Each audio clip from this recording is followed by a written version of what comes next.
Distinguished guests, welcome to the annual conference Electronics 2016.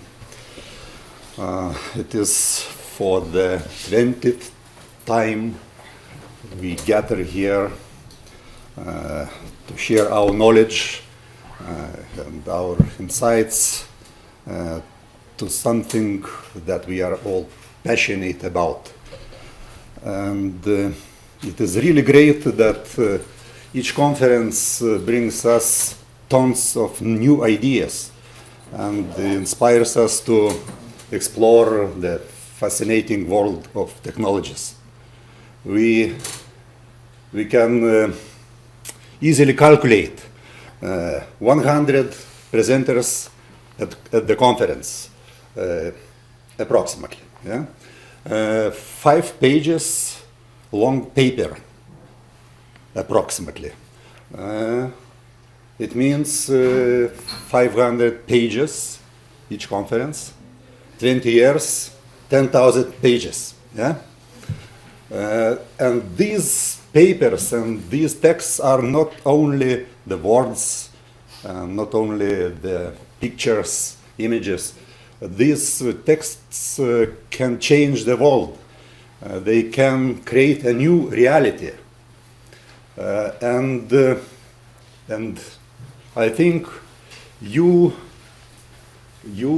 can feel yourself proud and happy because you considerably contribute to making the world better, more beautiful, more suitable for human beings, not only for them. So I just wish you a great success in your great job. Thank you.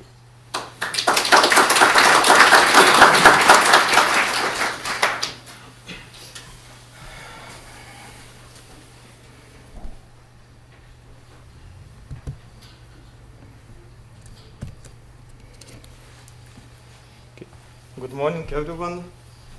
I'm Darius Andriukaitis, the same person who sent tons of emails for each of you. And it is my pleasure to welcome you here in our conference. And it is going to be a tradition. I will give some information and some facts about our conference. So I'm glad to present our map of applicants. It means participants from this map submitted paper to our conference. It's 32 countries from the whole world.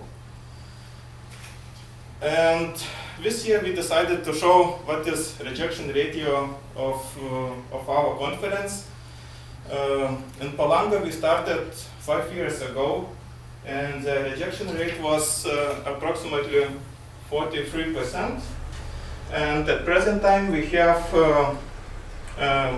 1 accepted paper from 4 submitted papers. It's 25% acceptance rate. I think it's quite good. Well, the trend is at present time reach stabilized position. And what next in our conference? So for this year we have a special prize for best presentation. So every one of you, I think, found a special form, select the best presentation. So I would like that you will complete it and return before ending of our conference on Wednesday. And we will summarize all information, all selections, and after that, in closing session, we will give such prize a digital camera for best presenter. Okay, so just write what is the best in our conference. Well, what next? The second part of our conference One part is presentations, yes, and the rest of is social events. So today we will have local social event. It means that we will do not use buses. We will use our foods. So at 6 p.m. from the entrance of the hotel, we will go to Palanga Amber Museum. The guide will wait us at 6 p.m. and approximately at 7:30 we will come back to the to the restaurant Pelicanas. It's a hotel restaurant, and here we will have a special, maybe some kind of tasting of Lithuanian beverages made from meat. So for this days it will be, I think, enough. And for Tuesday we will have a bus trip. We will start a little bit earlier, comparing with our previous years. So at 2 p.m. after lunch, we will start also from the entrance of the hotel, and 2 buses will wait us, and we will go to Nida. And after that, approximately at 8 p.m. we will return to the coffee bar on the beach of Baltic Sea. It's approximately 2 kilometers from here. And after coffee bar in the evening, we come back on foot. I think it will not be a problem. Maybe it will be better. So just don't forget your tickets. Keep them with yourself. And for lunches, the waiter will ask you, and for social events, we will ask you. So thank you, and have a nice conference. So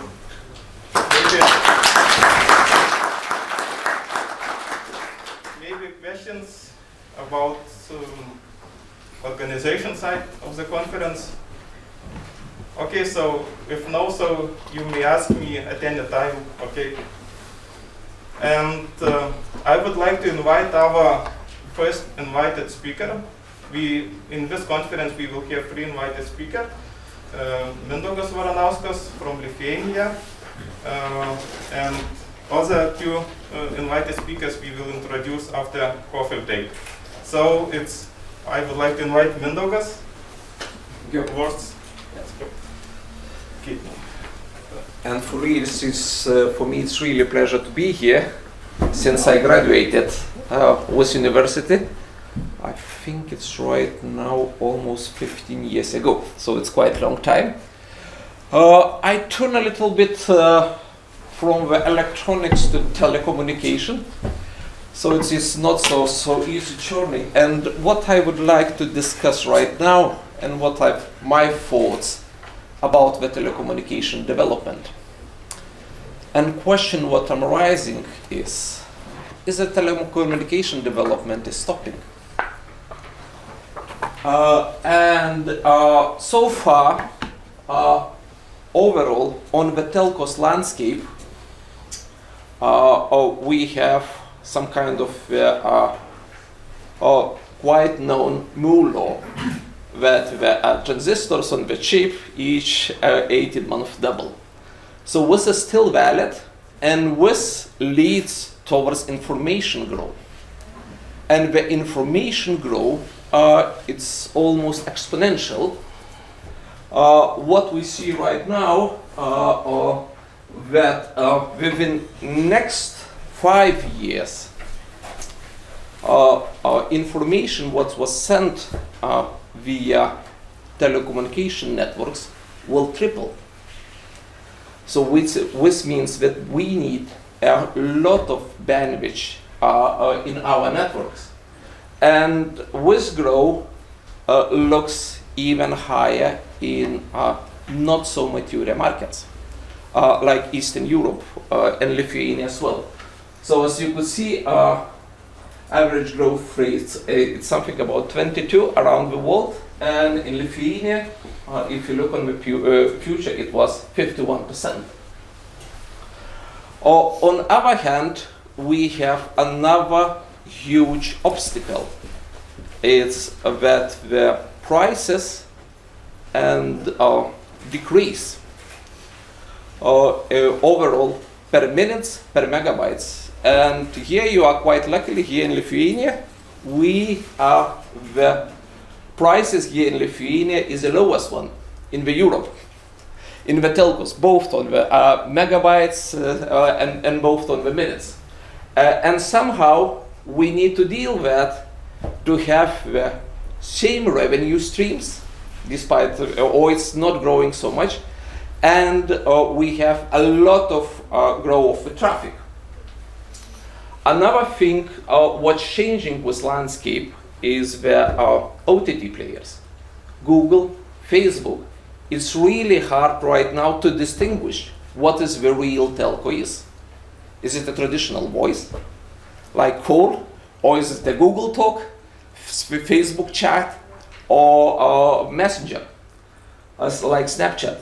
So like now, with two worlds, telco and IT looks like converge. And with battle, it's not finalized yet. Who will be the main players on the market? Is it the OTT players will take over on the telco operators? I hope you know the projects like Google Fiber or like the Google Wi-Fi in Africa. So we are moving towards telco direction. On the same end, the telcos moving into the OTT players providing services for them. Another external factor is important, at least for the Europe. Here we are talking about the digital agenda. Europe digital agenda, and in this statement was stated that by 2020 each citizen of the Europe should get the 30 megabits per second. So it looks at quite high speed on one hand. On another hand, EU pushing us to have no roaming prices, so this means that cost overall for the EU citizens will decrease. And as I stated here, so far looks like telco didn't have any single service that belongs towards telco. Voice, messaging and stuff like that, it's now transparent across the board. If we look on the internal evolution on the telco landscape, I would like to mention that we have one of the most law what's stopping us. It's a Shannon law in telcos. You know this, that maximum bandwidth, maximum speed what we would achieve on the channel is function on the bandwidth and signal to noise ratio. And we are limited on the spectrum. And according to the ITU, the telcos, to able to fulfill the market demands, need at least 1 gigahertz spectrum overall. And it's quite huge, comparing that right now we have something about 370, which was approved in the Radio Congress VRC 15 a few months ago. On other side, we see that the chips and power, what is on the processing power, is growing according to the Moore law, as I stated before. So this means it drives electronics to be more flexible, more agile, and this drives into the virtualization direction. So let's see what the telcos access has. First of all, copper. We have it for more than 100 years right now. And as you see right now, we are almost reached the limit of the copper. 1 gigabit per second is a practically limit for the copper lines. But to reach that, you should be really close towards the customer. So it's tens of the meters towards the customer. So it's not so the copper as an access layer looks like it is exhausted in the telco, and we cannot use it anymore. So if we look on the radio side, it's the same. Shannon law works on the radio as well. So as you could see it, in the GSM technology, we could achieve something about 0.2 gigabits per hertz.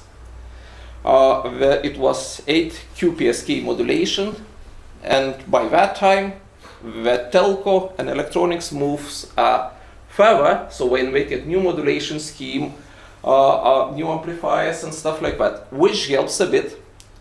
In the 4G, we are using 64 QAM. So it drives us to 0.8 or in the maximum speed of 8 gigabits per hertz. Quite nice, I would say. In LTE technology, we increase it twice. Yeah, but what is important to state here? We are as well reaching the limits of the Shannon law. And according to the Qualcomm direction, this is the GPRS, this is the edge, sorry for the and here it's a 4G. So as you could see, this flat is it is slowing down. So this means that we are facing some quite big challenges. And the last one, fiber. So at least for now, it looks quite good. In the fibers, we are growing by 10 times each 4 years, and we still continue. So it looks like even if the standard single mode fiber was developed in 70s, so it looks like we are quite good in the fiber. But the maximum speed, theoretical speed, what we can achieve is 1 pentabits per second. Which means that if we use the whole spectrum, 50 terahertz, practically on the existing systems, since the optical fiber was not developed, it was a standard and it's not developed. Fiber itself, optical cable, was not developed enough, and the amplifier system we use only 10 terahertz, and this means that we can have maximum something about 200 terabits per second. Are we close right now with that figure? Do you know? Even in Lithuania, what we installed, it's 80 lambdas per 100 gigabit. So it's almost 1 terabyte. In the world, we have systems which working on 40 terabits per second. So as well, we are quite close to our Shannon law limitation. And somehow we need to breach that. So as you could see it, in the telcos, looks like in several areas, per single channel, we are reaching the limitation of the Shannon law. And somehow we need to overcome that. Now look a little bit on the future about the telco evolution, mobile telco evolution. So practically, each 10 years, technology change. In the 81, it was analog voice MNT communication. Then 2G 92, voice as a first service, then SMS on 95, and we start on the GPRS, introduced the fixed data, but still it was based on the same coding scheme. Then UMTS or 3G technology was introduced, and this was the first technology which has a two separation of the services, one for the voice, another is for the data. And really true converged network, which was provided in 2010. By the way, TeliaSonera was the first operator which launched the 4G as a commercial network in the 2010. And actually 1 year later we launched it in Lithuania as well. So this is true IP technology. Even voice is now transferred in the 4G as a voice over IP protocol. So, and what will be next one? So we are talking about the 10G in 2020. So, what on overall, what I would like to state here, the technology development in the telcos areas is not stopping. So how we are trying to overcome the Shannon law? So first of all, we are using more spectrum. So and the carrier aggregation is as a one technology which allows the two frequencies combined together as a one single channel was introduced. Now we're talking about the four carrier aggregation and stuff like that. And in 5G it will be much more. What needs to be said on the standardization, this is, by the way, if you know this is the 3GPP standards, which drives the telco evolution, mobile telco evolution. And with standards releases, each 1.5 year release the new standard, which leads to some development of the telcos, but more as well, it adds the complexity, how we are solving problems. Just for you to imagine, if we compare 2G standards and if we compare 4G standards, so it's something about more than 10 times documents is written.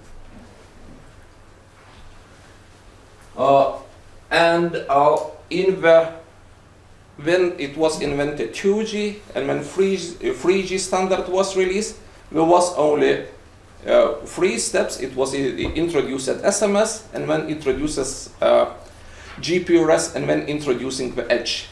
Now, between the 4G and 5G, technology evolution goes much smoother. There will be not a big difference or no one single leap between the 4G and 5G. It will be a lot of steps which drives us from the existing 1 gigabit per link to 10 gigabit capacity. From 10 milliseconds, what we can achieve right now, to 1 millisecond, 1 millisecond delay. And what else is important things that even in 2G we are talk about the, some kind of a measurement and Internet of Things, but it will be the huge steps in the 4G, in the 5G, and I will talk a bit later on. So how it will change our society overall? So first of all, we are talking about the 30 or 50 megabits per second, and it's achievable, I would say, almost right now in the 4.5G. We are talking about the smart meters, grids, in the cities and home, healthcare, it's already there, smart gadgets. But what allows us to do that, it's a massive MIMO, which means that instead of one radio link channel, we use a two in the 4G or 4x4 MIMO in the 4G, and in the 5G we are talking about the massive MIMO, like 64 channels, MIMO channels per one link.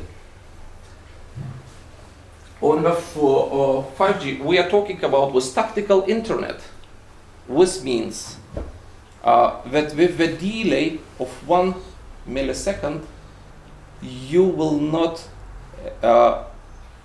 feel the difference if you control the car by steer or by a mobile network. Even cars can communicate directly with each other via mobile networks. And this is the future what we are building right now. Another thing, remote controls and machineries, machinery or industry revolution, what's called Industry 4.5, massive robots revolution, a lot of Internet of Things is coming here. And human and robots, of course, could coexist together.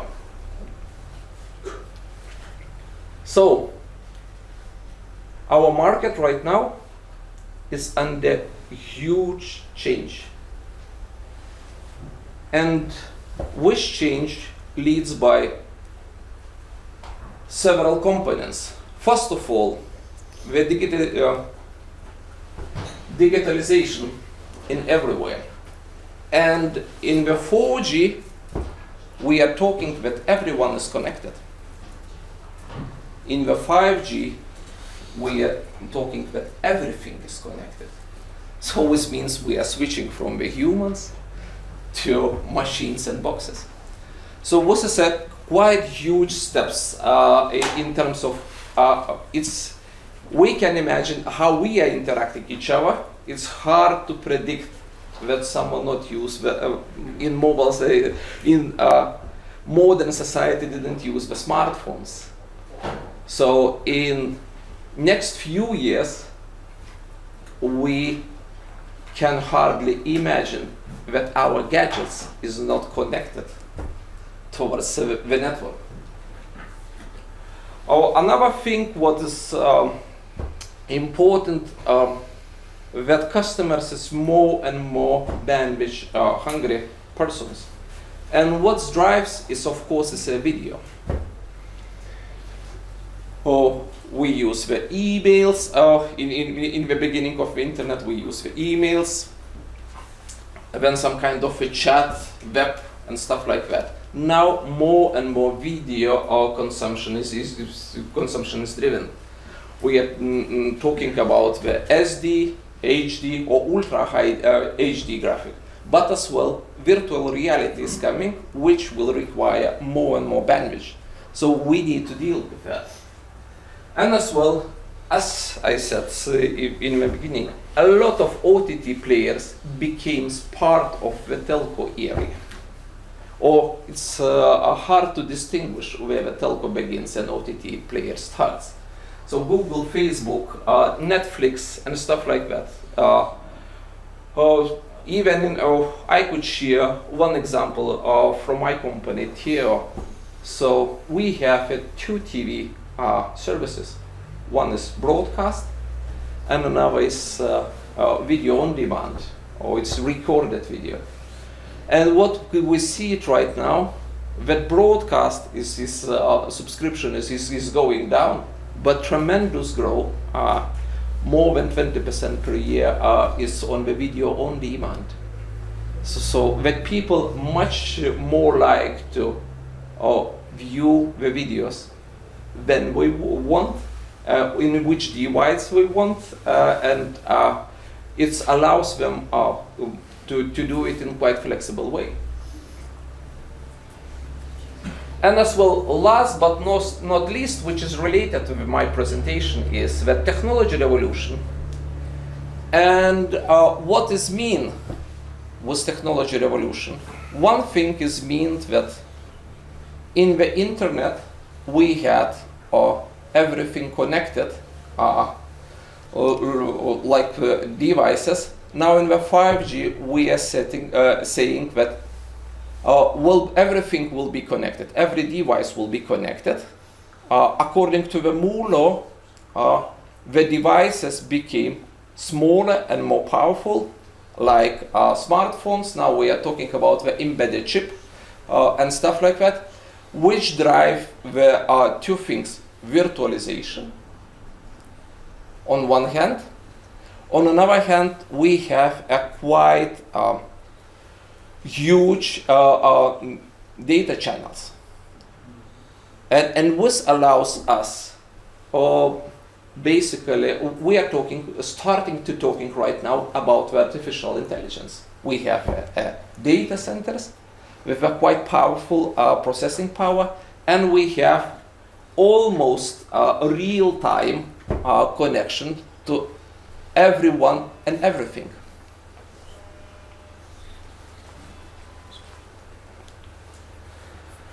So, what about the 5G? And the 5G was developed slightly different than the 4G, and the reason for that, 4G was developed like internet, like the same service to everyone. So you could put any service on the 4G like it was on the internet. But in the 5G, we added service on top. So the network can distinguish the service itself and adopt network parameters to the service which is required. So we use one scheme if we have a broadband and we have a high data consumption. For example, if we need healthcare services, we don't need so much bandwidth, but it needs to be ultra reliable. On our hand, if we are talking about the Internet of Things, of course, then the power consumption is important.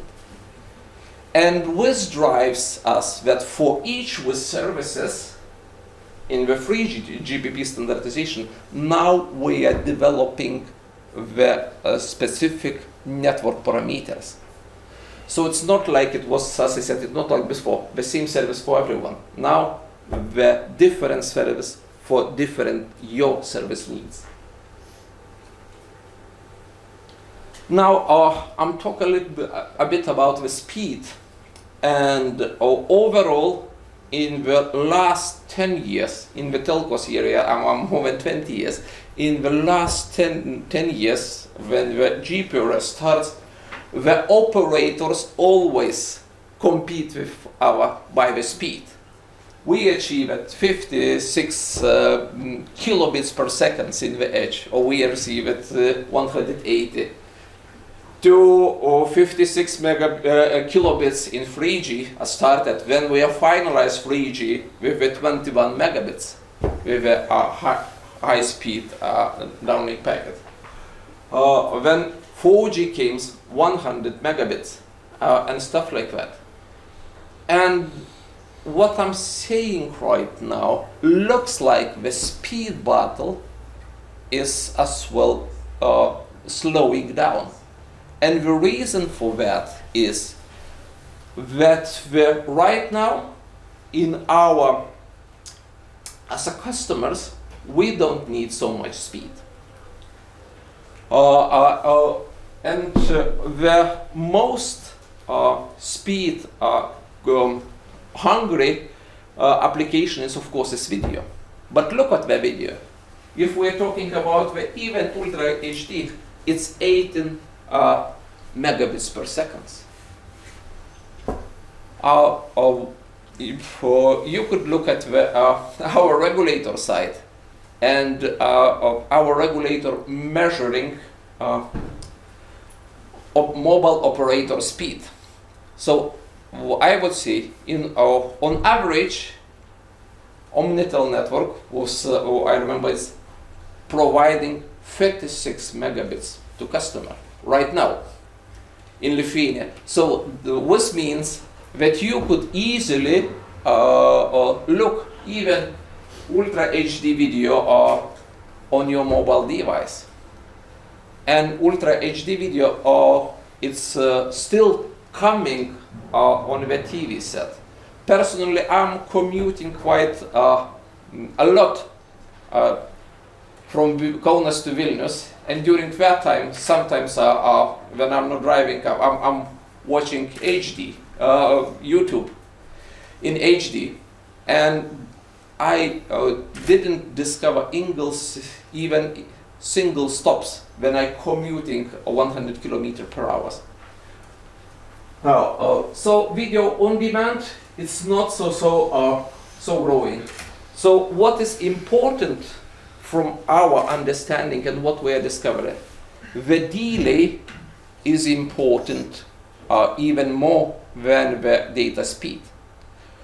In the 3G, the delays is something about from 50 to 100 milliseconds.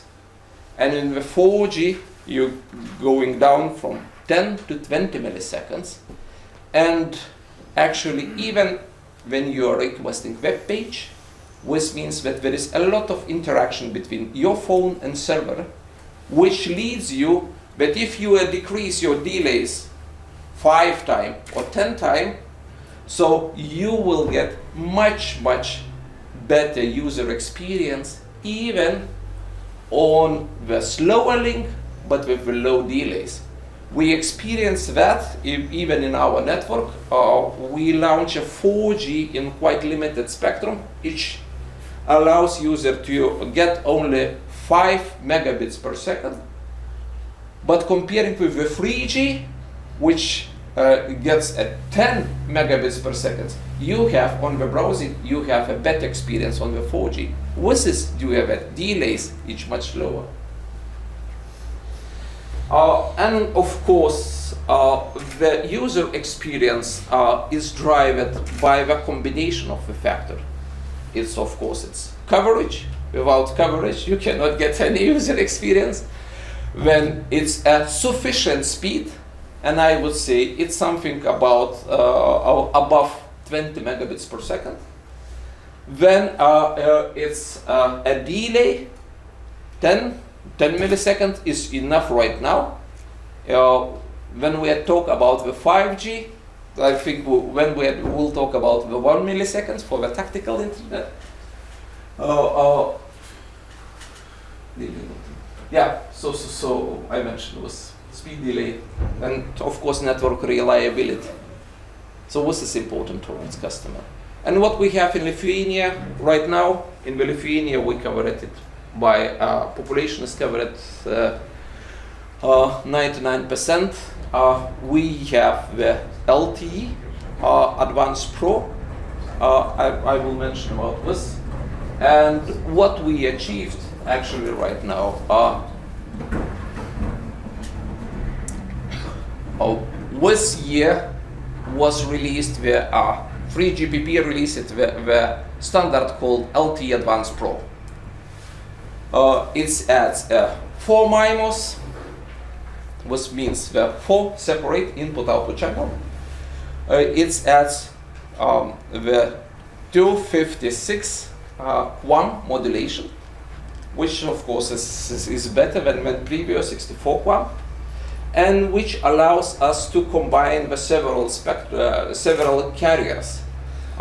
In this particular case, we combined 4 carriers, but there is a possibility to combine up to the 6 carriers, different carriers, which means different spectrum. This leads, or this allows us to reach 750 megabits per second. And it's in the live network. So as you could see it, the mobile and fiber capacity, what we can provide towards the customer, is almost the same. And by the way, latest Qualcomm chips 820 support was LTE Advanced Pro release 13. So this means that newest phones has the possibility to achieve that speed. Only 4x4 MIMO is not implementing yet on the phones due to some kind of a quite tricky technology limitation. Yeah, one more thing, and I would say this is my request to you guys. I see in 5G that this will drive the electronic development a lot. And the reason for that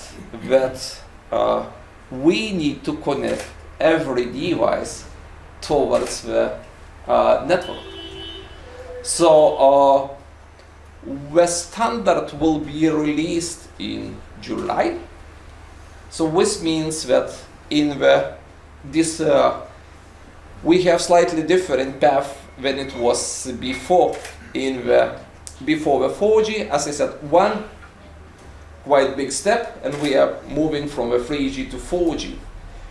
Between the 4G and 5G will be a lot of small steps, which allows us to make some kind of small improvements and go towards the 5G. And one thing what is mentioned here is with Internet of Things. So what we're talking about the Internet of Things, we are saying here that within something about 9 to 8 years should be something about 30 billion of the devices. We are talking about the billions of the smartphone right now, but within the 8 years we are talking about the at least 10 times more Internet of Things connected devices.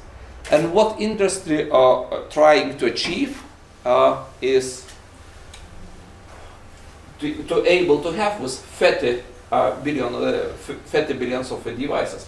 First of all, we should have a quite long battery life. Right now we are talking about that from the one battery, the device should be suitable to work at least 10 years. Then device cost is important, and we are talking about the $5 per device. We are talking about the physical SIM-less devices. We are talking about the SIM will be embedded in the devices, and you need to just reprogram the SIM.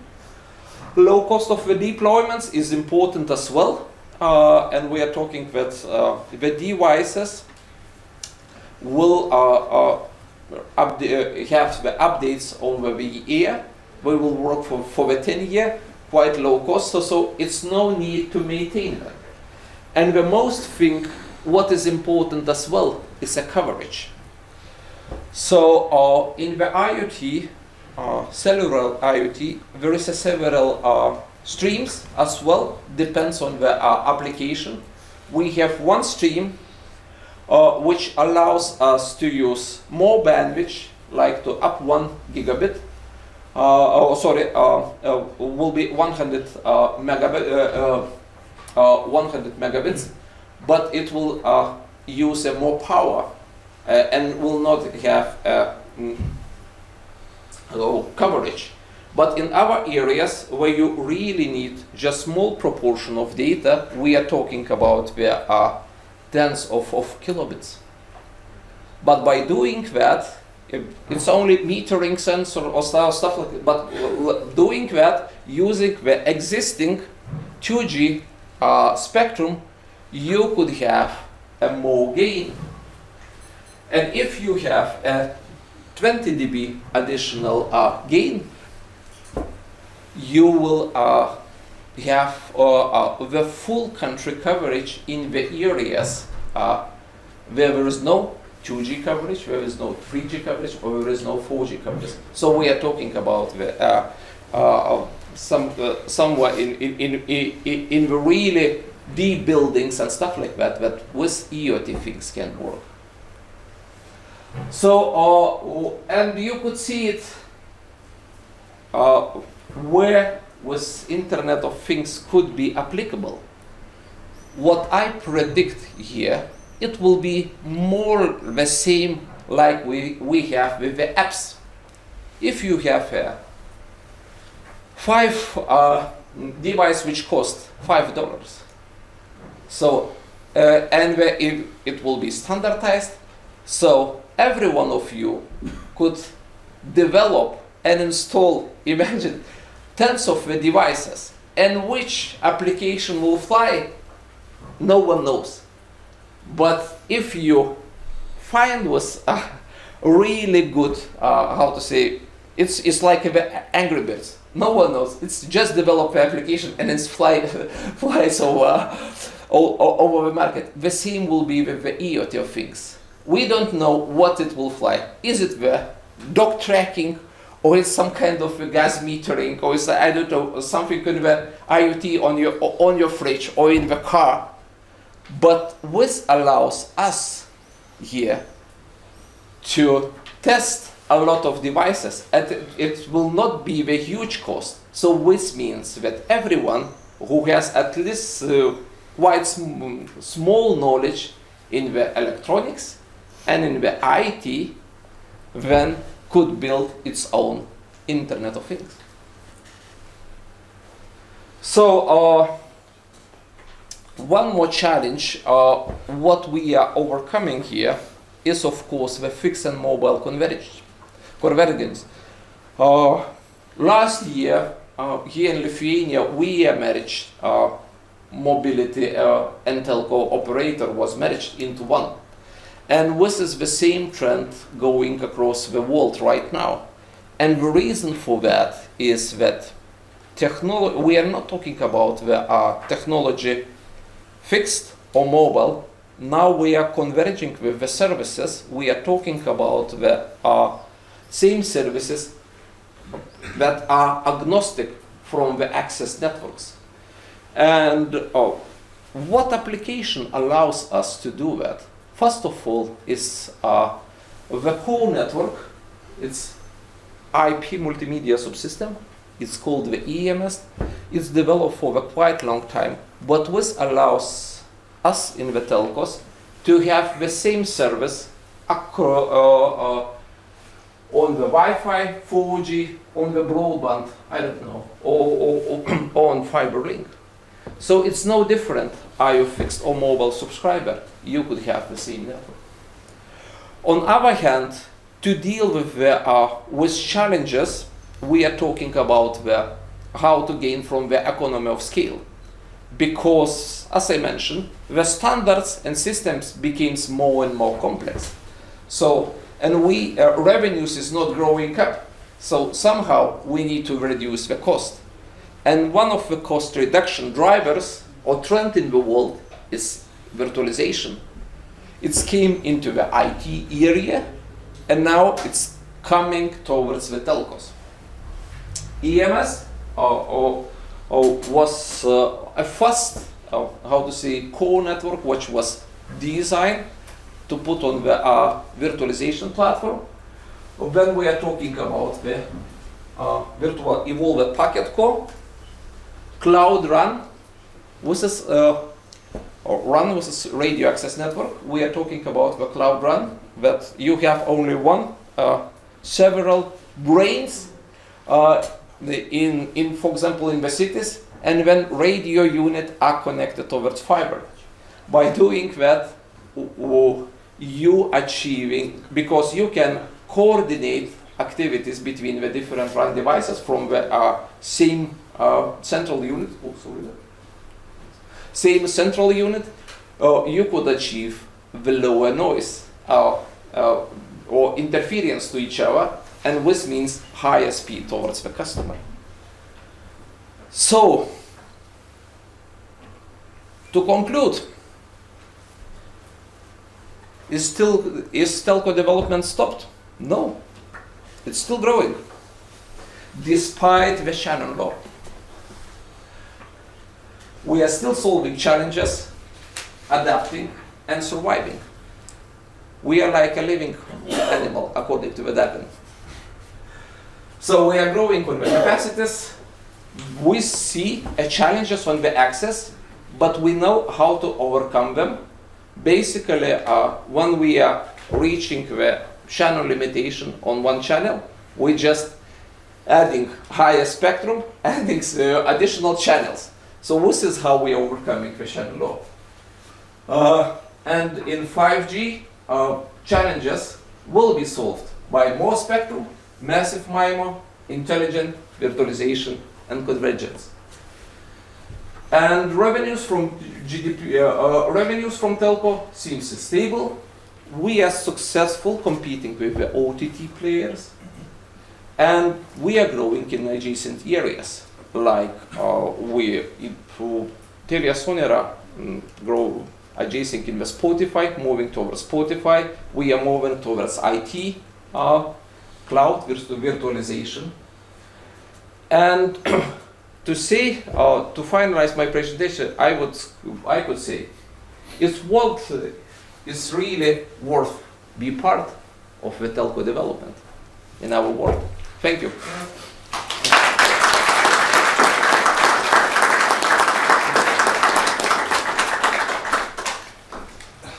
Maybe questions?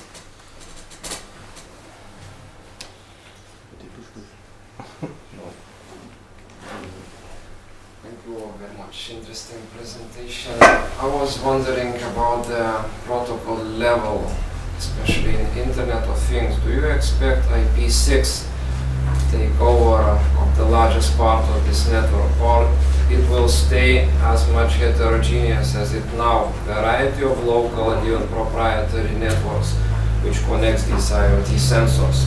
Or IP6 will take what do you think? Definitely IPv6 will come into Internet of Things if you need worldwide connectivity. The challenges on the Internet of Things, of course, will be on the security and privacy, and this is not solved yet. So this is Andrews, I think, talked in the last electronic configuration about the security law.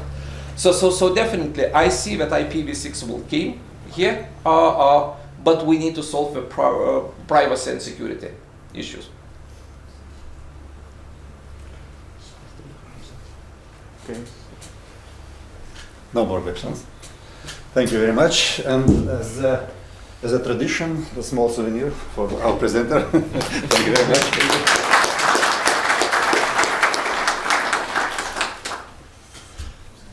And now we have a coffee break. Okay. Till 11:30. Okay. Okay.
Let's continue our session, and in this session we will have two invited speakers.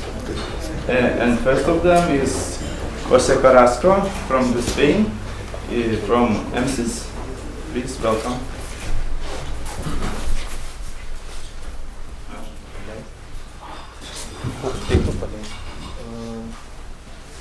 Please,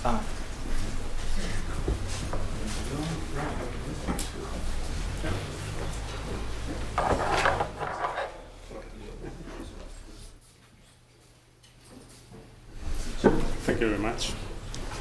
Good morning. Thank you very much for your invitation, for this opportunity to give this speech at this electronics conference. My name is Jose Carrasco. I come from a small company in Spain, and our main activity is to design and manufacture electronics for space systems. We are a company quite small. We are only 10 people. But we have a laboratory equipped with different instrumentation to make the design of equipment that has flown already and that will fly in the future. We have a small clean room, several contacts with the European Space Agency, and some other contacts with other companies. We have developed as well a platform, a small platform, a CubeSat type platform for doing experiments in space that we offer as a closed product, so that any scientist that wants to realize an experiment in space doesn't have to worry about how everything works and how it has to be launched. Has to prepare only his experiment or her experiment, put it in the platform, and we can fly for him or for her. So we have one mission plan already, and as we have this small platform, we were selected for an European Space Agency project to participate in a mission to an asteroid. So this is what I'm going to describe in this conference. The outline of this conference is to outline the differences between a platform or a small platform that is orbiting around Earth and one that goes beyond the orbit of the Earth.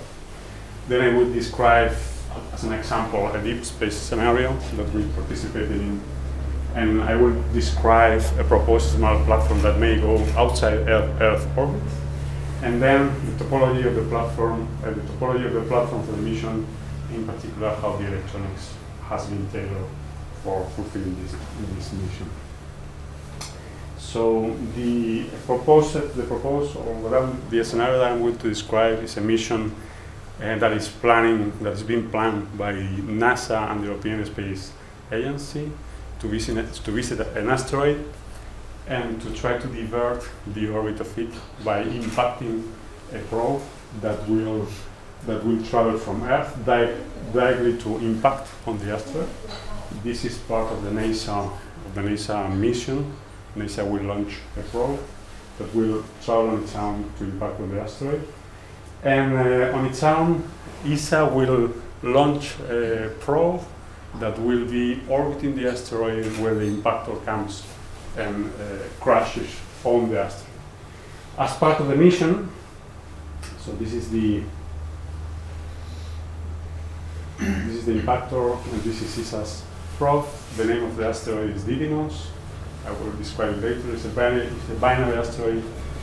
And as part of the mission, of the ESA mission, the probe from ESA will have two CubeSat and a lander as well. So when the ESA spacecraft reaches the orbit of the asteroid, it will keep orbiting, and it will release one lander that will land on the asteroid, and two CubeSats that one of them will orbit around and the other one will orbit will actually orbit the asteroid. So this is an image of the ESA probe orbiting the asteroid. The asteroid is double, as I mentioned, the two CubeSats, and the expected scenario when the impactor comes and impacts on the asteroid.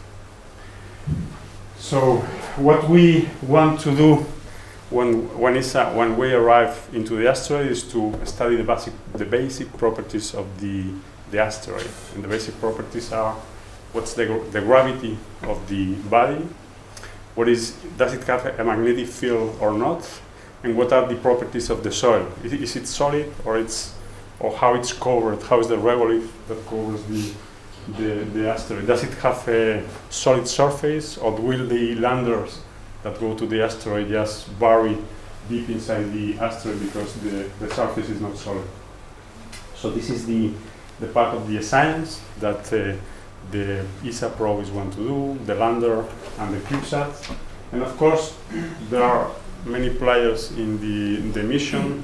From the point of view of the industries involved, our eye is kept in the possibilities of getting information for future mining, space mining of asteroids. This is what we have in mind as a company.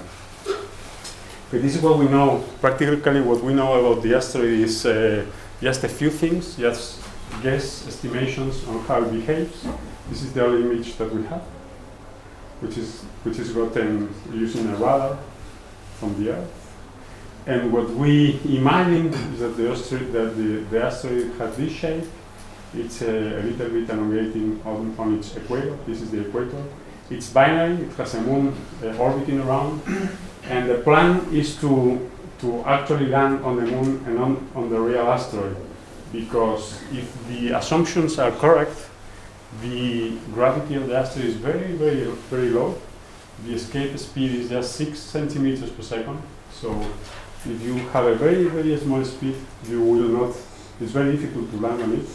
And even it is supposed that over the equator of the main body, the escape velocity is equal to the velocity of its rotation. So in fact, any stone or any dust sitting on the equator is actually escaping out of the asteroid. So it's very difficult to land on it.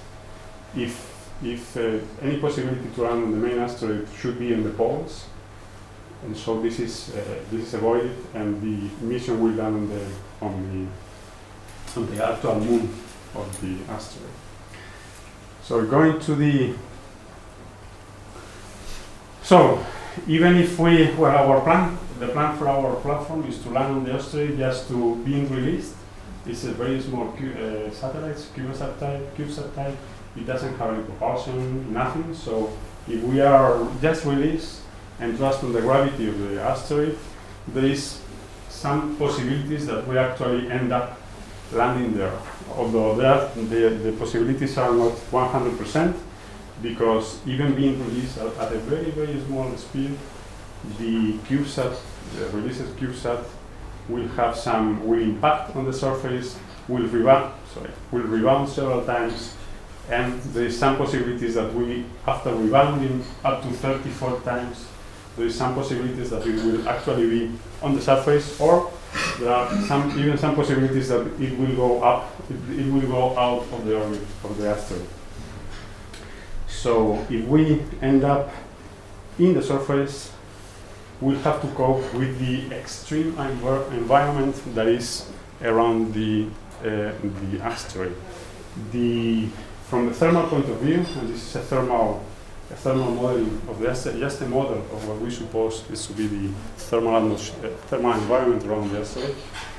If you think of the Earth is actually a very balmy environment around. The Earth keeps heating up the bodies orbiting it, even when they are under eclipse, because the Earth radiation, even on the dark side, is very, very high. So it's very easy for a satellite to keep its temperature more or less constant when orbiting the Earth.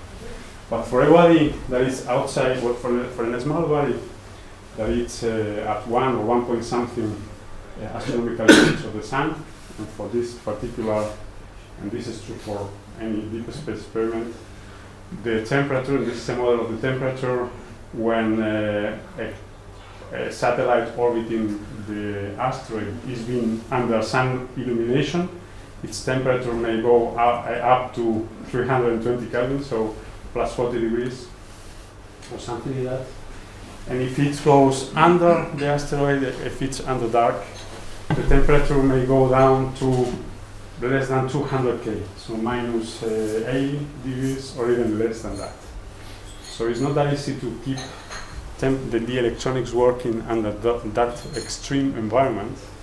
And even if you try to follow the strategy that is followed within the ESA orbit, which is just painting the satellite with coating, where you can control the emissiveness of the satellite.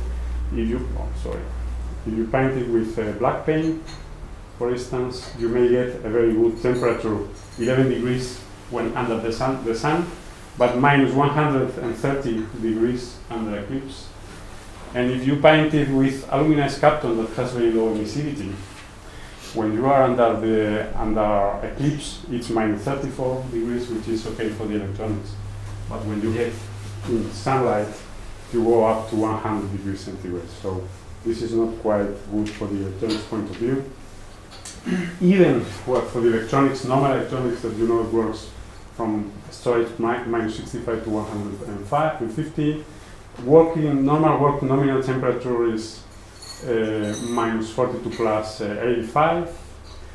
If, of course, it's possible to get the electronics working outside these limits, even for very low temperatures, it's possible to qualify normal electronics for going down cryogenic temperature minus 200 something degrees, because you have to provide special mounting techniques to avoid the stress that the electronics suffer when going in a thermal cycle. This is a normal way of mounting the components when they are going to work in a very extreme environment, to have a stress relief in the leads of the PCBs, for instance. And it's not seen very well, but I have a picture here on how a DC-DC converter, a power converter, may be qualified in a case-by-case basis. A normal DC-DC converter that works within this temperature range may be qualified down to 200 degrees Kelvin, to minus 100 degrees below zero, because in fact the MOSFET transistors work better at low temperatures, but the real effect of all the components may be beneficial for any range of powers and maybe very bad for another range. So it could be done, but in our approach we haven't followed that approach. And what we have decided to make the electronics work on these extreme temperatures is to cover, this is the exterior part of the satellite, the inner part of the satellite, and in the middle we have put a multi-layer insulation that keeps a very good insulation between the outside and the inside, and has a very low thermal conductivity between the inside and the outside. Of course, this multi-layer insulation, if we have something releasing power in here, the temperature inside can go very high, and that's why we have a thermal switch that connects the internal part and the external part of the structure. So if the exterior is at low temperature and the interior is high temperature, we may connect both sides and evacuate heat. And if the interior is at low temperature and the exterior is at a high temperature, we may connect as well the inner and outer side and get heat inside the satellite. So we have a temperature regulation with this thermal switch, and we have a layer insulation, the multi-layer insulation, to try to keep the electronics between minus 14 plus 85 degrees centigrade. Of course, we have to make sure that this structure, from the point of view of a launch, will withstand, and that means to have AM frequencies as high as possible, and to ensure a launch having AM frequencies bigger than 200 Hz. That's guaranteed when the satellite is supported on the edges or on the sides. So we may, with this structure, we need some simulations to guarantee that. And for the thermal point of view, We've made some simulations of the satellite as well to see what's the temperature inside and what's the temperature outside when the CubeSat is deployed and when it's resting on the surface of the asteroid. And as you may see, when these are two thermal, the working of the thermal control of the satellite, this is the actual temperature outside, the blue line, and this is the temperature of the satellite when of the interior of the satellite with two loads working. If we have too much load in the interior of the satellite, the temperature inside goes up, and if we have no load, or a very small load, very small power being consumed inside the satellite, the temperature is kept low. And this is while descending, this is while on the surface, and this is in the surface with no load. This is in the surface with no power consumed inside. And what we have seen is if the thermal switch is kept on, we have this kind of power profile. If we play with thermal switch, and when the exterior is warm, we switch on the thermal switch, we heat up the interior of the satellite, and when the internal part, when the exterior is at low temperatures, we switch off the thermal switch, we don't get the internal temperature going down. We may regulate the temperature inside the satellite to be kept at bigger than minus 40 degrees at lower temperatures than plus 85. This is the electrical block diagram of the platform as well. As we have seen before, we have the faces of the satellite do not have the same number of solar cells in each of them because we need to have communications antenna with the main platform to relay the data that we get, and therefore we have an asymmetrical solar panels, and for that we have designed a power system that extracts the maximum power of each face of the satellite and not of the combination of what is happening at each side. So we get, even if the solar panels are different, even if they are unevenly illuminated, we may get the maximum power of each of the faces of the satellite. Then we have some protection of each line to avoid the batteries being discharged under the solar panels that is not under illumination. And we rely on two batteries, one primary battery and a secondary battery. The secondary battery may be recharged by solar panels, and the primary battery is not recharged, it's not rechargeable. And this is because if we land in a dark area, we at least rely on a primary battery that guarantees a minimum science for the mission. And if we end up landing in an illuminated area, we've got a secondary battery that may be charged and discharged using the solar rays, and will be discharged to the payloads through a power distribution unit. We have power distribution unit fully protected with over voltage and over current, and with protection, or if there is a low latch due to the passage of an alpha particle, something happens, what is called a single event offset or a single event launch. We may react up on that, and open the load and reset a load that is malfunctioning. Payloads are here with the science. We've got the radio of the antennas and a heater that helps the thermal switch to keep the temperature of the inside of the satellite regulated. This is a view of the solar regulators, which are quite small. In fact, we've got here 8 solar regulators in the footprint of a CubeSat. For this mission, we only need 4, but it's just a picture to show you that they are, even if they have maximum power points tracking of the solar rays, the electronics is quite small. And this is why we are not using any kind of power or microprocessor or anything like that to calculate the maximum power point. Maximum power point is calculated using a very, very simple technique which consists on multiplying the current and the voltage across the solar array using the same power width modulation technique that is being used in that regulate the output current from the solar array and charging the battery. If we make a multiplication using a PWM multiplier of the current and voltage, we soon realize that this is not the power, this is not the real power going out of the power of the solar array, but this PWM multiplication has the same maximum power point as the maximum power point of the solar array. And then using this very simple thing, it is possible to get the maximum power from the solar array. This is what we got. And for instance, for this main mission, this is the power profile of the mission, the power being extracted from the batteries. We consider the satellite is always under illumination, and the actual charge of the battery that is going down and up and is being recharged after an eclipse period. So we may end up working in this mode for practically forever. And this is the working of the heater that in combination with the thermal switch is regulating the temperature inside the satellite.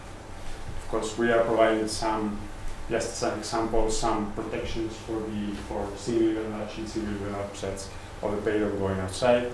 Everything is protected and redundant. As an example, I've got here the redundancy implemented in a very simple linear power supply. This is a linear power supply that is composed by the transistor regulator whose output voltage is being regulated by a zener. But as we want anything in here to fail and the power supply continue working, everything is duplicated. The regulating transistor duplicated. The zener is duplicated. We have some protections to diodes. And if something here fails, we got another one duplicated as well to provide power to provide power to the system. And of course, one of the things that we have here as well is that we only have one power. The battery cells are only providing us 3.5 volts. So that's very, very small voltage. And if we want to regulate, and if we want to get 5 volts, for instance, out of 3.5 volts, we may put a boost regulator. But as the voltages are so low, and we have to use radiation-hardened electronics, there are not in the market any such components to work under the radiation environments with such a small voltage excursion to work with, and that's why, for instance, the error amplifier of the boost regulator is implemented using discrete components, just to be able to withstand the radiation environment within the satellite. I've got another example of a power supply. Power supplies to extract more several 10 volts from the battery may be implemented using a very simple resonance zero voltage silicon power supply implemented by a person working in the European Space Agency. And with this is a converter that whose primary waveforms are resonating, and with a very simple topology we may increase the voltage given by the batteries with 99% efficiency. We need an umbilical connector as well, although this is not included in the CubeSat standard. We are using a commercial connector. Before the deployment of the CubeSat, we need to get some data of what is happening or what is going to happen, and of course we need to recharge the secondary battery because it will be discharged during the journey to the asteroid. And this is a connector that we are using. This is the connection between the main spacecraft and the CubeSat, which is a very usual circuitry. Again, duplicated. This is only one line of the RS-485 line, which as well, any component in here may fail and the line continue working. Sometimes if one of the components fails, the line continues working, and sometimes one of the lines, if a component here fails and this line fails, we have a redundant line to continue the operation of the communication of the satellite. And this is the radio link between the satellite and the main spacecraft, which is a prototype of an engineering model of the radio link. And as well as before, in a CubeSat footprint, we have a radio working at 5.8 gigahertz with turbo codes and convolutional codes for data encoding and for communication. And this is a general view of the mission that we've been preparing for ESA for going to an asteroid. And as an example of the electronics involved in a small platform also. Thank you very much. Thank you. If you want I any think you questions. have some questions, yes? I'm really curious how you stabilize the satellite, because if it is on Earth orbit, that's magnetic field that Yeah. will be used. But here you don't have the magnetic. Yeah, and in fact we don't have nothing. We don't expect to have magnetic field, and it's not stabilized. The main goal was to do the platform as simple as possible, and simplest thing is having no stabilization, no attitude control. So the CubeSat is released at much less than 6 centimeters per second, because if it's released at 6 centimeters per second, we will not land in the satellite, and it just goes down tumbling, and it lands. Of course, when releasing, you have to ensure that it doesn't go outside tumbling, because when it touches the surface, the tumbling translates into kinetic energy. It will not stop the rebound, and it will go out of the asteroid as well. So it has to get out of the main spacecraft very gently, very smoothly, and with very small speed to actually land in the satellite. But there are no qualified attitude control system for CubeSats out of the Earth environment. So. More questions? I'm wondering when you will collect the data, or you store it somewhere locally in these satellites, Yeah. or you transmit them, Yeah. where is the data will be stored? Where? Where the data Well, there is a local storage. Because will store? So memories? yeah, memory, flash memory. There is flash memory qualified for space applications, but you have to provide it with single-level latch-up protections. So if some particle goes through, sometimes the memory consumes all the power, and there is a current sensor that measures the current being actually consumed by the memory, and if the current consumption goes high, you switch off everything, reset the memory, and put into working again. So the flash memories have been used in space. So we store the data locally, and then we have some communication windows with the main spacecraft, and then that's all planned. So, no more questions?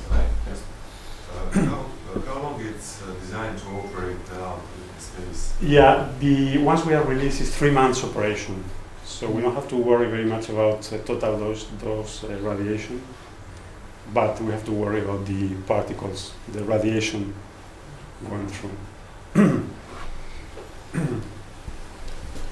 So, I see there are no more questions. Thank you And very a much. special gift for our presenter. Thank you.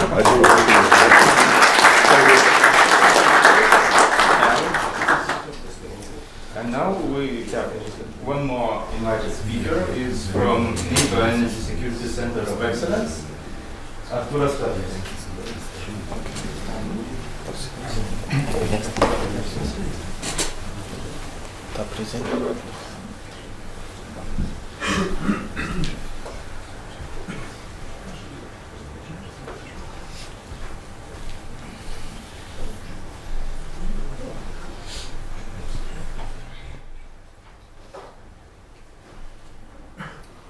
So, ladies and gentlemen, first of all, I would like to express my gratitude for invitation to deliver speech in this conference of distinguished community of scientists in field of electronics. Actually, personally me, I have the only one touch to electronics when I touch my cell phone. My education is, I'm a lawyer. At the moment I work at the Division of Strategic Analysis and Research at NATO Energy Security Center of Excellence. But since we have interest in energy security, which is directly connected to energy efficiency, I hope that I will contribute with some ideas or aspects which will initiate your activities in future to work for particular end users. So actually I am representing really the consumer part of the society for which you are working. And I would like to present a little bit different approach than it was presented before my speech. I will talk on energy efficiency and what is important for armed forces at the moment. Some main points in my speech. I will present in short NATO Energy Security Center of Excellence, what kind of institution is the center, why NATO cares about energy security and in particular energy efficiency. Then I will present our view to energy efficiency, and finally we'll present some practical examples. How do we go towards energy efficiency and how your community could contribute to those efforts. So our center is quite young one.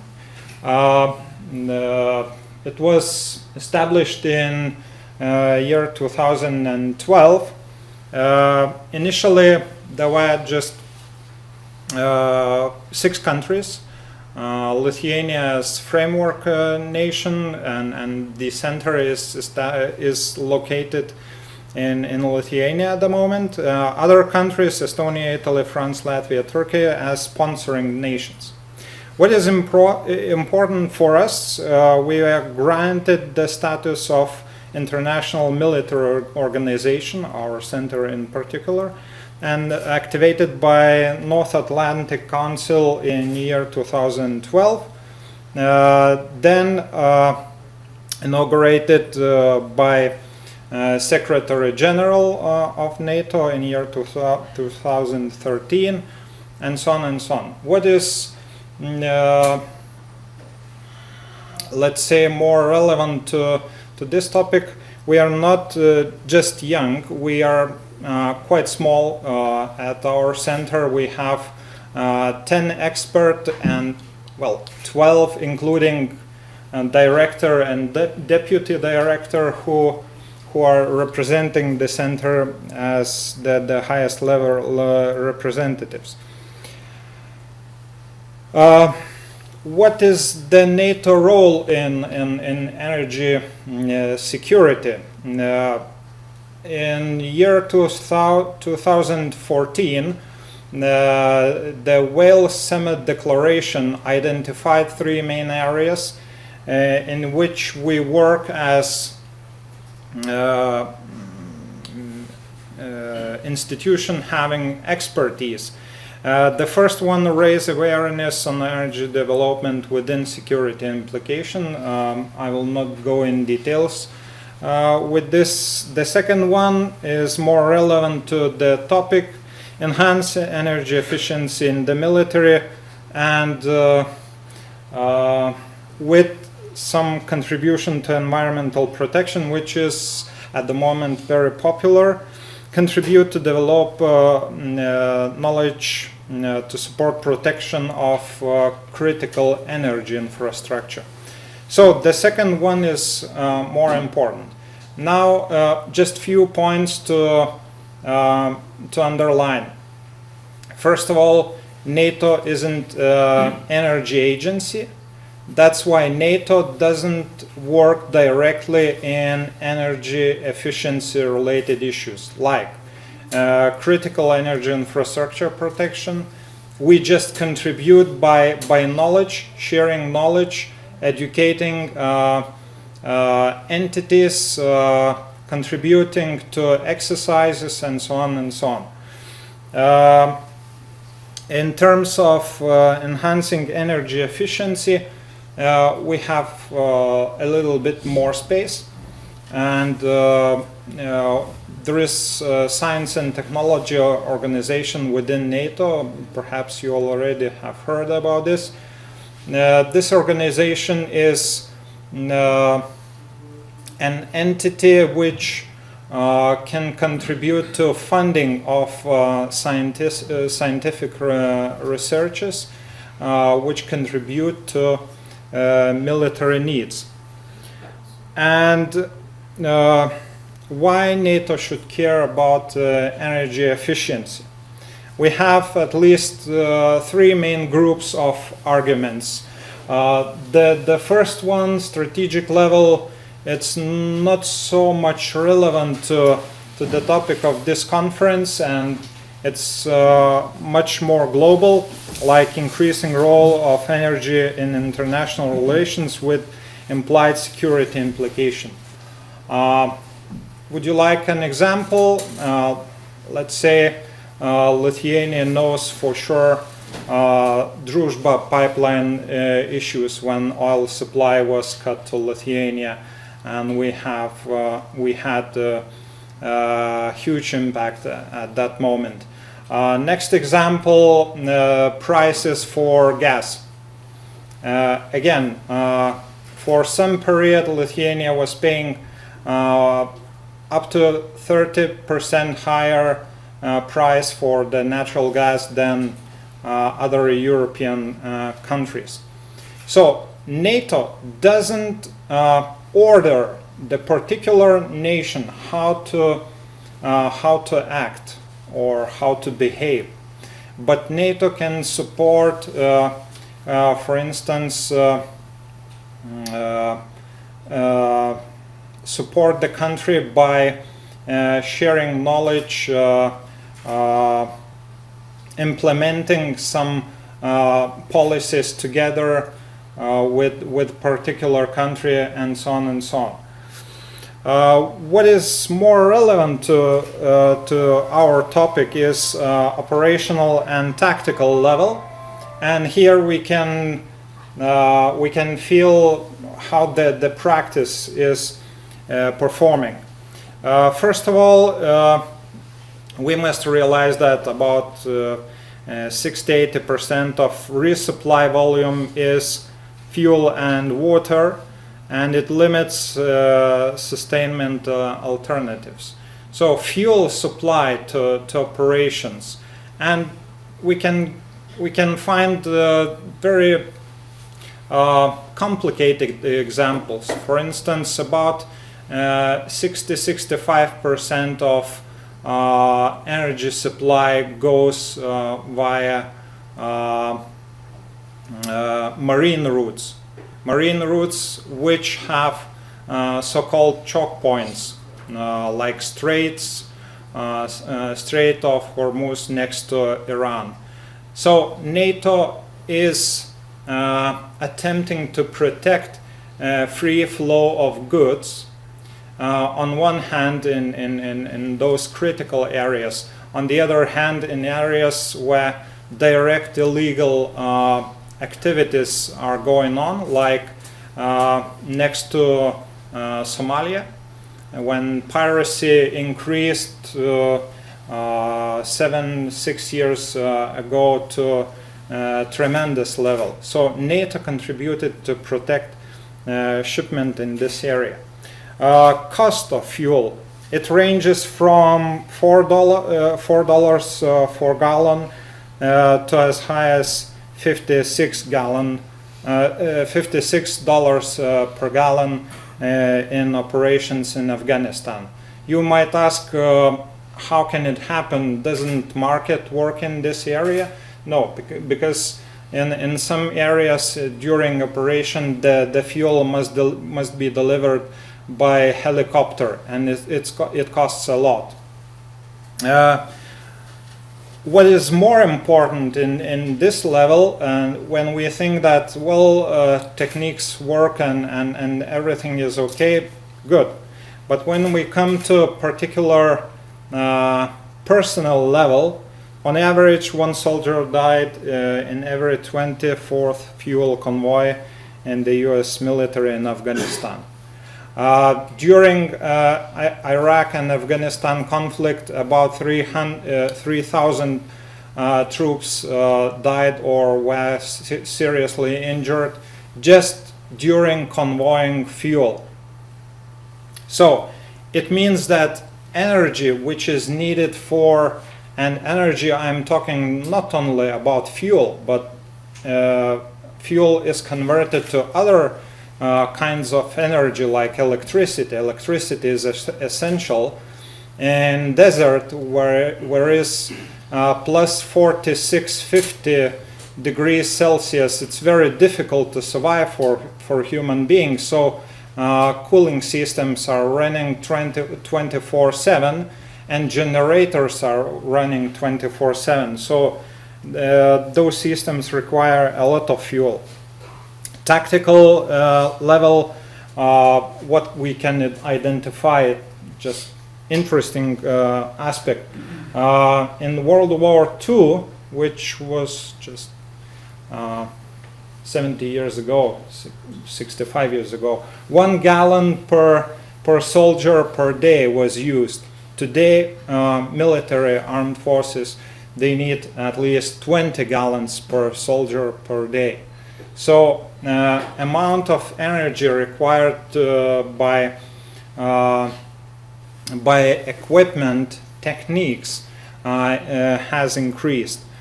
That's why NATO cares about energy resources and energy efficiency. I will skip one part of presentation. I had a small cartoon movie, but I will just mention some aspects a little bit later. One of them, just an example. Well, maybe I will I will come to it a little bit later back. Well, energy efficiency. What is important to realize that energy efficiency can be reached via different means. Some of tools how to do this are technological ones, and this is your part of interest. Another part is so-called non-material or cultural aspects, which are very important. I can give you another example from operation in Afghanistan. Some scientists working in quite different area, but they were next to deployed armed forces in Afghanistan. What they noticed that some soldiers during the night, they went outside of the tent and were sleeping outside of the tent. Later they found out that someone, I think some senior officer, was in charge to set the cooling system, and he left the tent, and cooling system was running so long and so intensive that inside of the tent it was plus 12. Outside of the tent it was 35. So plus 12, it was worse for soldiers, so they left the tent and were sleeping outside. What does it mean? Actually, it means that management, energy management is one of issues which should be solved. In NATO forces, what is important, maybe not so much for you, but for us it is indeed, energy efficiency can be considered as the capability to use the minimum required energy, providing the same military capacities. And a little bit later I will underline this: the same military capacities. It's crucial. We work not for the sake of saving dollar. We work for the sake of reaching the final task of operation. In other words, we work for the sake of soldier, that he or she could come home after the operation. So increasing capability, at the same time using less energy, this is our task. What is important? To achieve energy efficiency, we were working together with the Military Engineering Center of Excellence. By the way, I didn't mention, and in NATO community there are 24 centers of excellence, and each center works in specific area of knowledge. Our area is energy security. There is military engineering COE. There are, for instance, in Norway there is cold weather operations center of excellence, and so on and so on. And those centers are not under the chain of command of NATO, which is very important to underline, and later I will come to this. So energy efficiency, to achieve energy efficiency, there are three key principles should be taken into account: modularity, interoperability, and sustainability. Frankly speaking, it's very difficult at the moment to deal with a lot of management and marketing issues within military. Why? The idea is interoperability is the task achieving which we could connect devices of any country, any armed forces together.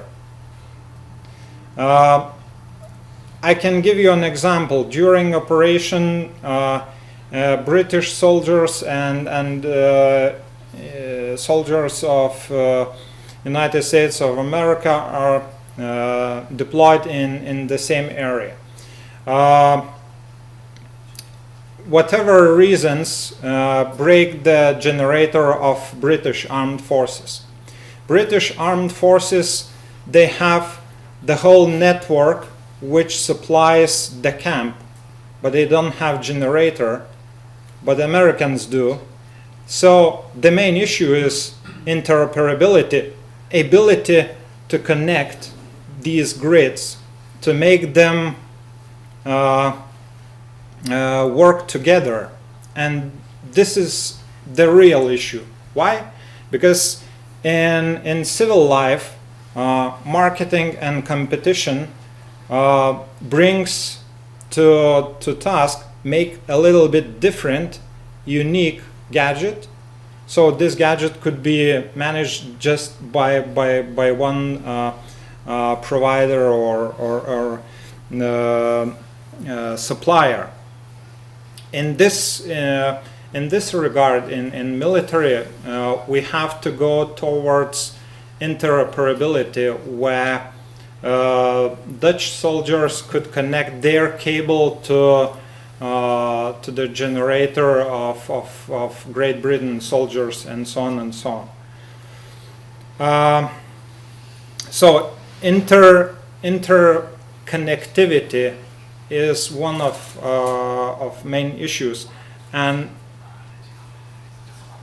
this is, I think, one of part of task of industry. Another aspect which was today already mentioned in part, I would like to underline this number. For fully equipped soldier, which goes to operation for 72 hours, he or she must carry about 8 kilos of different kinds of batteries. And it's difficult. Why? Because after 3 days, he or she must be resupplied somehow in operation, far away in dangerous environment. And can you imagine a platoon, dismounted platoon, brings 200 kilos of used batteries. So what is important for militaries? Now the technology allows to recharge batteries without direct connection, right? The soldier just sits into a hammer and all equipment is charging. The main question is whether British soldier will be recharged in German hammer or Boxer or other vehicle. So again, interoperability is the key issue. Since we have not so much time, I will present in short one of our projects which was developed during the last 2 years. In civil life, it's not it's no discovery or something like that. It's normal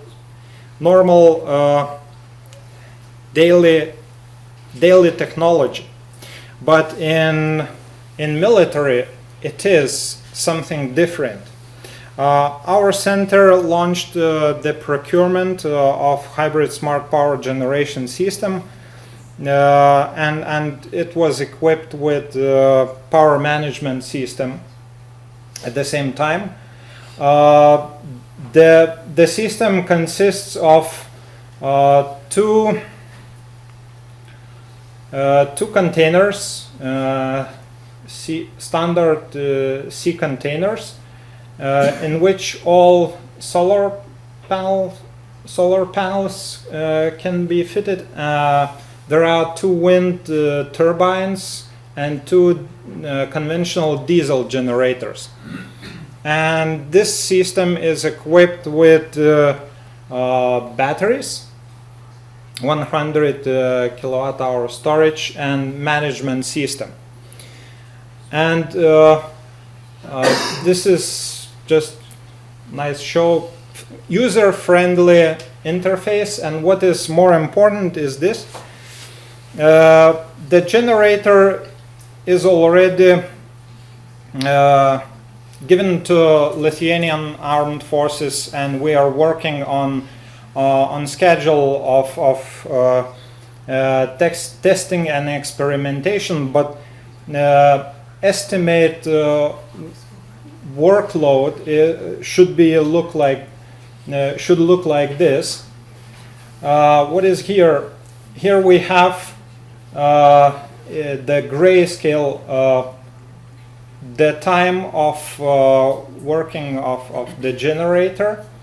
The red line is the energy requirement or usage of energy, and the time scale. So in the morning, prior to breakfast, generator loads the battery, which is in green.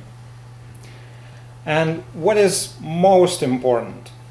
First of all, with this system, we had 1 day test running, we noticed that fuel saving is about 25–30% fuel saving. What is very important, the generator runtime. What does it mean? Perhaps most of you, or at least some of you, had holidays in camps, resting in tents.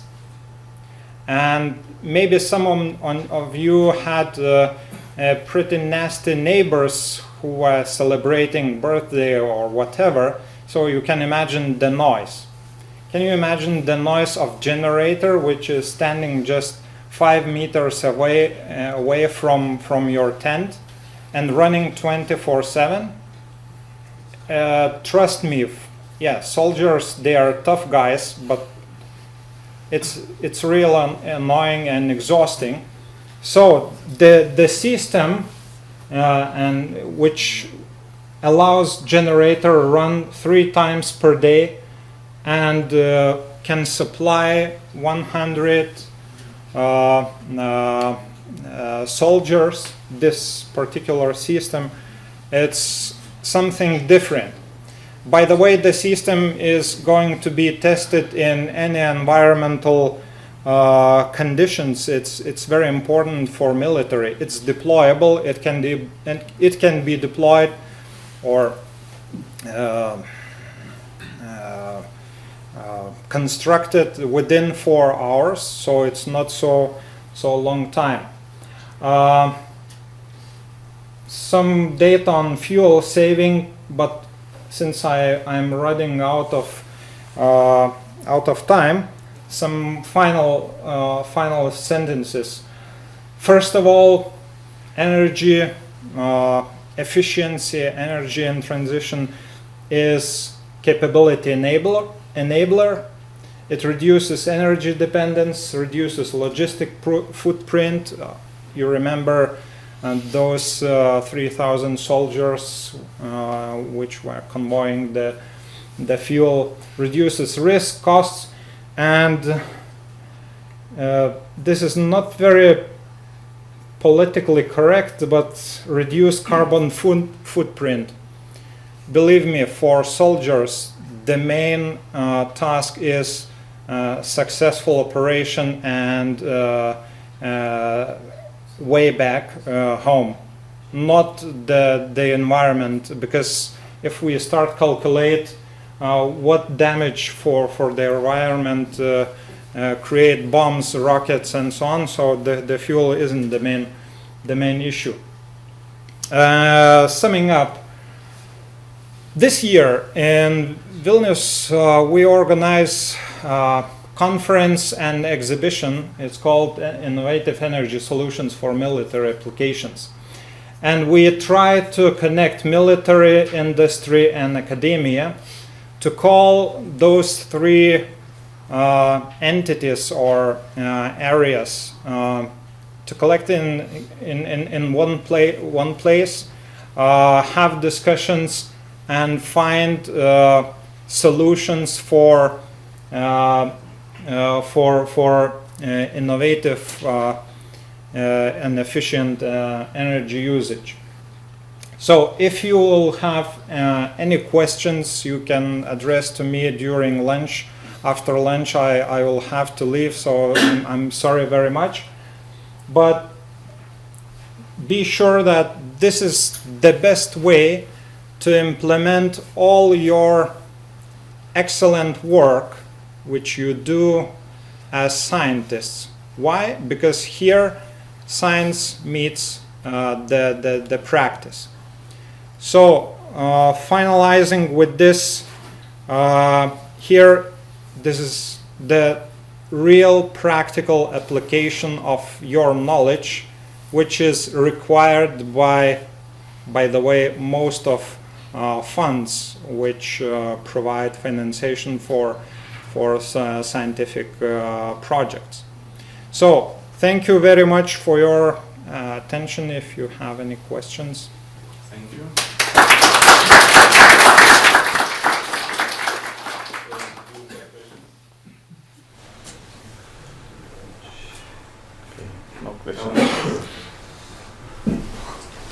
absolutely clear presentation. No questions. Thank you very much.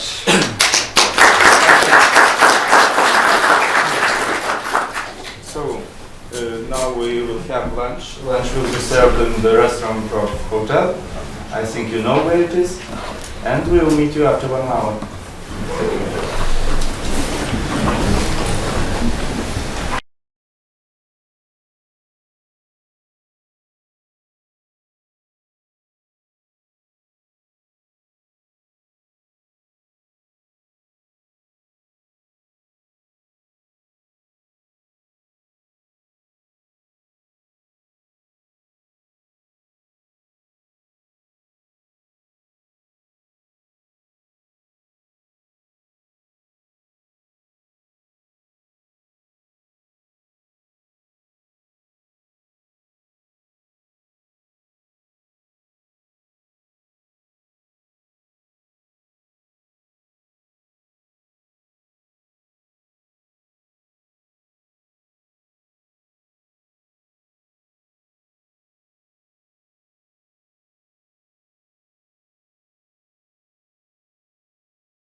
Ladies and gentlemen, let's start our session on electronics. And we have 6 presentations. Time limit for every presentation is 15 minutes with discussion, including discussion. And the first presenter is from Czech Republic, Roman Sotner. Please welcome. Thank you.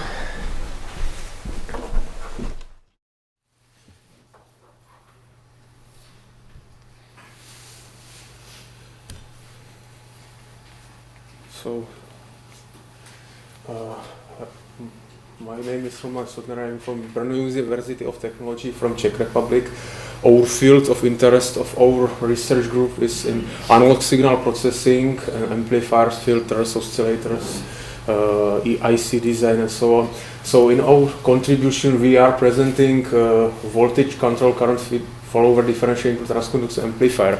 This is quite new active device with controllable parameters that allow us to construct, to build some interesting application. In our presentation we are focused on to enable big quadratic bandpass filters. So our presentation outline consists a motivation for this work, some specific goals, active device description, which is important for application in the systems, and detailed information about the proposed applications, which is by quadratic bandpass filter with quite a high quality factor and its possibility to change its value. We will show the simulation experimental results, and we will compare our solution with other proposals in literature. So, to motivate researchers to continue with works regarding analog signal processing are now in few points, because we have available some commonly known active big quad filters, and these circuits require more than one active device. In most cases, multifunctional systems contains 2, 3, 4, and more active devices with simple configuration of terminals. There are maybe 3 terminals or 2-port devices. The motivation to work with these systems are also in low number of terminals, because active devices with low number of terminals are limitation for application, for implementations, because we cannot obtain simple structures. For example, if we compare new proposals with standard utilization of operation amplifiers, it's a typical. Standard active devices like operation amplifier are also limited in the point of view of electronic controllability, because we have not available any parameter to control of target applications. In our case, we are dealing with multi-terminal active devices allowing synthesis of simple structures. In most cases, it only required one simple active devices and several passive elements outside of the device. Implementations of such advanced multi-terminal active elements means for our application multi-parameter control. It is focused on certain improvement of electronics controllability. It means significant extension of tunnelability range and various independent control of several parameters of application. In our case, it is, for example, quality factor control and pole frequency tuning.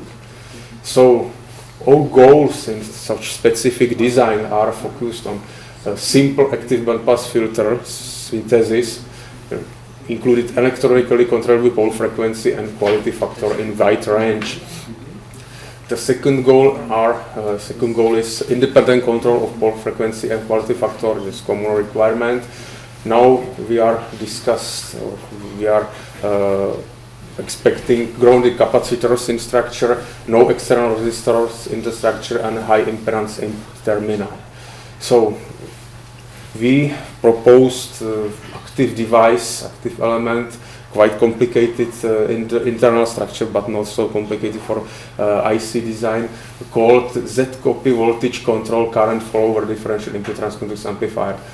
We can imagine for this abbreviation that our device includes current follower, operation transconductance amplifier, and variable gain amplifier in 3 sections. The first section is current follower with control of input resistance. There is indicated by resistor, by 20 ohmmeter.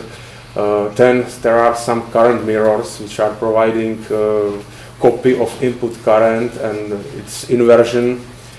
And the second sections of the device consist of the operation transconductance amplifier with availability of setting of transconductance, parameter, conversion constant between output current and input voltage at voltage drop at these terminals, and there is also variable gain amplifier available at the input of negative input of the operation transconductance amplifiers that allow us to open 3 definiting equations, because we have now equation for output currents, which means that there are 2 controllable parameters, voltage gain and transconductance, that allows various signal operation with input voltage.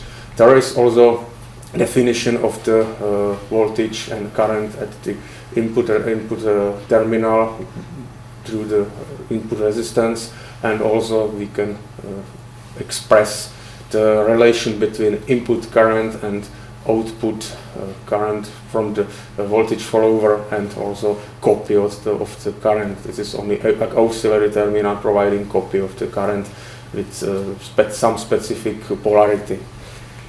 So we proposed behavior model. Behavior model means that there are commercially available devices, for example, voltage multipliers, current mode multipliers, amplifiers, and so on, that allows us to establish the behavior of the circuit very similar to the ideal concept of the operation. So we are now in the structure here, and we have available the parts called current follower, because there are blocks which are behaving like current follower with controllable input resistance, which is established by 2 differential amplifier followers, but one of them is controllable. There is voltage gain amplifier realized by, implemented by some commercial available type VCA 810, and the transconductance sections with the 2 outputs of different polarities is constructed from the current mode multiplier EL20A2. So we measured our required parameters in this order. So we tested input resistance in this port.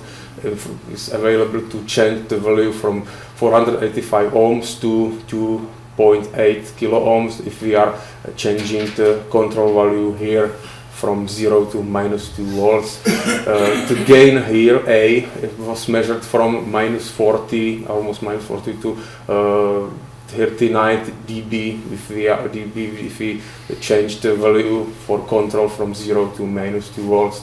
And GM, transconductance control, was provided from the 0.2 microsiemens for control equal to 0 volt, and to maximum value that reach the 3.1 millisiemens for the maximum value 3.6 volts. So our application, if we can imagine that such structure is now included here in such block with specific feedbacks. So we are now dealing with the band pass filter, which has 1 input and 1 output. If there is necessity to provide impedance separation, the voltage buffer is required here at the output node. And we can discuss the transfer function in such form. You can see that pole frequency is controllable by parameter R. It is now supposed for equality of GM of the 2 reciprocal value of RF, because these parameters are changed together simultaneously. And gain A, which is now parameter of the amplifier of the behavior model here, is now available, available for change of quality factor. So we really obtained the required functions that filter is behaving like a bandpass, providing bandpass response with the tuning of pole frequency and control of quality factor. So we measured and simulated such system in the PSpice and provide some experiments with laboratory equipment. So we can see that pole frequency was tuned from 189 kilohertz to 864 kilohertz if we change the simultaneous control of the RF and GM in corner values of the system, of the possibilities. We can also change the quality factor from 0.3 to 50 in all measurements. Only A gain was used for the change of quality factor.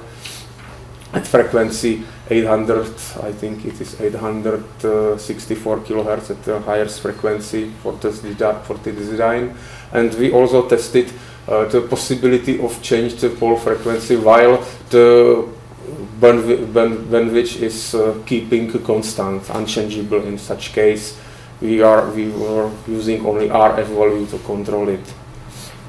So there is comparison of our results. We can see that some references were compared to our proposal, and the number of active and passive devices is also very favorable, the lowest from all proposals. The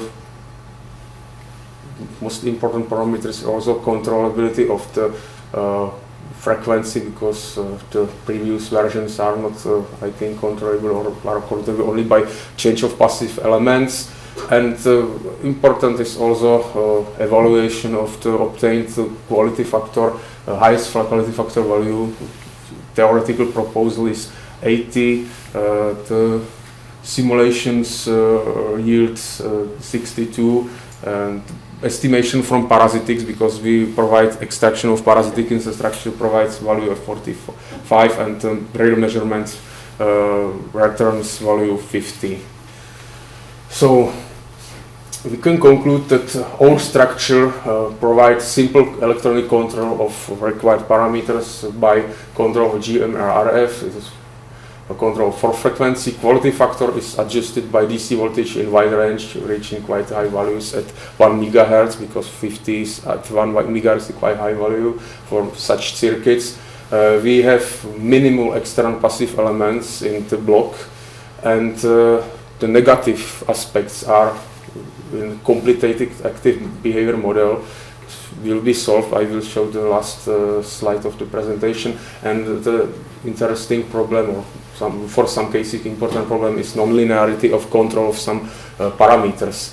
Now we can conclude that prepared models work up to 20 megahertz if we are discussing parasitic poles and zeros of the behavior model structure. And now IC implementation of the device will be solved in following months, because we finished a fabrication process of our the device on chip in technology i3T 0.35 micrometers of semiconductor process. Samples were delivered in April, and now they are under testing. We only know that basic functionality of blocks is confirmed. It is working now, and we can establish of the behavior of the device which was discussing at this page completely with our IC implementation. So we are now waiting for measurement of basic characteristics, and we will implement this integrated circuits to obtain this active device, voltage control current followable differential input transconductance amplifier, because all cells regarding the behavior necessary for establishing of such device are included. There are current controlled current conveyors, there are voltage mode multipliers, differential followers, and so on.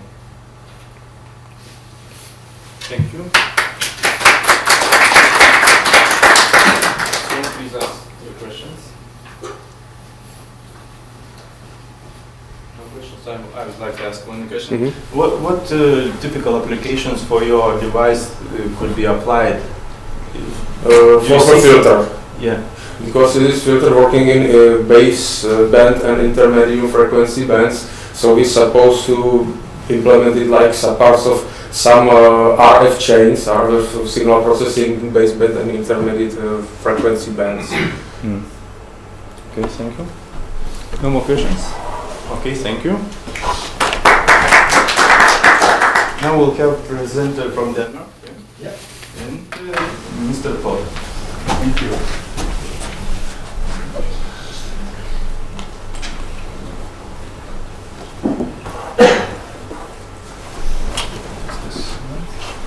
Yeah. Okay. Cool. Okay. All right. Hello, everybody. My name is Rasmus Borgaard Plov. I will present this paper entitled "Photovoltaic OLED Driver for Low Power Standalone Light-to-Light Systems." So, yeah, this will be mainly a talk about the system, but also a little bit into the electronics behind it.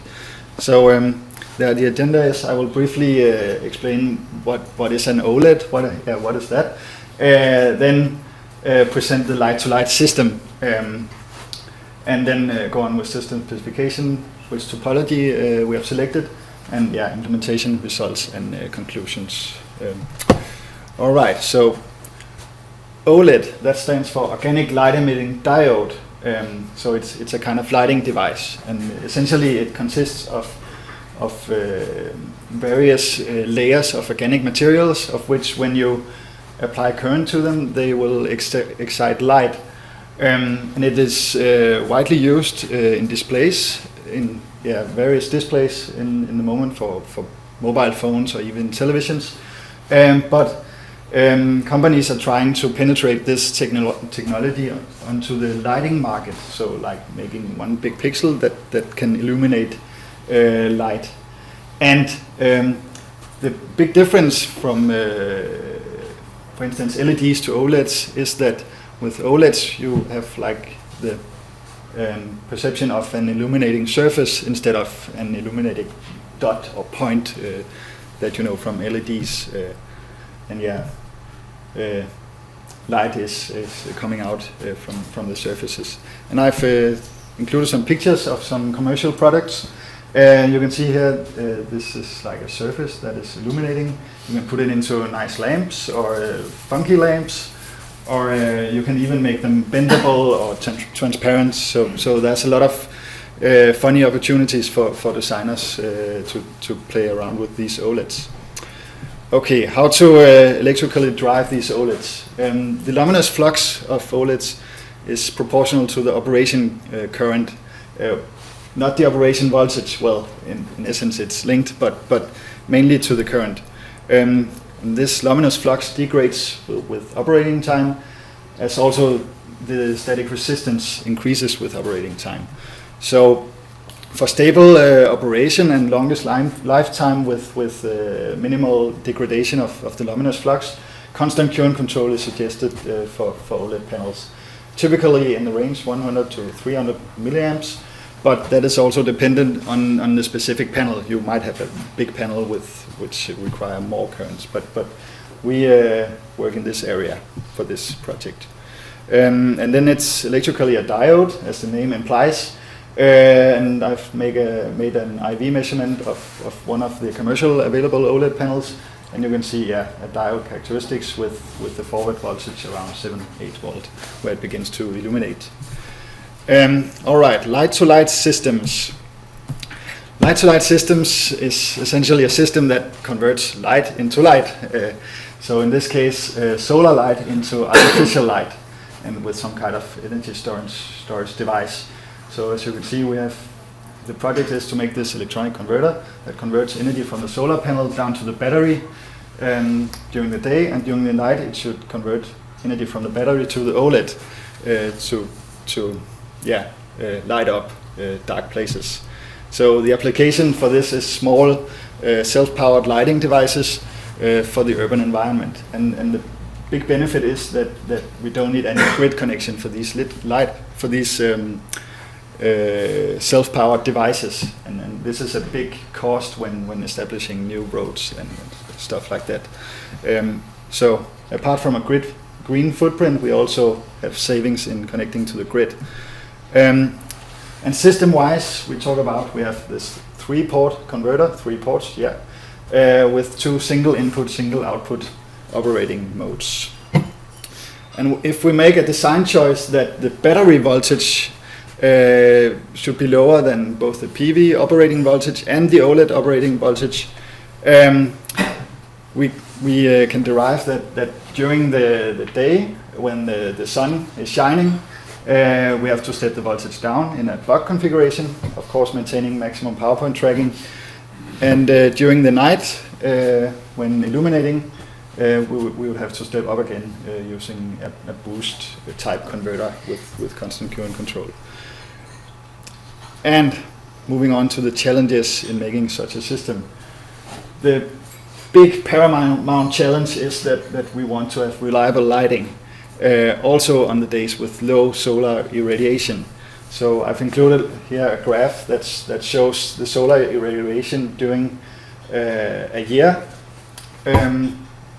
And you can see here during the summer there's a lot of sun, really nice, and during the winter there's not that much sun. Well, you know how it is.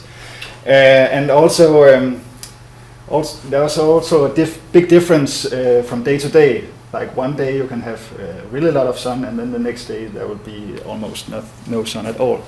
So system-wise, in order to secure reliability, we have a bottleneck where we really have to work on the efficiency for the converter to be optimized, especially for the very low power area, because this is here we want to optimize. So if we have a generic efficiency graph, the low power area is very, very important, and actually the higher power area is not that important for this for securing reliable lighting.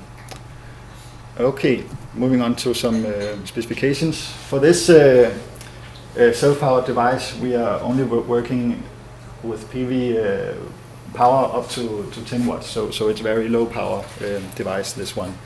And I've just put some numbers on it. We work with a 9 volt panel, a 3.6 volt lithium ion, and the OLEDs that we want to supply power to is a standard portfolio from one of the main companies making these OLEDs. Okay, so moving on to selecting the topology for converting the power. Well, the most straightforward way would just be to take a buck converter for stepping down and a boost converter to step up again, of course with synchronous rectification. However, there is some duality because from these two topologies, for instance, they both have an inductor and a switch to ground. So why not just combine them? So we can save some components by sharing the inductor and the switch to ground, in order to make like one topology that can make both operating modes of this converter. So we can save on components, but we cannot charge and illuminate simultaneously. That's the drawback. But that's not a requirement for this case. Implementation. Well, this is some numbers for the implementation. We have a somewhat low switching frequency to save on the switch losses. Low gate charge MOSFETs is very also important to keep the loss down. And the Q2, which was the switch shared between the operating modes, also shares its dead time circuit. So we have to cleverly select a dead time that can ensure some soft switching, but also limit losses between the two operating modes. So there's a trade-off in selecting an optimal dead time. So we try to optimize to these numbers that we just picked, 0.5 watts for the buck mode, and 1.23 watch PowerPoint for the boost mode corresponding to one of the OLEDs. Yeah, you can dig deeper into this in the paper, but essentially we have to like find the trade-off between the losses from each operating mode. So here you can see the losses from the switch event from the shared MOSFET, and we picked the most optimal dead time to be around 10-11 nanoseconds. So that was implemented and calibrated in the prototype, which is this one. You can see also a big thing about making very very efficient can be to use oversized components to really try to minimize any losses in the DC current that we try to convert. And this is a digital controller with a small MSP 430 that controls both operating modes. Then briefly the results. The efficiencies is what matters in this application. So as you can see, the efficiency from PV to battery, which is when we step the voltage down, is very good. Well, at least we think we are very satisfied with this result. That we actually are at 0.5 watts is about 94% efficient. And we are nearing 96-97% in this low power area, which has been a struggle for us earlier. But we are very satisfied with these results, and also from the battery to the OLED, we are above 95% for the operating point for the select OLED panels. So the conclusion is that we have this 3-port converter intended for driving OLED from battery in a boost configuration and charging battery from a PV panel in buck configuration that we have proposed, and the topology is capable of harvesting energy and driving OLED panels in these like-to-like configurations. And these efficiencies peaking at 97% in buck and 96-97% in the boost operating mode. So future work would be to keep on working on investigating the dead time issue. We could work on separating the dead time circuits for the shared MOSFET for each conversion mode, or investigation of an adaptive dead time method suitable for this converter type would also be interesting. In order to soft switch as much as possible all the time.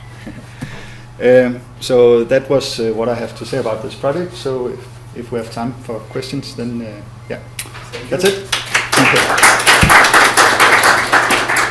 We don't have so much time for questions. Okay. Maybe we have some questions. I want to ask, is that only prototype or is commercial product? For now it's a prototype, but we are really moving on pushing into the industry, and we have some industry partners that are taking over some of the technology now. In the future, in the near future, but it's the idea that it will be implemented in real products very soon. Okay, Yeah. Thank you. Thank you. Now, moving forward, we have presentation from Poland, Mr. Kubal.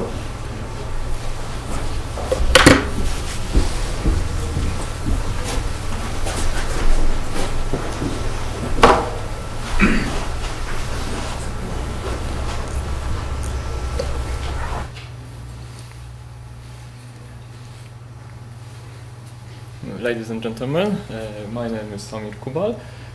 I'm from Wrocław University of Science and Technology, and today I would like to present you some research, some results of our research focusing on fatting measurements and sending these results by wireless network. Short part of my presentation, I will start with fatting measurement description. After that, wireless data transmission platform with description of pulse oximeter, and finally pulse and saturation measurements which are needed to fatigue measurements. As we know, each kind of work is associated with symptoms of fatigue, and of course the fatigue is greater, the efficiency of work is lower, and could also lead to an accident, especially for hardworking people, for example for miners. So the monitoring of human fatigue is very important, and the National Center of Research and Development in Poland has announced such project, which we raised right now. The first step of our project is an attempt to answer the question how to describe fatigue.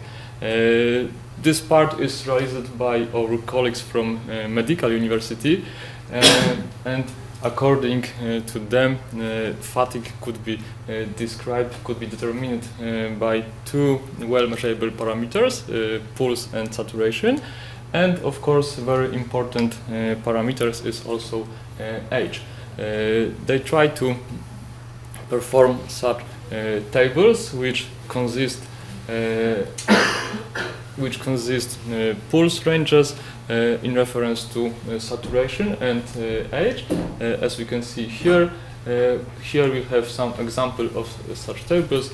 For example, for saturation greater than 90% and for people younger than 30 years old, we could mark the fatigue into three stages. Green stage means that everything is okay. Yellow means that could be some first symptoms of fatigue, and the red one means that the person is tired and should rest. These tables will be implemented in algorithm which will be implemented in miner's biosensor. Each miner will have personalized biosensor. Our task in this project is to design wireless network to transmission information from miners to the sync, to the database, and design pulse oximeter. So, based on our experience in of radio wave propagation in mine, we had designed the network which consists of three main components. The access component, the main task of this component is simply transmission information from the miner to the concentrator. Here we use the Zigbee interfaces. The second component is a distribution component.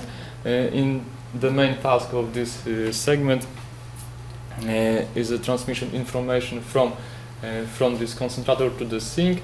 Here we use chain topology, and here we use wireless network interfaces. As we can see, this concentrator is a part of both segments, access segment and distribution segment. This concentrator has two interfaces, Zigbee interface and wireless LAN interface. The third component is simply database, which consists a list of all miners with its properties, age, weight, of course pulse and saturation.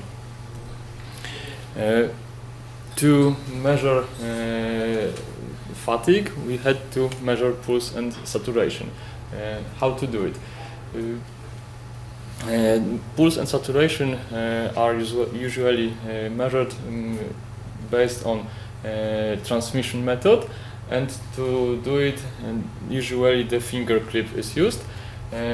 This finger clip has two lights emitter, simply two diodes, red and infrared, and one light detector.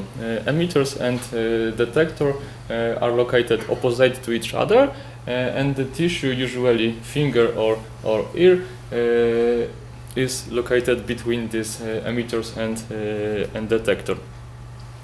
Unfortunately, this type of this method of measure pulse and saturation is impossible to use in mine, so we had to use another method. We have decided to use reflection method. In this method, light emitters and light detectors are located next to each other, and the light reflects from the tissue. Both methods are based on hemoglobin properties. Hemoglobin absorption is various for red and for infrared lights.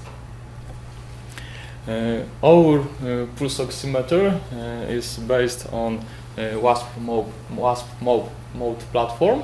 This platform is manufactured by Libelium. This platform has own microprocessor. Here is Atmega 1289. To this platform we have added radio interface. As I said, we have added Zigbee interface, and of course we had to add pulse sensor. This pulse sensor communicates with microprocessor by E2C bus, and this pulse sensor needs two voltage, two power supplies. So we had to design additional voltage stabilizer. As a pulse sensor, we used microchip MAX 3101. This is quite new microchip manufactured by Maxim Integrated. This microchip has light emitters, light detector. Everything is closed in one enclosure with dimension about half centimeters.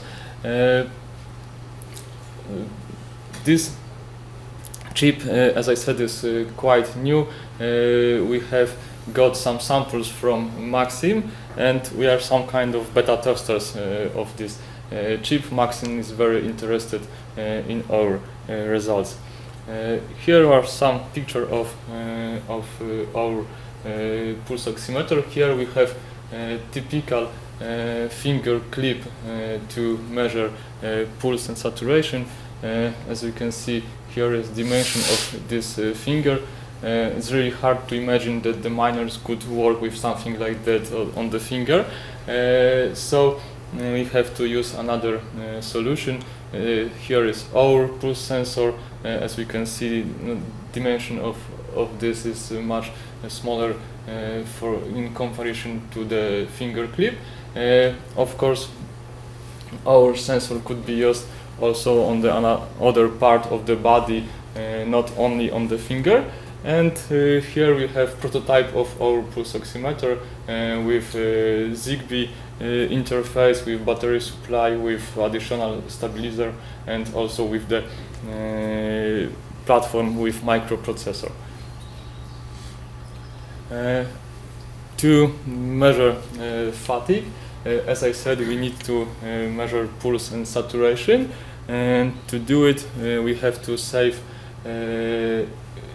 current generated by a detector, and here we have current flow generated by detector, and to pulse measurement we have to find time distance between two peaks.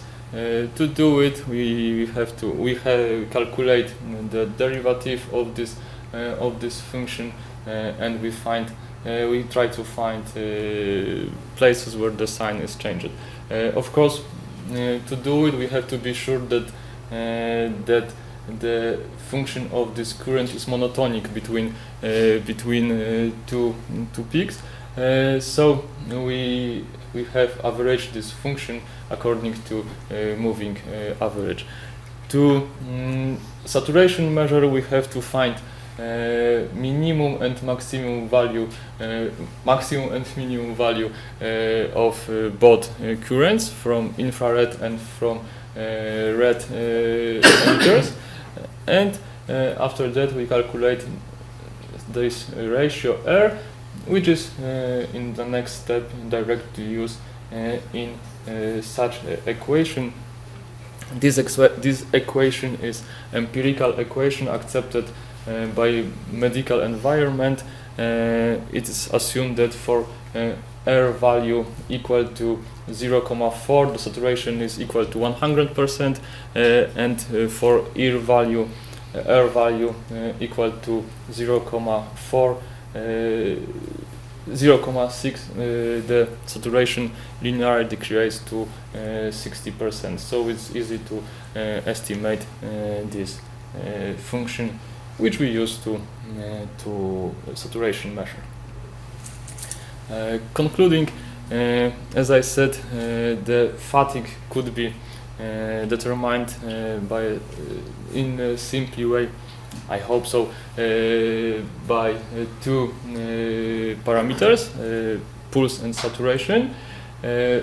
Of course, fatigue monitoring is very important, especially for hard-working people, because it could help to avoid some accident. So we try to build such telemetric system, which will have biosensor personalized for each miner.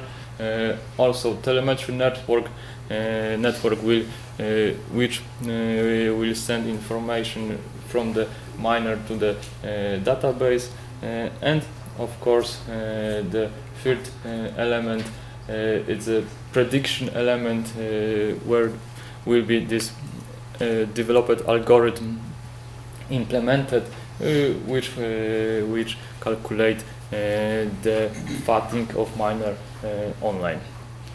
Thank you very much. Thank you.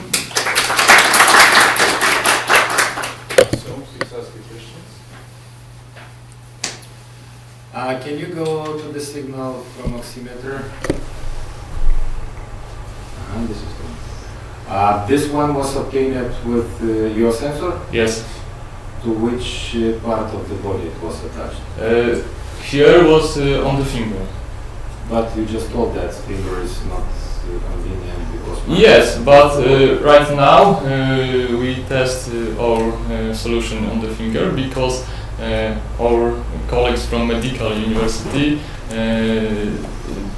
haven't gave us the place which on the body where can we measure it. But we can measure according to them on the leg, because there is a lot of blood with oxygen. Okay.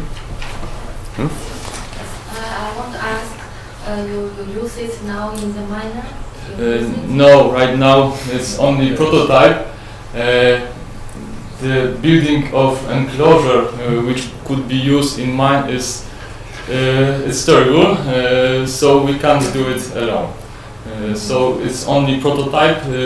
Right now we want that our prototype could measure measure pulse and saturation, and the enclosure and test on miner will be in another step. And what about the testing frequency? You will test each people. You have a test and input the frequency 1 hour or some minutes? Miner work for about 6 hours. 6 hours. So for this 6 hour, our device could operate underground on the battery supply. And what is the frequency you will get the right now we don't know. It's also depends on our colleagues from Medical University, but we think that about 10 seconds could be very good, or even 1 minute also could be good, because fatigue it isn't very fast. It's someone work, the pulse or saturation don't jump to 12 in 1 second, so we could measure in time between I don't know 1 minute, for example. Yes, I'm very interested for the power, because if the testing frequency is too high, maybe the power will... Yes, of course. We tested with the power supply. I don't know if you can see, but here we can see 1,900 milliampere hours, and with this power supply, this device could operate couple days. So it's no problem. Of course, if the frequency of measure is higher, the time of operating is lower. I have a question. That's very interesting solution. But have you ever been in mine downstairs? Right now, no. Oh, that's my problem. That's that's a good equipment. Is able to work in open areas, something like this. But you use ZP as well. ZP works very well as non-mechanical obstacles. Yes. Mechanical obstacles. Therefore, it can be a problem with real communication. Yes, of course, but we want to use it only in small group of miners where there is no mechanical obstacles. Okay, in which mine you use? In copper mine? This is for coal mine. In which company? In which mine? In Poland. Which mine? Because I'm also from Poland.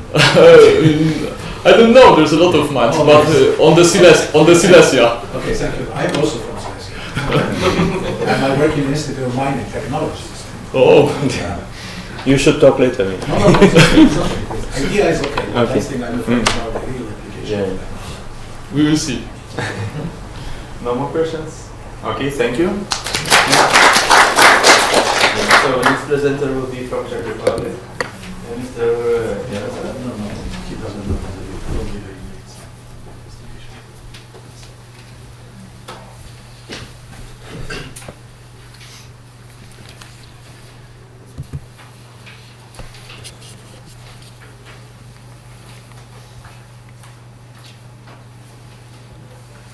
Okay, so good afternoon, ladies and gentlemen. Welcome to my presentation here in Palanga. The title of my presentation is Differential Second Order Voltage Mode All-Pass Filter Design Using Current Conveyors. My name is Norbert Renchar. As the chair introduced me, thank you for it. Co-authors of mine are Associate Professor Jaroslav Koton, same as me, from Kaunas University of Technology, and the third co-author is Yun Wei Horn from the Chung-Yang Christian University from Taiwan. This is the outline of my presentation. First of all, I will briefly introduce the topic and our motivation to do this work. After that, I will compare the single-ended and true or fully differential filters.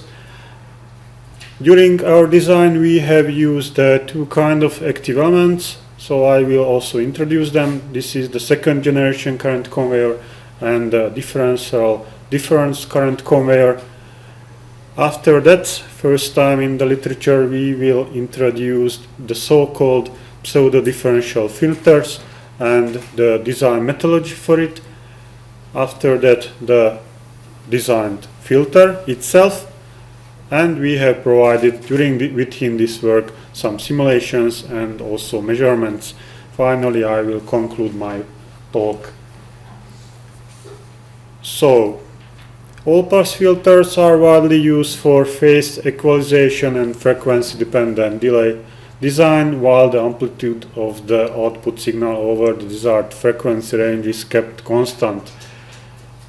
However, during their design, we should follow and pay the following attention to it. Once, they should be controllable. They should be designed based on active elements.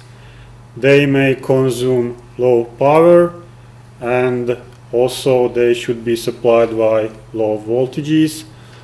On the other hand, they should have high common mode ejection ratio parameter. Once we described single-ended solutions with differential filters, then the differential filters have an advantage of immunity from common mode noise signals. They have enhanced dynamic range, lower harmonic distortion, and they also reduce the effect of coupling between various blocks. Generally, when we analyze the performance of voltage mode differential filters, following notation should be assumed. First of all, the differential mode input is the difference between the two input voltage signals.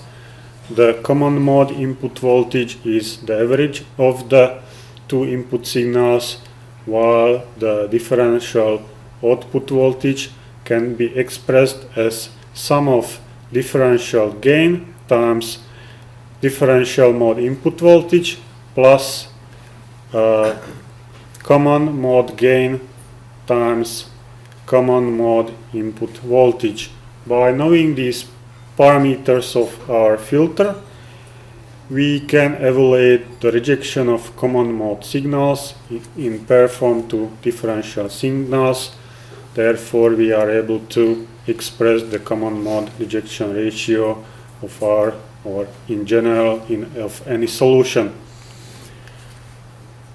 On the other hand, also the true or fully differential filters have also some disadvantages. These are based on, or due to that, one of the design methodology is using single-ended prototypes, and we are mirroring them about the ground plane, which of course result the usage of fully differential active elements. There must be symmetry of passive elements. Therefore, the complexity of such circuits topology is significantly increased. But why we are designing these filters is simple that they have very high common mode rejection ratio. Therefore, our aim in this work is to design a differential filter with less structure complexity, but same time with very high common mode rejection ratio. And to do it, we are introducing so-called pseudo-differential filters. Before it, I will also describe the active elements what we have used during our design. The first active element is the second generation current conveyor, which is a 4-terminal active element and can be described by simple equations. As you can see, the current flowing into the Y terminal of the active element is equal to 0, while the voltage appearing at X terminal is equal to input voltage to Y terminal, and the currents flowing inside the X terminal are copied with plus and minus sign to output terminal of the active element. Similarly, we can also define the non-ideal second generation current conveyor when we just simply consider non-ideal voltage and current transfer gains. In ideal case, these transfer gains are equal to 1. The second active element what we have used during our design is the differential difference current conveyor, which input circuitry consists of differential difference voltage amplifier as expressed by the following equation. The remaining part of the circuit is same, meaning that the behavior of the circuit is same, meaning that the currents flowing to Y voltage terminals are equal to 0, and the current flowing into X terminal is copied by a positive and negative sign to, or mirrors to output circuitry of the active device. Similarly, we can also define its non-ideal behavior. We can describe by again considering of non-ideal voltage and current transfer gains. So during the design of so-called pseudo-differential filters, we should follow some design steps. As you can imagine such filter, such filters input circuitry is, let's say, behaves fully differential. Internal circuit is single-ended, and the remaining output terminal or output circuitry of the filter is again behaves as fully differential filter. Therefore, by just such a simple design step, we are able to transfer a single-ended filter topology to fully differential when the internal structure of the filter remains single-ended, but if you are describing the filter from outside input and from the output, it behaves as fully differential filter. And what is the main point of this approach is that compared to fully differential classical filters, the complexity of such structures is significantly reduced. Considering also the output part of the pseudo-differential filter shown as follows. Here we are describing using differential difference current conveyor. However, as you can see that the Y1 and Y3 terminals of the active device are grounded.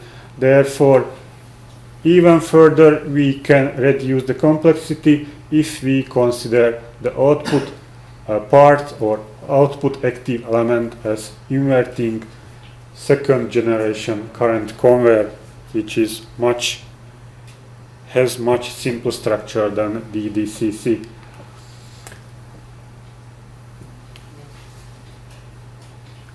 The designed proposed pseudo-differential all-pass filter by us is the following, and by analyzing the above mentioned or previously mentioned equations or description of such filters, we can reach the following equations of the filter. From that, the most important from designer point of view is the angular pole frequency and quality factor can be independently from each other controlled by a simple resistor R3. Therefore, the quality factor can be controlled independently from the angular frequency by resistor R3, as well as the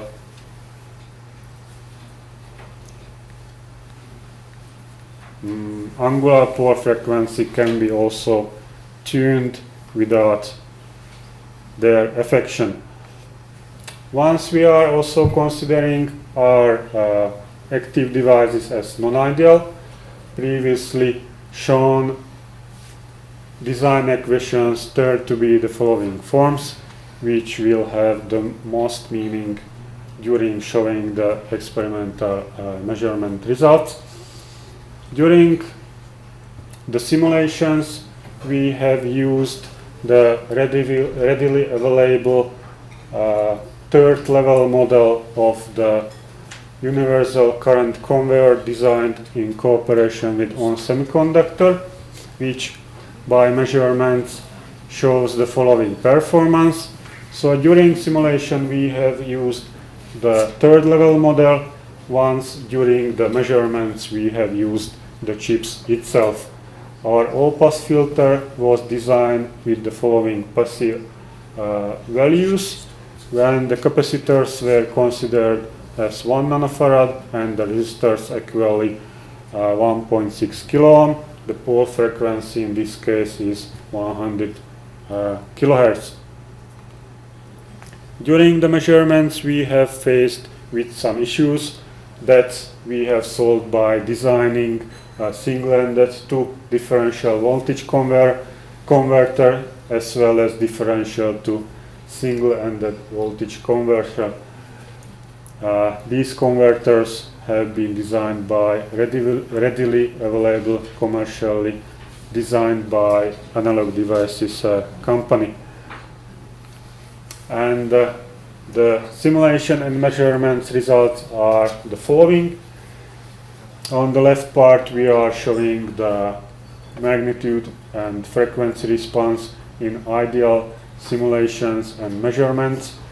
The angular pole frequency shows about 95 kilohertz, while the quality factor of the filter is less than 1 due to the subtract of non-ideal gains of the active elements, and the reach passband gain in case of simulations is 0.51 dB, while during measurements it dropped down about to 1 dB.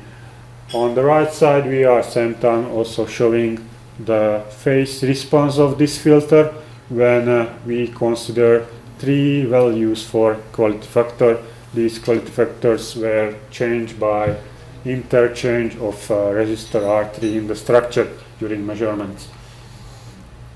Also, same time we have performed also the group delay measurements and simulations against frequency, and also the common mode rejection ratio has been measured as the main factor to evaluate the performance of the filter. During simulations, its value was about 43 dB, while during measurements it dropped down up to about 36 dB, which is for our purpose still satisfactory. The last measurements what we have performed is the time domain analysis, and this is the list of references what we have studied during our study. And as a conclusion, I can say that we have designed a pseudo-differential voltage mode all-pass filter of second order. During design, we have used 2 DDCC active elements and 1 second generation current conveyor, 2 capacitors and 3 resistors. All these passive components are grounded. The quality factor can be independently tuned against angular frequency by single resistor. There is no need of any passive component matching. The filter features with high input impedance and high common mode rejection ratio, and the behavior was verified by simulations in PSpice. As I mentioned, we have used the third level model of the active device, as well as we have during measurements used the readily available chips designed by our department in cooperation with ON Semiconductor. So, as I mentioned, the main performance or the main behavior to evaluate the performance is the current mode rejection ratio, which reached in simulations approximately 43 dB, and this decreased during measurements to 36 dB, which is still satisfactory. Thank you for your attention. Thank you. So, questions, please? Yes. Move to the slide where you have the conversion of the single-ended to differential mode. Please. This one? No. Where are converters? AD, yes, this one. What about frequency range of the amplifiers?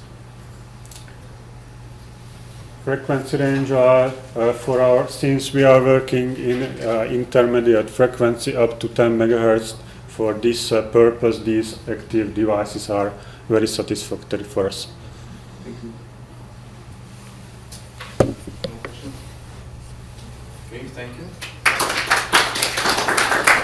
have a presenter from Serbia, Mr. Pjevalica.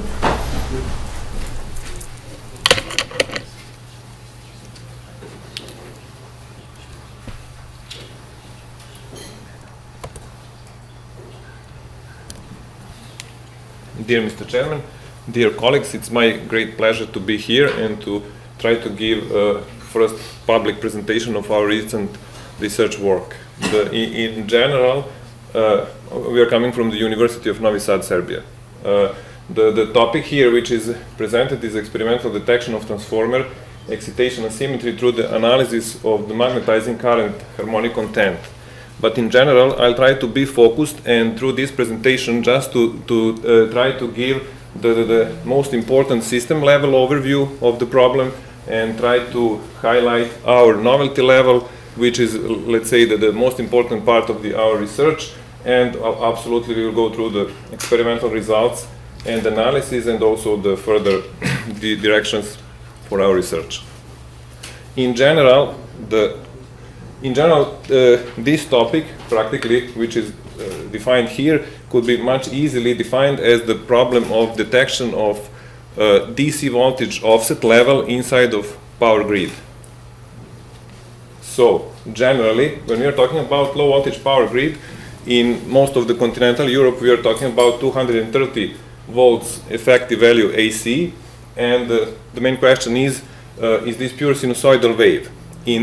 Typically and historically in most of the applications we can say that this is good assumption, but recently it's not the case, and we are facing the situation where as we see the power hunger of the humankind is rapidly growing, and the question also of the electrical power quality is also growing. We are familiar, at least here in Europe, that we have this European standard EN 5160, which takes care in a detail about the electrical power quality. But on the bottom line of that standard is typically harmonic analysis of the voltage waveform and its quality, like typically harmonic distortion and similar analysis. Okay, the topic we are talking about is DC component measurement and this problem, and so someone could say now, okay, considering that we already have a standard which takes care about harmonic content of the power voltage in the AC grid, okay, the DC component is just the DC offset level, which means the zero harmonic, isn't it? Of course it is, but it's recently recognized, and on the next slide we will be focused a little bit about system level problem with this DC component. Recently it is recognized as a really significant problem, and it's already included in the several recent standards worldwide. So, why it is important at all and why we have to handle it? In general, who injects DC offset in the power grid?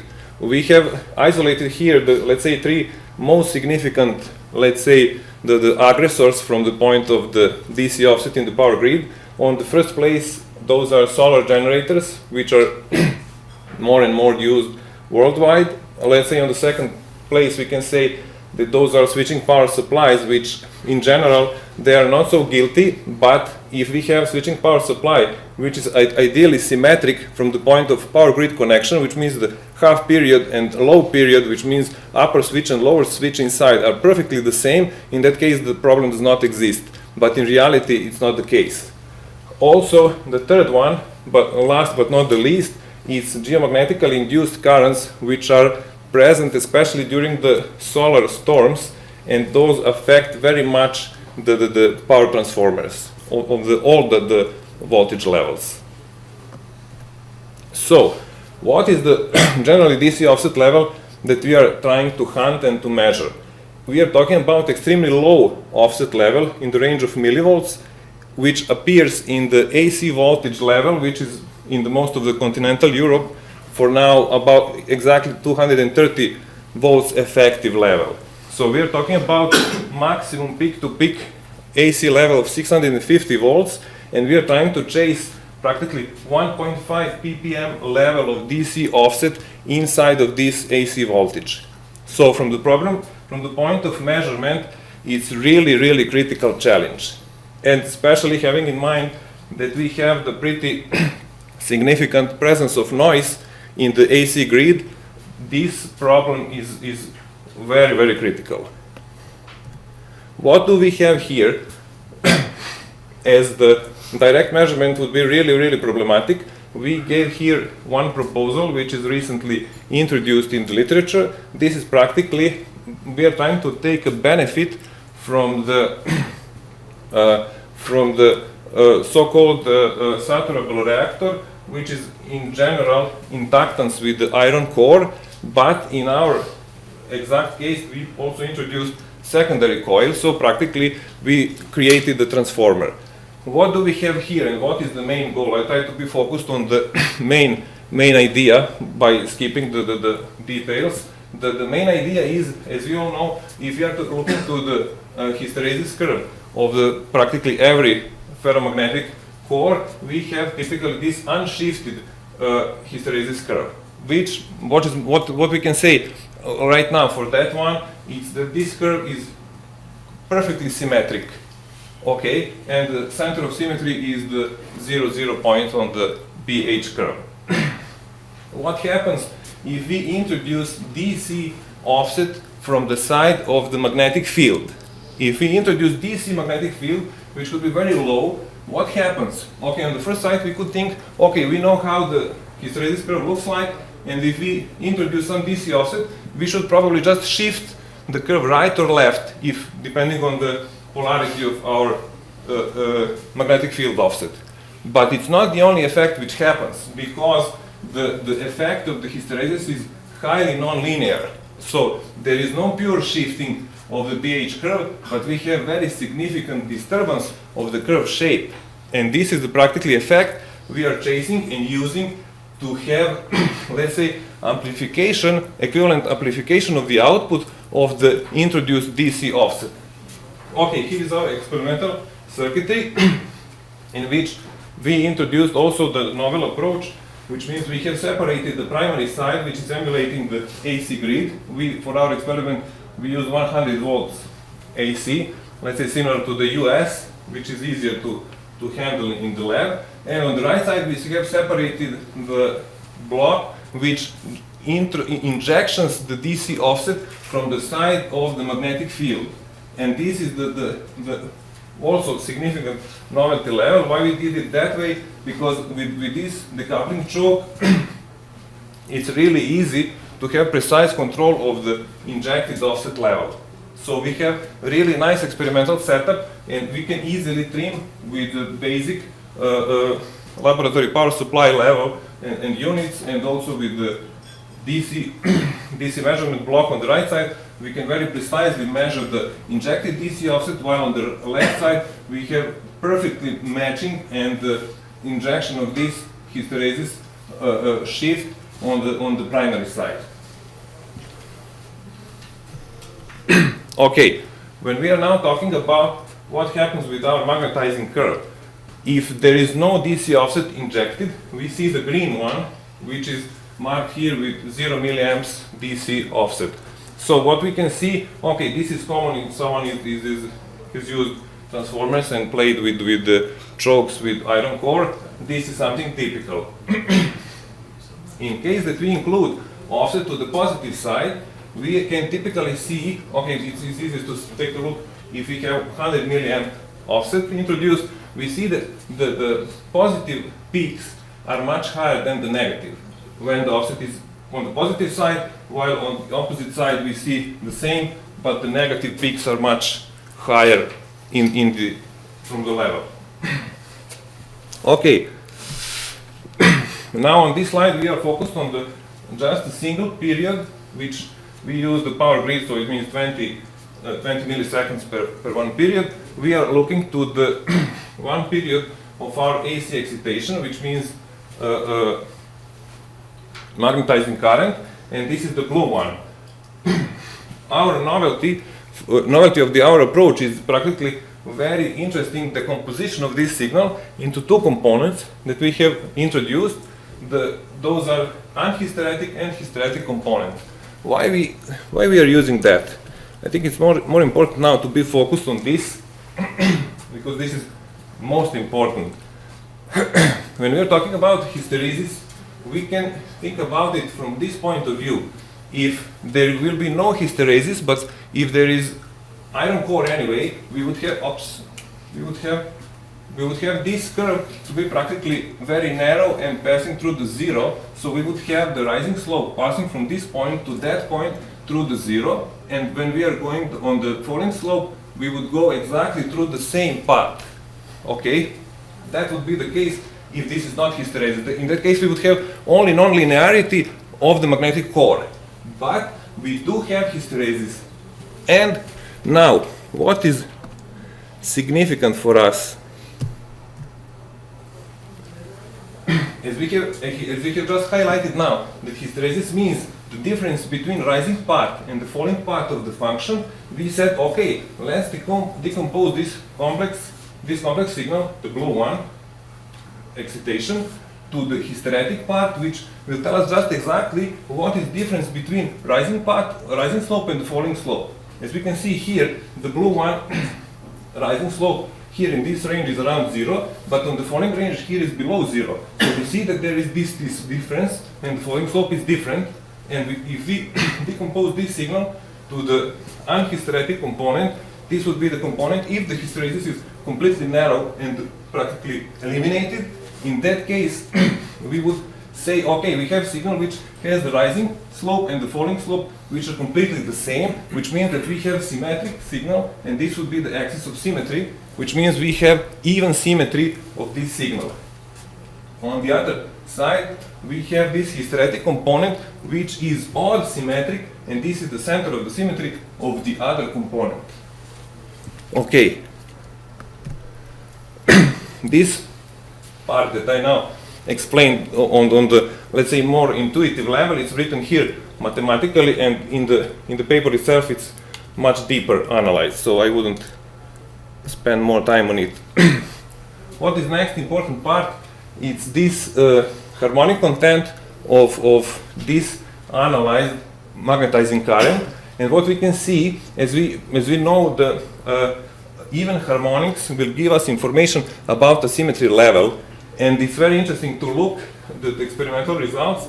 We will analyze second, fourth, sixth, and eighth harmonic of our magnetizing current, and what we can see is very interesting that especially second, fourth, and sixth harmonic, they have practically, from the point of phase, we have very, very nice mapping between the polarity of the DC offset and the phase level. So we see for the negative DC offsets, we have pretty positive the phases. It's around 0.3 to 0.5 radians, while this is for the negative DC offset, while for the positive DC offset we have negative phase shift, which is pretty much similar to second, to fourth, to sixth. For the eighth, it's also similar, but we have seen already some disturbances here.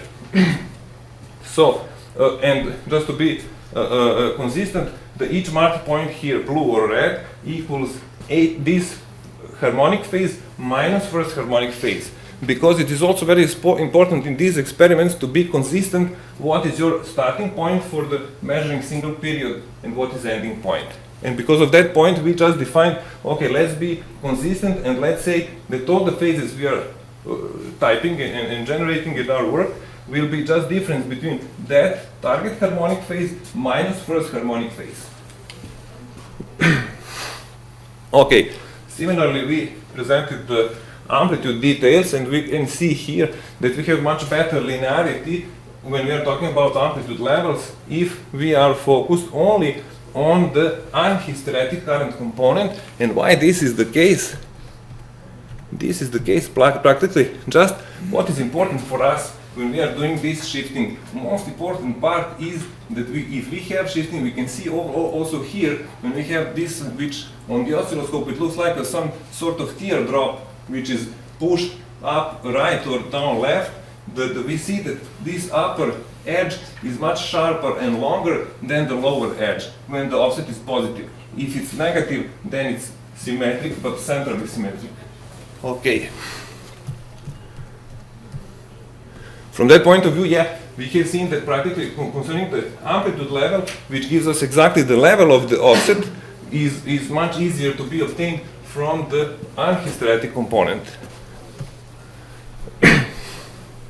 In general, for the future research directions, we are preparing, and we are already doing on the sensor optimization, as this saturable reactor is our main sensor, and we should increase inductance, decrease cellular resistance. Also, we are already selected FPGA as implementation for the prototype, and also we have to do verification and evaluation of the complete system.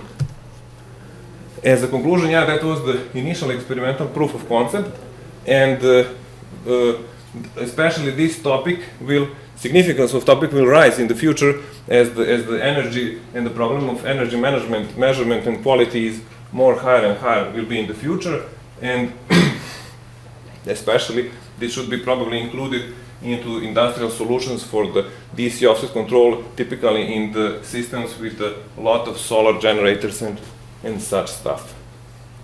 If you have any questions or comments, I'm really very open and I'm willing to give any answers and to open discussion.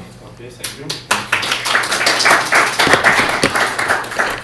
Please ask your question. Many questions. It's very interesting things. You know, in the past we used it when we wanted to increase the magnetic parameters of transformers and protection. Okay, but it's just very interesting. But I wonder, since if you have symmetric hysteresis loop, doesn't matter what polarity you have, you should get the symmetrical shift on both sides. It only depends on the magnitude of the current which you use, AC current. Since you have a symmetrical for both sides, you simply establish the point of the characteristic, that's simply shifting.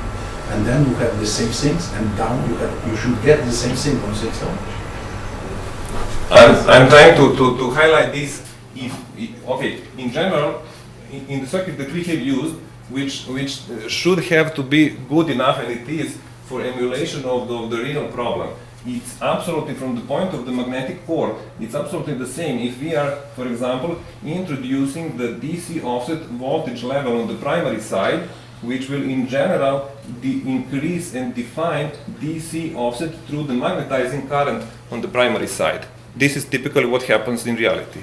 What we say, okay, let's forget about that to introduce the DC offset on this side, let's switch it to the secondary side so that we can perfectly control it in the lab with very easy decoupling with one large inductance, second ampere meter and serial resistance just to control the current level. And what really happens, it's really amazing, we are doing with this research for several years now. And let me say, when we first time have analyzed the problem and figured that this could be emulated on this way, we were amazed when we got the oscilloscope shots with this asymmetric hysteresis. So definitely, if we introduce the DC offset in the magnetic field, it's absolutely not only the shift of the complete hysteresis, but it's completely disturbance of the shape. How the shape turns to be completely different. And especially this is very important topic for the design of the sensor, because what we need in our sensing element, we need element which will react on very, very low DC offset level. So it means we need for very small introduced DC offset in the magnetic field to have significant disturbance of the hysteresis shape. So it will be easy for us to detect difference between this corner and this one. So practically we are now playing, this is the, let's say, upside down. In the typical power field, it's important to have perfect transformer and not to have any asymmetry, of course. But what we are here doing, we are introducing and trying to improve the influence of the asymmetry and the influence of the DC level to have more disturbance to be easier to measure. Okay, thank you. You're welcome. Thank you. More questions? Okay, thank you. The next presentation will be from Poland, Mr. Zak. You short on time, but I think we will speak. Thank you.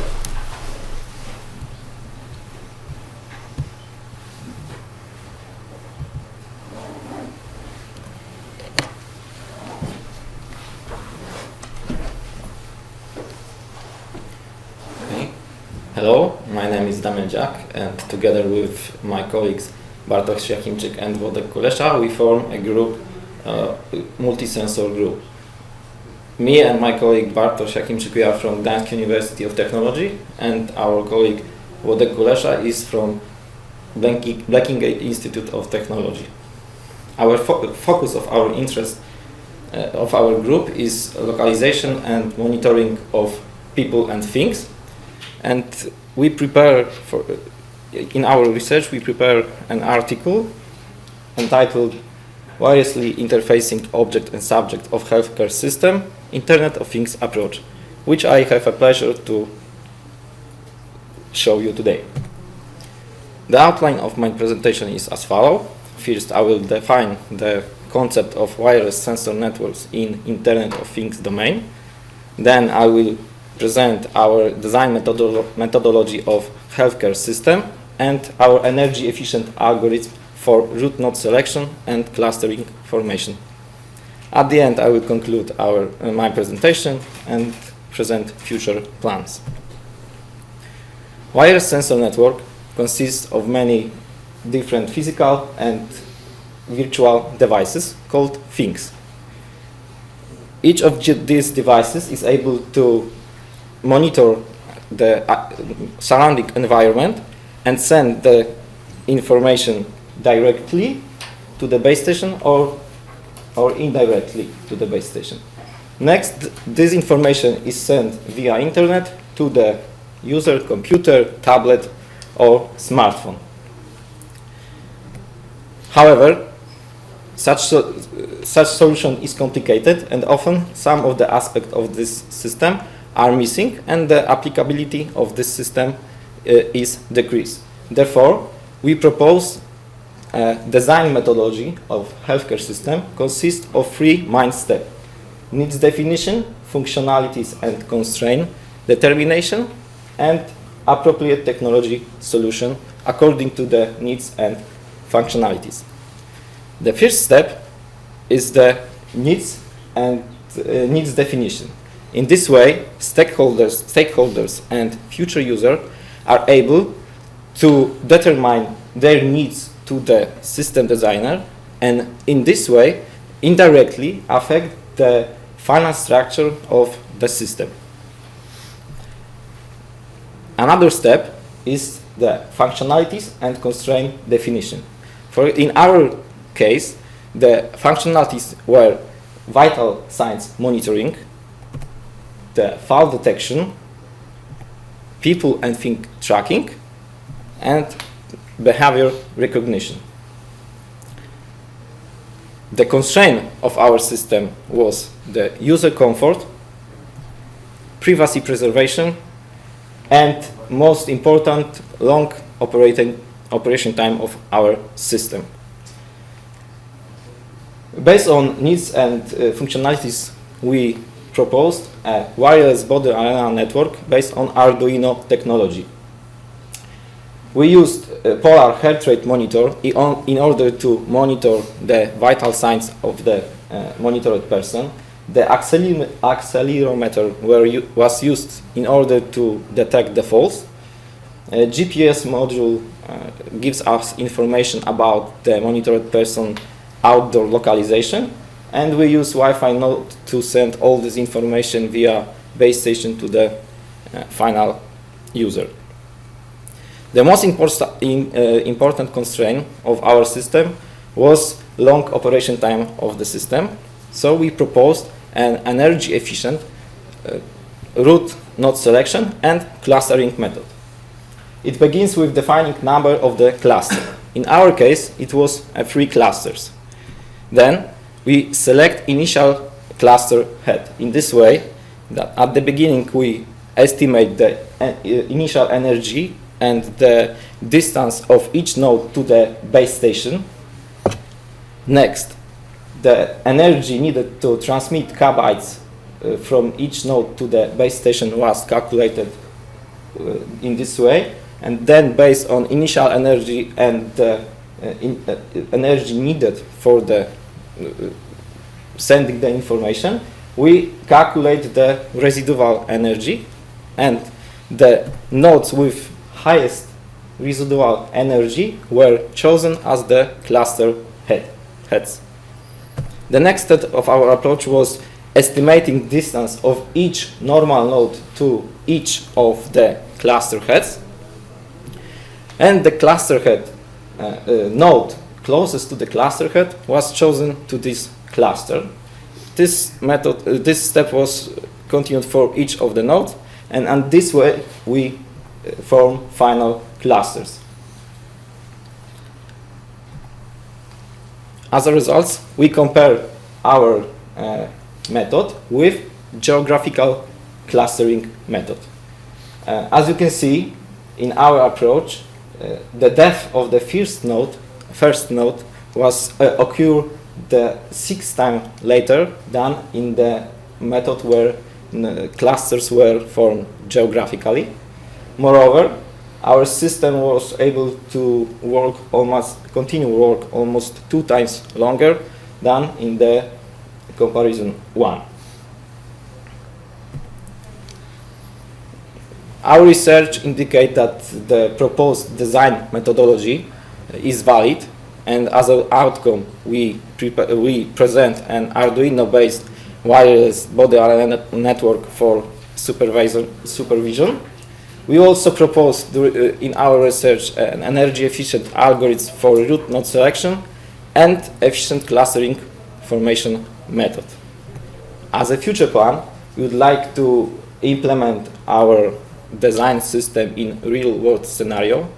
Moreover, we would like to analyze the security aspect of our system and extend our system with additional sensors for vital sign monitoring. Thank you for your attention. Is there any question? Thank you for saving our time. Maybe we have some questions. Yes. What are the energy savings that you can achieve using this approach? Are you calculated or measured, or is that something that you will do in the future?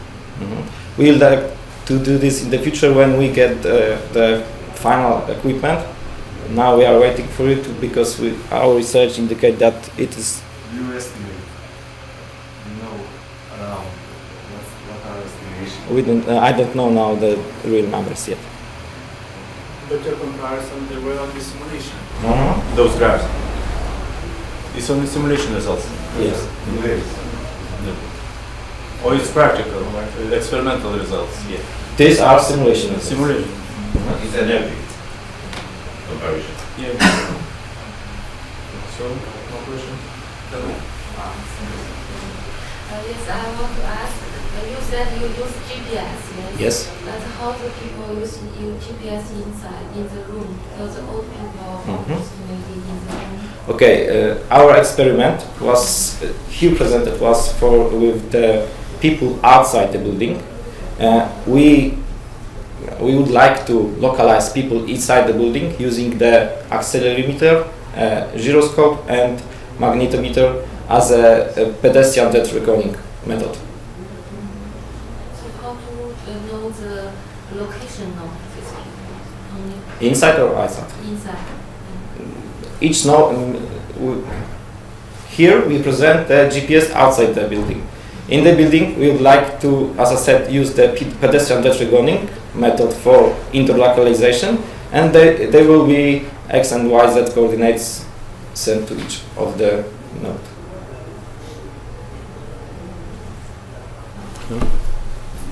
No questions? No? Okay, thank you. Thank you.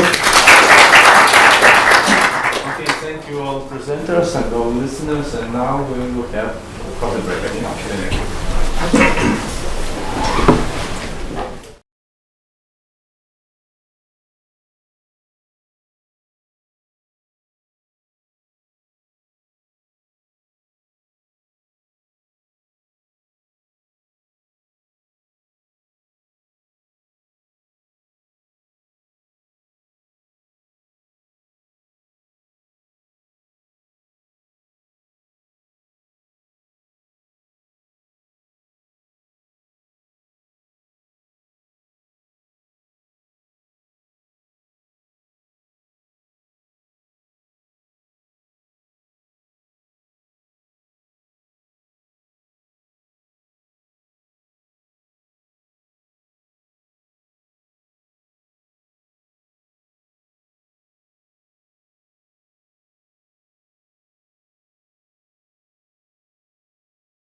Okay, lady and gentlemen, there's only one lady. Please don't disturb. You know, I know there's one lady, but it's you are from China also. No, I'm from Denmark.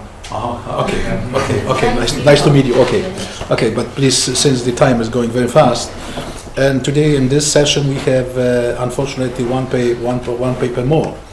We include the paper number from the section 6B1, which is shifted to the section that will be presented at last. Therefore, the first speaker is Mr. Josef Ritonia from that's the Faculty of Electrical Engineering, Computer Science, University of Maribor, Slovenia. Please you have 15 minutes all over. Therefore, 12. I think the 12 for presentation and 3 for discussion. Yes, thank you. Okay, please go ahead. Ladies and gentlemen, I hope that there will be one paper less, but okay, I will try not to be boring. I will skip some equation, and I would like to motivate you for this paper to read it later and perhaps to continue work and to use the solution of this work also in your papers. What will I do? What will I explain today? The main question is how good are simplified mathematical models for dynamical analysis of the synchronous generator connected to the grid. Let me first answer on some sub-questions. Is this problem important? Yes, it's very important. Why? Because the oscillations are very harmful. Where we can see this? You can see this in losses, and you can see this in blackouts of power systems. We had in last year a lot of blackouts. 4 years ago, we had the largest blackouts in the history. More than 1 billion people were affected. What are the reasons for these oscillations? First, the changes in construction of synchronous generator, and after then also the additional control systems in power systems. So both together are the problem, and which are the model solutions for this problem. So one of the solutions is that we try to analyze synchronous generator prior to manufacturing. And the other possibility is that we can implement additional control system for damping and stabilizing if the synchronous generator is already built and installed into the operation. So, but for both solutions, we need dynamical mathematical model, and therefore is this topic so important. Are these models already known? Yes and no. There are many mathematical models of synchronous generator, but the majority of this model is not suitable for analysis of oscillations. The main reason is that from theoretical point of view this is no problem, but for practical work it is very difficult to obtain all parameters of synchronous generator which are necessary, which are requested in these models. And second problem of the models is that the model structures are quite complicated, non-linear, and therefore it is not possible to use linear analysis tools and tools for design and synthesis of control systems. So, a short survey. The basic mathematical model of synchronous generator is well known, 7th order non-linear decom model. On the other side of the list we have the simplest one, voltage behind synchronous reactance model, and between are many simplified models which are more or less accurate. Some of these simplified models are written here. So, and during my presentation I will present and compare two models. The basic one for the reference and the linearized third order model, called also Heffron-Phillips model. This model is important because it has very good ratio between complexity and accuracy. Let's start with the nonlinear model. In this case we assume 6 stator windings, 6 windings, 3 on stator side, 3 on rotor side. We assume that the synchronous generator is connected to power system, to the network. Inputs of this model are mechanical torque and produced by a turbine, and rotor field winding voltage produced by excitation system. Model is written in state space form. We need 7 state space variables, 5, so we can see here again, 2 inputs, 5 linkages, and 2 mechanical state space variables. But the main problem with this model is that it requests a lot of parameters of synchronous generator. The manufacturer, they don't give us these parameters, and it is also very difficult to obtain, to measure all these parameters. Additionally, we need also steady state variables and base quantities for normalizing. Second problem is that the model is not the simplest one. It is written by a system of 7 nonlinear differential equations with many additional algebraic equations. But the good thing is the model is very accurate. So I will show some results of our synchronous generator with nominal power 12 kilowatt. This is small synchronous generator for home power station, power plants. This is our measurement system. Instead of a turbine, we use a asynchronous machine with frequency converter. Here first we calculate, measure and calculate models data. And here are the results. You can see that the results of simulation and measurement fit very well together. So the upper figure shows the answer, the response of the model and system on the step change of mechanical torque and in rotor speed. And the lower bottom figure shows the response of the rotor speed on the step change of field excitation voltage. So because of these advantages of this model, we tried to simplify it. We made state space reduction first, and after then linearization. Here are assumptions, and finally we obtain linearized third order model. We have the same inputs, but only 3 state space variables and only 9 parameters, and these parameters are much more simple to determine. Here is the model written with state space equation and output equation. Here is the block diagram of the model. We can see that the model is third order. We have 3 eigenvalues, and 2 of these are dominant conjugate complex, and these eigenvalues are linked with the frequency and damping of oscillations. These are already slides prepared for questions, possibly. And here are the answer, here are the responses of this linearized model. We can see if we use this model instead of full order nonlinear model. In this case, we have the same responses if we simulate it in small neighborhood, small vicinity of the equilibrium point. Here is the response to the mechanical torque, step change in speed, rotor angle, and stator voltage, and here is the response for the change of field excitation voltage. So in all cases we have very good dynamical and steady state accuracy, but for larger input deviation, linearized model is not accurate. So we can see the deviation in steady state and also in dynamical performances for larger step change in input variables. So for 50% from nominal value. This is the first was for mechanical torque, and this was for field excitation voltage. So what to do? So we would like to answer on the question: how is the function of steady state error and dynamic error on the deviation of input variables? So for our model for 12 kilowatt synchronous generator, we calculate the influence of mechanical torque deviation, and we can see here on the steady state in rotor angle here and stator voltage.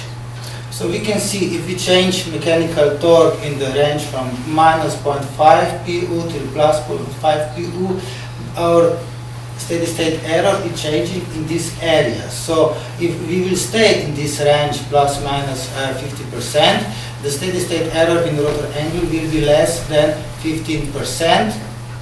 And similar is also for voltage error. And here are the calculation, here are the results. Here are the results of the influence of excitation voltage deviation on rotor angle and stator voltage, steady state error. In the previous case it was mechanical torque, and here is field excitation voltage. And finally also the influence of input deviation on the dynamic accuracy. So we use integral squared error, performance index. So, and here are the results. So all these results were valid only for our synchronous generator, but is it possible that to obtain some general conclusions for majority of synchronous generator of different nominal powers? So therefore we made analysis of about 40 synchronous generators, different nominal powers and different types, and we obtained in almost in all generators similar shape, similar form of these functions, of these graphs. So, and these are the forms only for 5 synchronous generators. So for these 5 from 25 till 15 MVA, and these are the forms, these are the graphs which shows the steady state error in rotor angle and stator voltage for different excitation voltage for these 5 synchronous generators. This is for dynamical error. Which conclusion we obtained from our study, from our analysis? First, some qualitative conclusions. We can say that for all synchronous generator, the steady state error is in stator voltage always smaller than steady state error in rotor angle. Second conclusion is that the impact of mechanical torque on steady state error is always larger than the influence of the excitation voltage, and the same is also for dynamical error. Can we say something about quantitative conclusions? So we try to formulate it in such simple way. So we can say that if we change mechanical torque, if the mechanical torque deviations are smaller than 30% around the equilibrium state, then the steady state error in rotor angle will be smaller than 10%, and steady state error in stator voltage will be smaller than 5%. And this will be valid for the majority, for all analyzed synchronous generator, and these were really a lot of many. Similar conclusion we can obtain also for excitation voltage deviation. During our analysis, our study, we obtained a lot of experiences in this area. So therefore, we would like to write a kind of guides, a table with guides, which model is better for different situations. So we try to analyze which model is better considering accuracy in small operating range or in large operating range, which model is more simple, which model is better, is more suitable for numerical simulation, which model is better for theoretical analysis, which model is better for control system design. And in such way we brought such table with rules, what is better for every situation. The goal of this table is to help the engineers and researchers to decide which model is better to use in any situation. About the conclusions, so during the presentation, it is not written in the paper, I tried to motivate you to show that the problem, the topic of the paper is up to date, is really important. The main contribution of this paper is to show the quantitative and qualitative analysis of both models, the advantages and disadvantages of different models, and with the goal that I will that the researcher and engineers can improve choosing, so selecting the best model for the best situation. Thank you. Thank you. Thank you. Thank you for a very interesting presentation. I will start to pose the questions. Who from the audience will have the questions? One more questions. May I have a question? That's a very interesting thing, since in your title is applicability. If it's a applicability, it should be conferred by some experimental results. You know, that's the most simply, they often use the Park-Goriev equations, which is used up to now. And we measure these things, therefore there are some equations done. You probably, in your system, you neglect the saturation. Also, you assume that the power system is equal to infinity, is right? Therefore, there's some simplifications. But you had a chance to measure it, since you show us some model. And did you check the measuring results, some widgets were able to measure it with your the theoretical? Since in this is we have magnetic system. Therefore, if we have magnetic systems, the probability theory doesn't work. We cannot extend it for high power, since that's non-linear system. Yes, first thing, yes, we neglected saturation, and we think that influence infinity of the system. Infinity Yeah. So we compared our simulation results only with this one synchronous generator, the small one. The small one. Yes. Okay. We didn't have the possibility for. Okay. Okay. Thank you very much. Since time is already but who would like to say something? Okay, we can say thank you very much.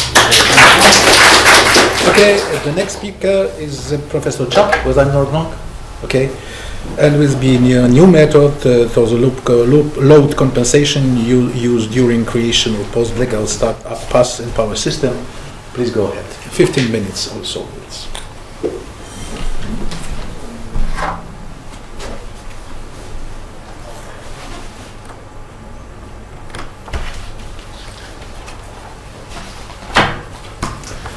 Thank you very much, Mr. Chairman, dear audience. My name is Kaunas from Kaunas University of Technology, and I'd like to present a paper which considers blackout and restoration of power system. We are used to the electricity very much. We cannot imagine our life without electric lighting, electric power, electricity, but some accidents may occur that we have a blackout. These are the examples. Due to extreme weather condition in Poland in 2010, due to rain and ice, medium voltage power line collapsed, and we had a blackout, respectively small area of Poland. This accident was much serious. In 2008, due to extreme weather condition, the towers of extra high voltage power line collapsed, and we had a blackout on the large area of Poland. If blackout occurs, we want to restore power system, power plant, switch on power plant as far as possible. Generally, we use a hydropower plant as a source of power, and we want to start a thermal power plant. And we have to create startup path with the use of high voltage power line. In Poland, in Poland we have 110 kilovolts overhead power lines, 220 kilovolts, and 400 kilovolts power lines. It is not easy operation, and if we analyze papers which discussed this problem, we can say that the following problems are considered: protection relay settings, coordination of and communications of power system dispatchers, turbine governor operation algorithm. But two important issues are omitted, and we propose modification in the operation, the preparing of startup path. The operation of under-excitation limiter and proper settings of load compensation. Both issues are connected with automatic voltage regulator of synchronous generator. When we have normal operation of a power system, we have loads in power system, and when we switch on consecutive over power lines, when we rearrange configuration of power system, we switch on these power lines on load condition. But during creation of startup path, we switch on consecutive power lines on no load condition. Over the power lines are characterized by charging reactive power, so we have a problem with voltage increasing. And during this operation, we cannot cross the border for synchronous generator. Let's look at the example. We have a hydropower plant. We switch on first power line, and then we move to the left on the PQ diagram. Voltage rises. Next power line, more reactive power. Next power line, more reactive power, and next power line. We crossed action border of under excitation limiter. UL is activating, and we have the effect of UL, very high voltage. So if we analyze the effect of under-excitation limiter, we can see that when this limiter is enabled, we have a problem with voltage level. So we propose to disable this under-excitation limiter when we want to create a startup path. This is the first proposition.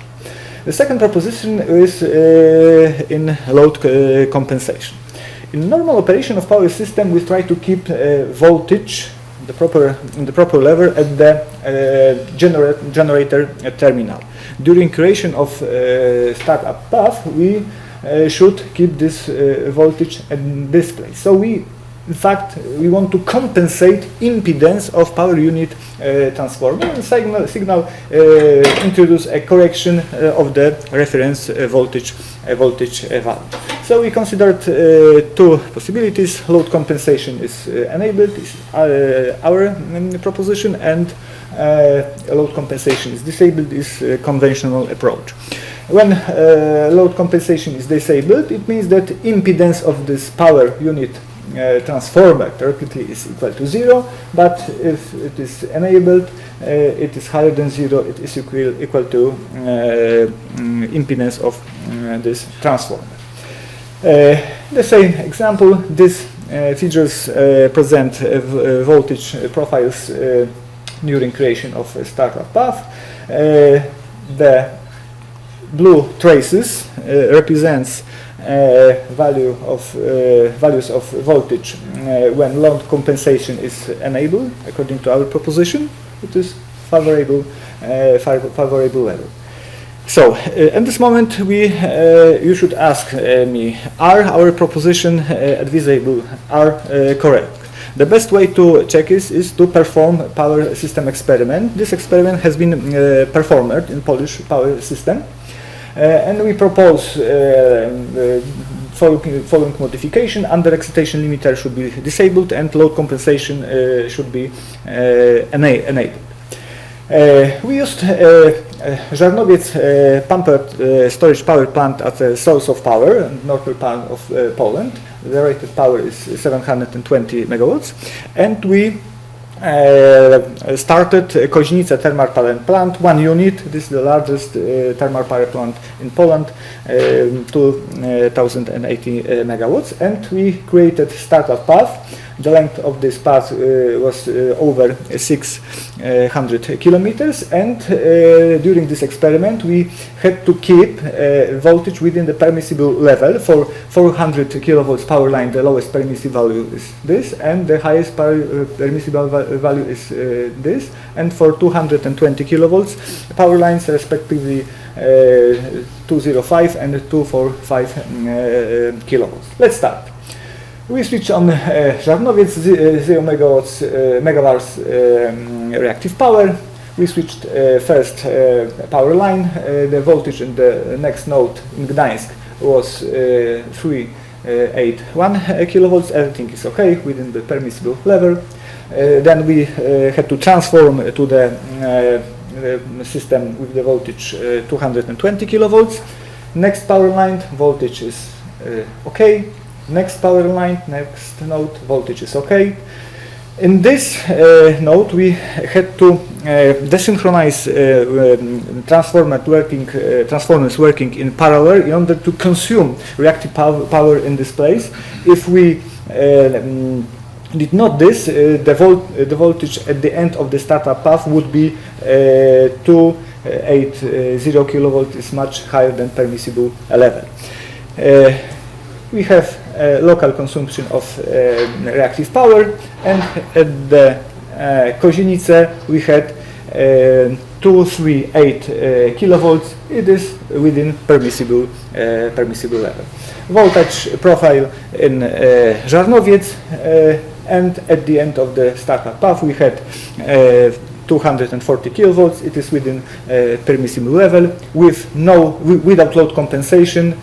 We simulated this. It would be 254 kilovolts. This figure presents voltage values at each nodes. This trace represents voltage level according to our proposition. Everything is okay. It's under permissible level. We simulated voltage level when load compensation is disabled. We had a problem for nodes. It is higher than permissible level. Conclusions. The proposed modification of automatic voltage regulator settings have just been verified in Polish power system. An experiment was carried out last year, connecting pumped storage power plant Żarnowiec and thermal power plant Kozienice. The experiment confirmed that the modification proposed by us are advisable. Thank you very much. Thank you very much. Thank you very much. We're exactly on time. Therefore, we have some time to have questions. I know the paper is open for discussion. Who would like to say?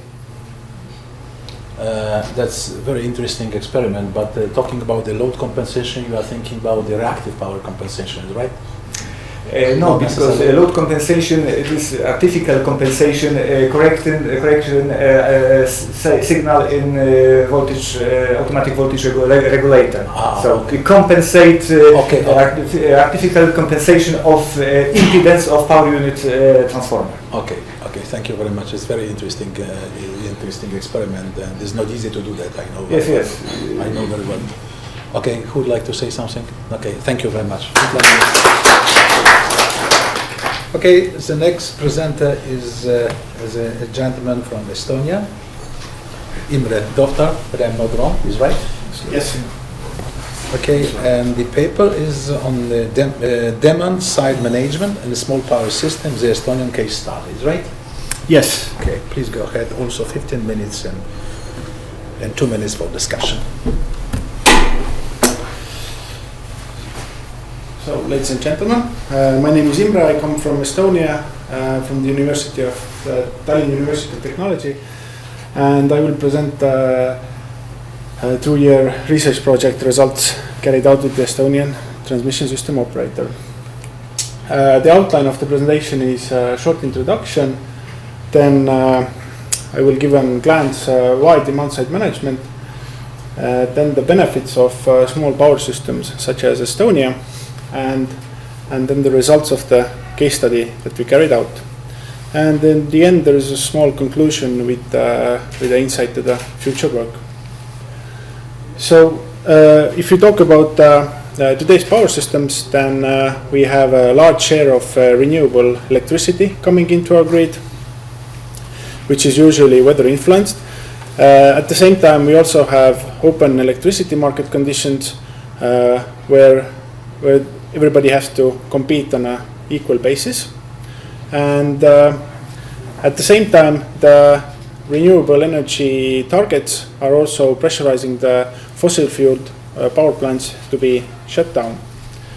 And at the same time, we also have urbanization, or where the loads that used to be in load centers are shifting towards weaker parts of the grid.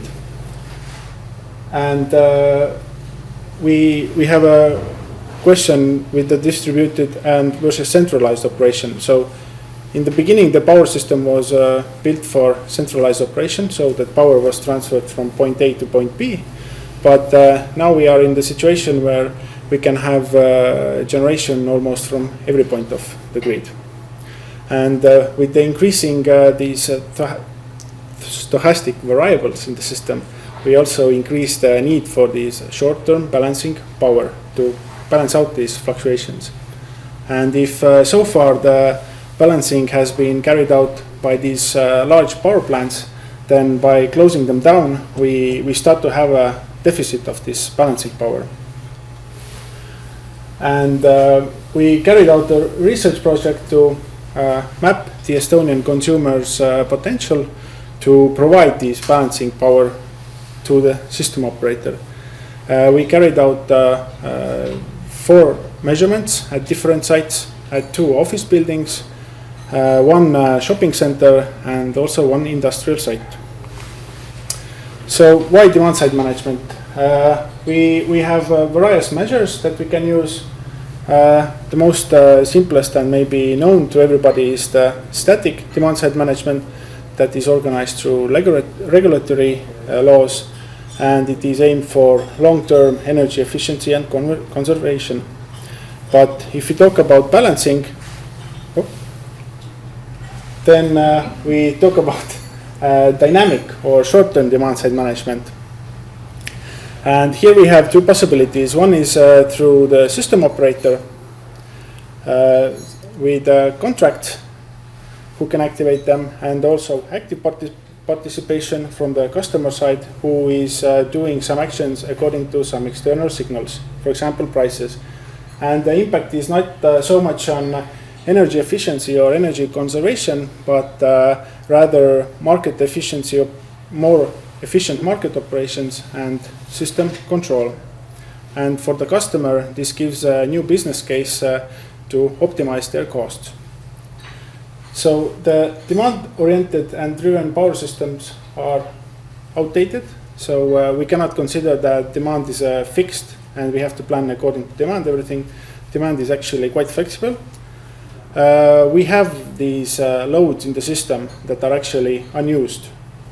And we also need to consider the aspect that if we want to have this balancing power, then whether it is reasonable to invest in generating units that are usually capital intensive and is required occasionally for their power and not for their energy, or should we promote demand related resources.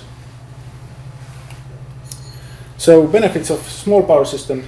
If we talk about Estonia, then we are relatively small and in size and in capacity, and it gives us a great chance to study it in a smaller region. At the same time, we have all the same problems as big power systems. So we have high concentration of loads at different parts of the power system. We have distributed generation near the shorelines where we have wind, and then we also have large centralized production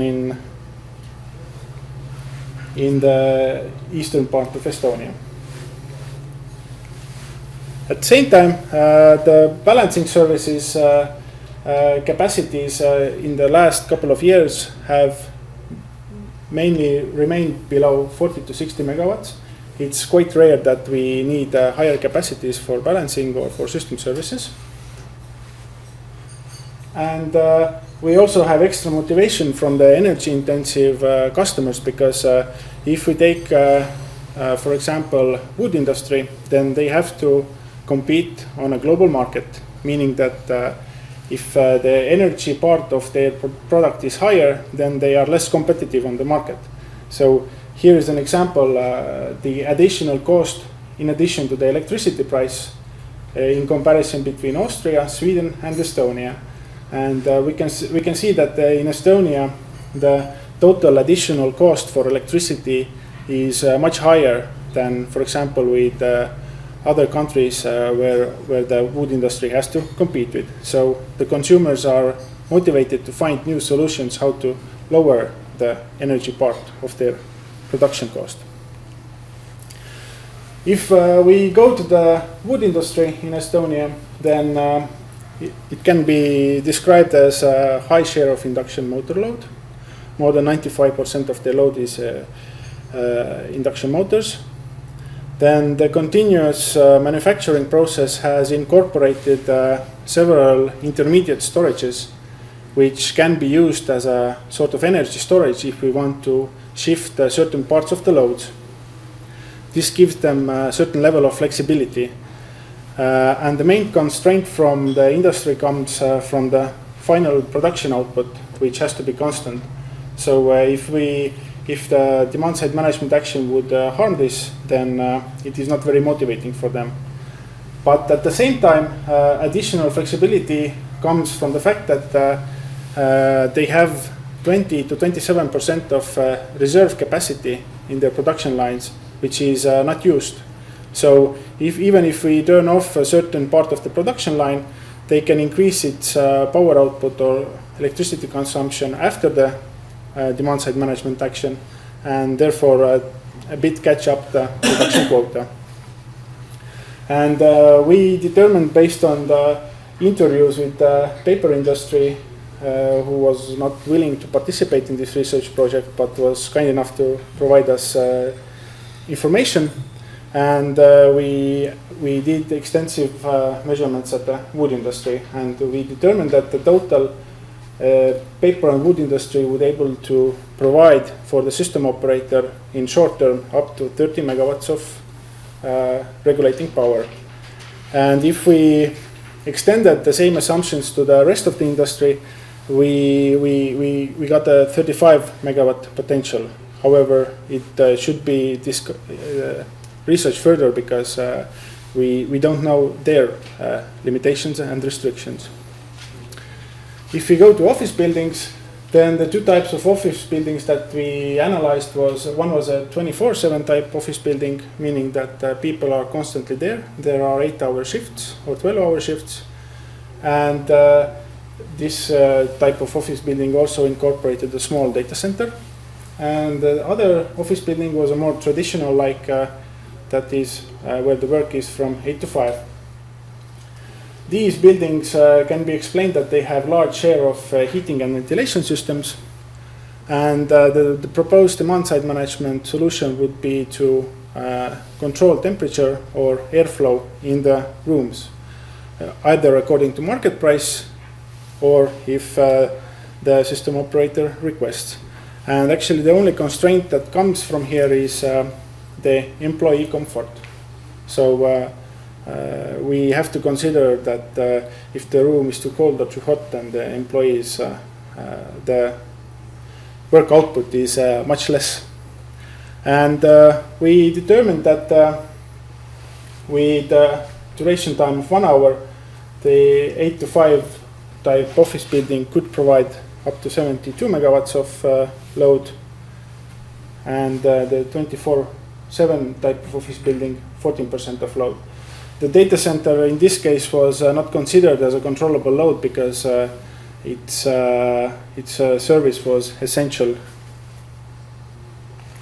In shopping centers, again, we measured that the largest share of electricity consumption goes to either outdoor lighting or indoors for heating and ventilation, and also cooling and freezers systems. And the demand-side management option was proposed for them to control the temperature of the freezers And there the constraint came from food safety. So in shopping centers, they have to monitor the temperature of the freezers and coolers quite strictly to guarantee that the food is safe for consumption later on. And another constraint came from the missing cooling storage. So if the shopping center doesn't have incorporated, for example, cool storage for these load shift periods, then they can provide only 7 megawatts for demand side management. But together with storage, it would be up to 26 megawatts over the whole Estonia. So, and the installation of this cool storage would have a payback time of 5 to 15 years, depending on the electricity price.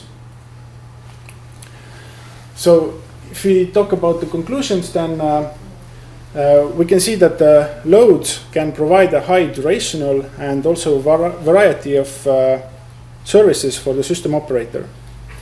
There is a motivation and interest from the consumer side to participate in such programs. And even if the system operator is not interested in the service, then there is definitely a business case for the consumer.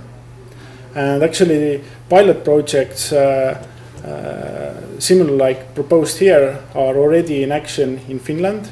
They started, if I'm correct, last year in January. And the system operator in Finland uses, for example, shopping center coolers and freezers for frequency reserves. And there the capacities begin from 0.1 megawatts. In the Estonian case, unfortunately, the system operator minimum requirement is 5 megawatts. So this is also one drawback in Estonia that needs to be dealt with. The problems, no communication and no information for the customers. They don't know what are expected from them, and they are afraid that it will affect their primary business. Lack of aggregation service. So as the TSO requires 5 megawatts and majority of the business cannot provide these kind of capacities, then without these services, the TSO is not interested in the loads. And also outdated market mechanisms that favor generators to provide balancing and system services. And of course, the possibility to need additional energy storages in case of, for example, shopping centers. And from this research, the research group decided to go forward with studying the possibility to provide voltage support in weak parts of the power system through demand side management with industrial loads. And this is currently ongoing and hopefully soon will be published. Thank you. And Thank you questions? Thank you very much. Thank you very much for the experience. To take a look at the discussion. But I struck the most that the cost of energy, electricity cost is extremely high in Estonia. Is the same, the price of electricity is also for the consumers so high as the cost, or is reduced? No, in Estonia it is so that there is this rule of equality, so that everybody has to pay the same price. So whether you are end consumer at home or a large industrial consumer, it doesn't matter how much you consume. It's everybody pays according to the tax. Yes.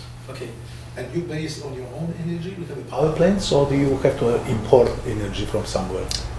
Today we have the possibility to cover the whole load with our power plants, but after 2024 Estonia will turn into importing country. Okay.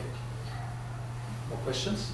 Okay, thank you very much. Thank you. Thank you. And the next presenter will be Dr. Leszek Jarzymbowicz. Please go ahead. It is on the angle tracking observer for T-wave rotor position estimation in sensorless electric drives. Also 15 minutes for all this presentation and discussion. Please go ahead. Thank you. Good afternoon. In general, sensorless drives do not use mechanical sensors, so they do not measure rotor position or speed directly.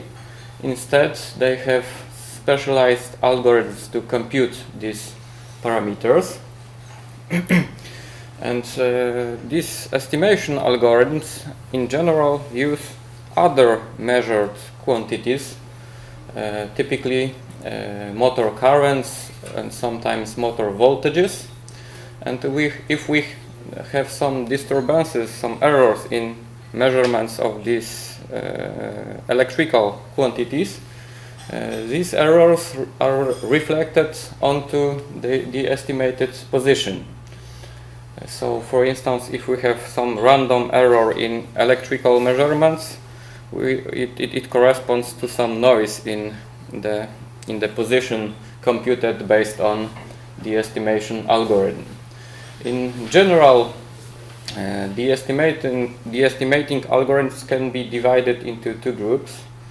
The first one, I called it model-based approach, namely observers. It depends on some mathematical model of the motor with supplemented with some correction function, and this approach has some natural way to filter the disturbances, because the state variables in the model are integrated, and moreover the sensitivity to measurement noise can be controlled by adjusting gains in feedback matrix. And the other group, I called it parameter-based approach, computes rotor position but by identification of position-related parameters. Typically, such parameter is stator inductance, which depends on rotor position.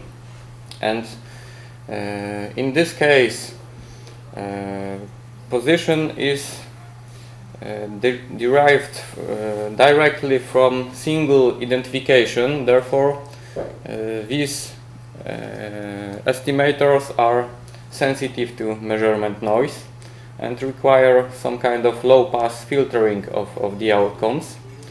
Low-pass filtering, in turn, introduces some lag, but in most cases these estimators are used at low rotor speeds, so this lag is not an issue. And our goal, our main aim, is to filter the noise in the position signal provided by parameter-based estimator, but such estimator which is dedicated for high-speed operation. So low-pass filtering, typical low-pass filtering, wouldn't apply here because of the lag. And we want to, our goal is to first to minimize the peak error in the position signal, and secondly, we would like to minimize the computations time. We want our solution to be simple, to be fastly computed.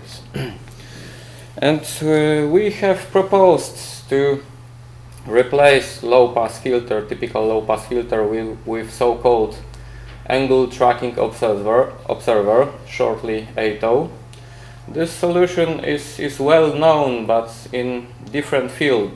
It's commonly used to deliver angular position from a position transducer called resolver, which delivers two signals, one corresponding to cosine of rotor position, the second one corresponds to sine of rotor position, and these signals are also modulated. So this is a typical diagram of such resolver to digital converter using ATO, which is typically produced as an integrated circuit. Such solution have been improved many times. We can find many papers which improve this structure or some of its components. We can also find papers which proves which proves, that this solution can be also done in software, in the main processor controlling electric drives. And we have found one paper which used angle tracking observer, so this solution, to filter the noise from the results of estimating rotor position. But the estimator that the authors applied provided sine and cosine signals by default, so this structure was applicable without major changes. And we propose very simplified structure of such an observer with only 2 integrating blocks and 2 gains, and it's applied to position related signal, not to sine or cosine or both of the position signal. It's easy to implement in software, and we kept second order structure because the references reported that such a structure is able to cancel speed related error. And to verify the properties of our solutions, we have tested it firstly by simulation. Here's the model of our angle tracking observer in digital form. I mean, these computations are triggered with constant frequency clock, and integration is replaced by summing the outcomes. And the model consists also of motor dynamics subsystems, which is composed of some fundamental mechanical equations, including moment of inertia or frequent torque and so on. And this model enables us to deliver the true rotor position accordingly to the waveform of set torque. And this position signal is then supplemented with some white noise to model the features of our estimation algorithms and the features of some measurement disturbances. And such a model in general enables us to compare the true position, the noise position, and the denoised position, which is the output of our observer. Accordingly to the references, angle tracking observers can face some error components on its output, and these errors are related to speed, to acceleration, and to jerk. Jerk is the derivative of acceleration. So we have proposed some test scenario for our observer, which reflects the worst possible conditions. I mean, the speed range is between 0 and the maximal speed. We have maximal torque, positive and negative, so we have maximal acceleration and deceleration, and we have fast changes between acceleration, deceleration, and freewheeling, which gives us high jerk. And here are some results. In red there is a noise position, and in navy blue there's a position signal denoised by our observer. Of course, the output muchly depend on setting the gains K1 and K2. In general, high gains give us poor noise suppression, and in turn low gains give us a very smooth waveform, but some components corresponding to acceleration and jerk start to appear. So we investigated how the gains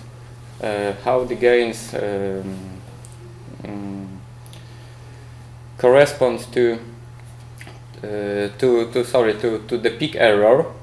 So here's a kind of map or 3D chart where on this axis we have K1 and K2 gains, and we can see that we have some area of errors below 1%, which corresponds to relatively high range of gains K1 and K2. These are logarithmic scales, so we can be quite flexible with selecting these gains. Especially we can select the gains to match this condition. T is control period and N is constant. If we do that, we can replace multiplying operation in our microprocessor by bit shifting, which accelerates the computations.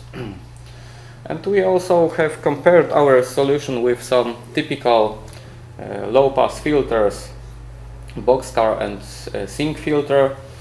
And here is a summary of this comparison. In gray color, there is a maximal position error in our input signal, so the noise signal. The red one is the maximal error when ATO is applied, and the other outcomes corresponds to two filters, but they are in two versions. The first version is straight, it's typical, and the later is phase compensated. That means that we are aware what lag, how much lag such filter introduces, and we also measure the speed, so we can cancel this error component related to this lag, and this gives much better results. Still, our ATO appears to be a bit better in suppressing the noise, and it's much simpler in regard to computations, because this filter has to memorize and process over 100 results, and our ATO has only two results of integration. So we have also verified our solution by the means of experiment. Here is the simple code in our microprocessor. It's of course in C language, which does all the job. I mean, this structure is represented, this integration operation is represented by summing, and these gains are represented by bit shifting. So this code is executed in our processor by more or less 20 clock cycles, so it's very fast. And here are some results very similar to the ones obtained by simulation. The difference is that the real drive, when we reach so-called base speed, limits drive power, so that the torque is lower at higher speeds, and finally the drive reaches lower speeds, a bit lower speeds. And two position signals, the red one is the noised one, and the navy blue one is the denoised position using our ATO. We see that this denoising is efficient, maybe not such efficient as in simulation, but we are quite content of the results. And some summary. We proposed a very simplified structure of angle tracking observer, some methodology to pre-select the gains of this observer by simulation, and we showed also some implementation issues and verified our solution experimentally. And our ATO is adjusted to position signal, therefore it can be applied to any or almost any position-based sensorless drive, and it appears to be efficient and very fastly computed. Thank you. Thank you very much for the basic presentation. Any question? No question? You mean about the sensorless drive? You mean that this is the drive is not equipped with any sensor, right? No. In electric drives we call sensorless such drives which do not measure mechanical quantities. They still measure voltages and currents, but they do not measure. Your for torque, when you showed that it was calculated based on the electrical quantity, the voltage and current, right? Mm-hmm. You never tried to measure the torque indirectly on the shaft. No. Typically, we do not. We almost never. We do not measure the torque. Typically, we measure rotor position and speed. Okay. And if we need torque for some controlling and other things, we just compute torque. Okay. This is typical. But sensorless drive is a drive where we also do not measure position and speed of rotor. Okay, just on the calculator. Okay, Mm-hmm. thank you very much. Question? Thank you very much. Okay, the next presentation will be done by Victor Slapak. Okay, and there's a position controller for PMSM based on finite control set model predictive control. Also, please, 15 minutes for your presentation. Good afternoon, ladies and gentlemen. Thank you for the short introduction. I came here from Slovakia, from Technical University of Košice, and today I would like to present you a position controller for a permanent magnet synchronous motor based on finite control set model predictive control. Model predictive control presumes the mathematical model of the motor. Here we use a mathematical model in rotor coordinates, shown here, and for the simulation and the experimental verification, we use a very small permanent magnet synchronous motors with the power about 230 watts. The motor was coupled with a very precise cycloidal gearing, and as you can see from the parameters, the motor has a very high dynamics in both electrical and also in the mechanical part, which is very tricky because we need a very high sampling frequency. It is very hard to obtain such a frequency with the low-cost solutions, but we try to do something with it. Now I would like to say a little introduction into finite control set model predictive control, although it is quite known. It is based on the idea that all the power converters have only limited number of switching combinations. In the case of three-phase power inverter, there are only 8 admissible combinations. They can be described as voltage vectors, like here in this picture. Two voltage vectors are 0 voltage vectors, the others are shifted by the 60 degrees. I'm sorry, the main idea behind the finite control set model predictive control is that we can predict the future behavior of the machine for all these voltage vectors. After we have predictions, we can choose the best action, the best switching combinations at that sample. The decision is made by the cost function. The cost function represents our request, if I can say so. In our paper, in our contributions, we examined 2 position control structures. The first one is the pure position SS and PC control. The position is generated by a range generator.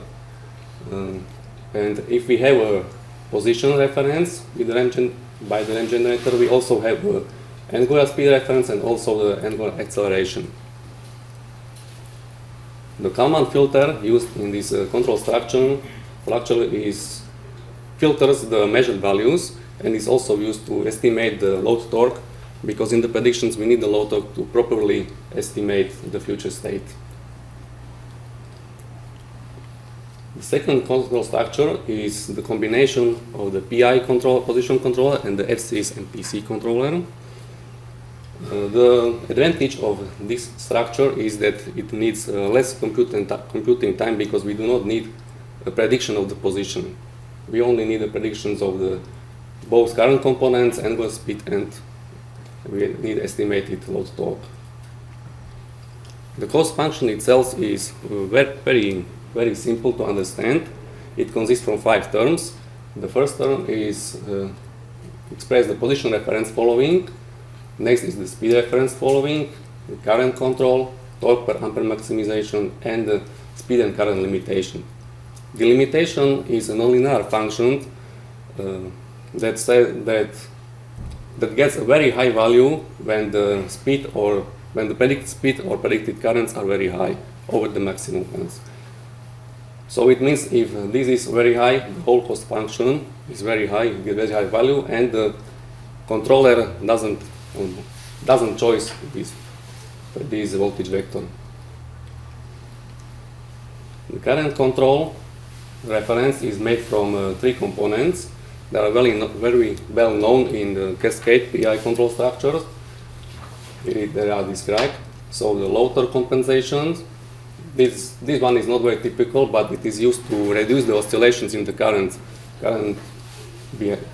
waveforms. Next, the viscous friction compensation and the dynamic torque compensation. Here are the simulation results from the MATLAB Simulink. The first is the D-axis current. We can see the small oscillations, but the D-axis current is held on 0 as it should be in the permanent synchronous motor. Comparing to the field-oriented control with the red color, it is very, very similar. In the Q-axis current, we can see where the motor was loaded. It was in the time of 0.15 seconds, and the load was a little bit lowered in the time 0.25 seconds. We can see that the oscillations in the both model predictive controls are a little bit higher than the FOC control.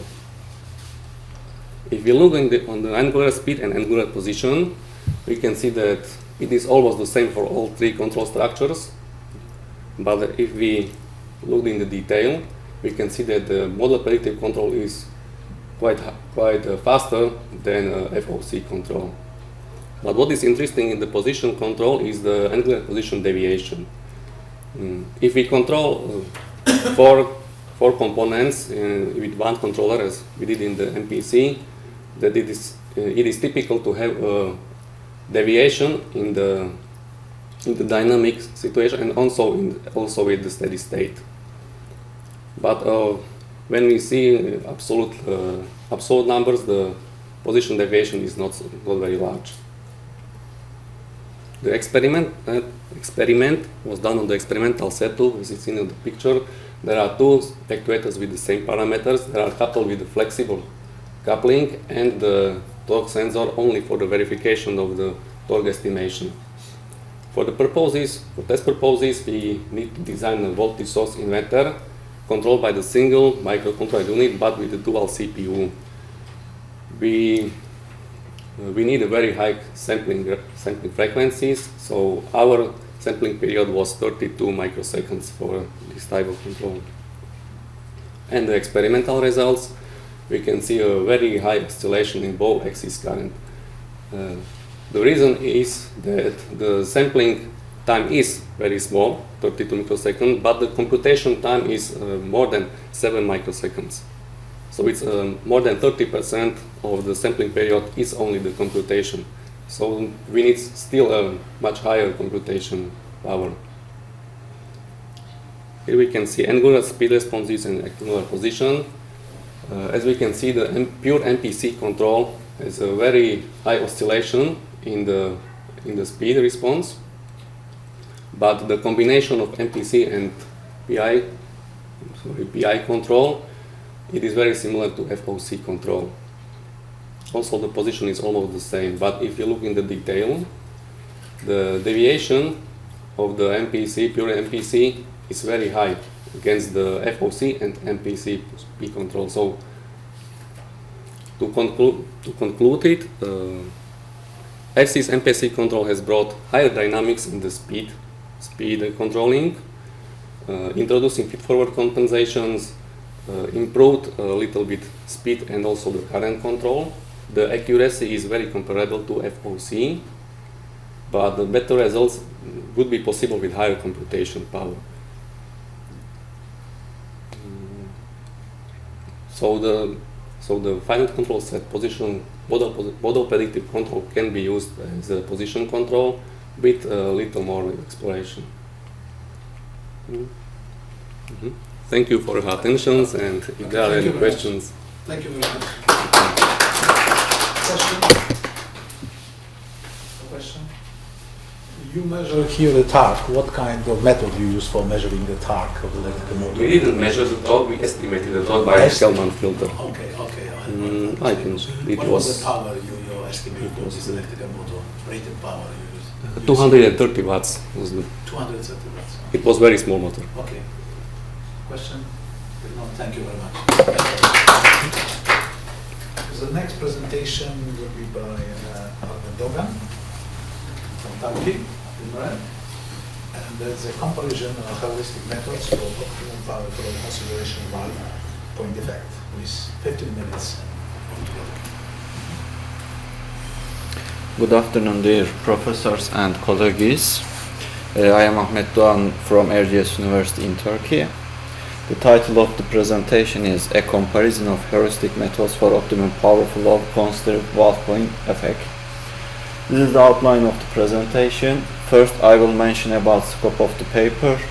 Then I will mention about optimum power flow and previous studies. Then mathematical formulation of OPF and OPP with heuristic methods. Then simulation results, and then finally conclusion.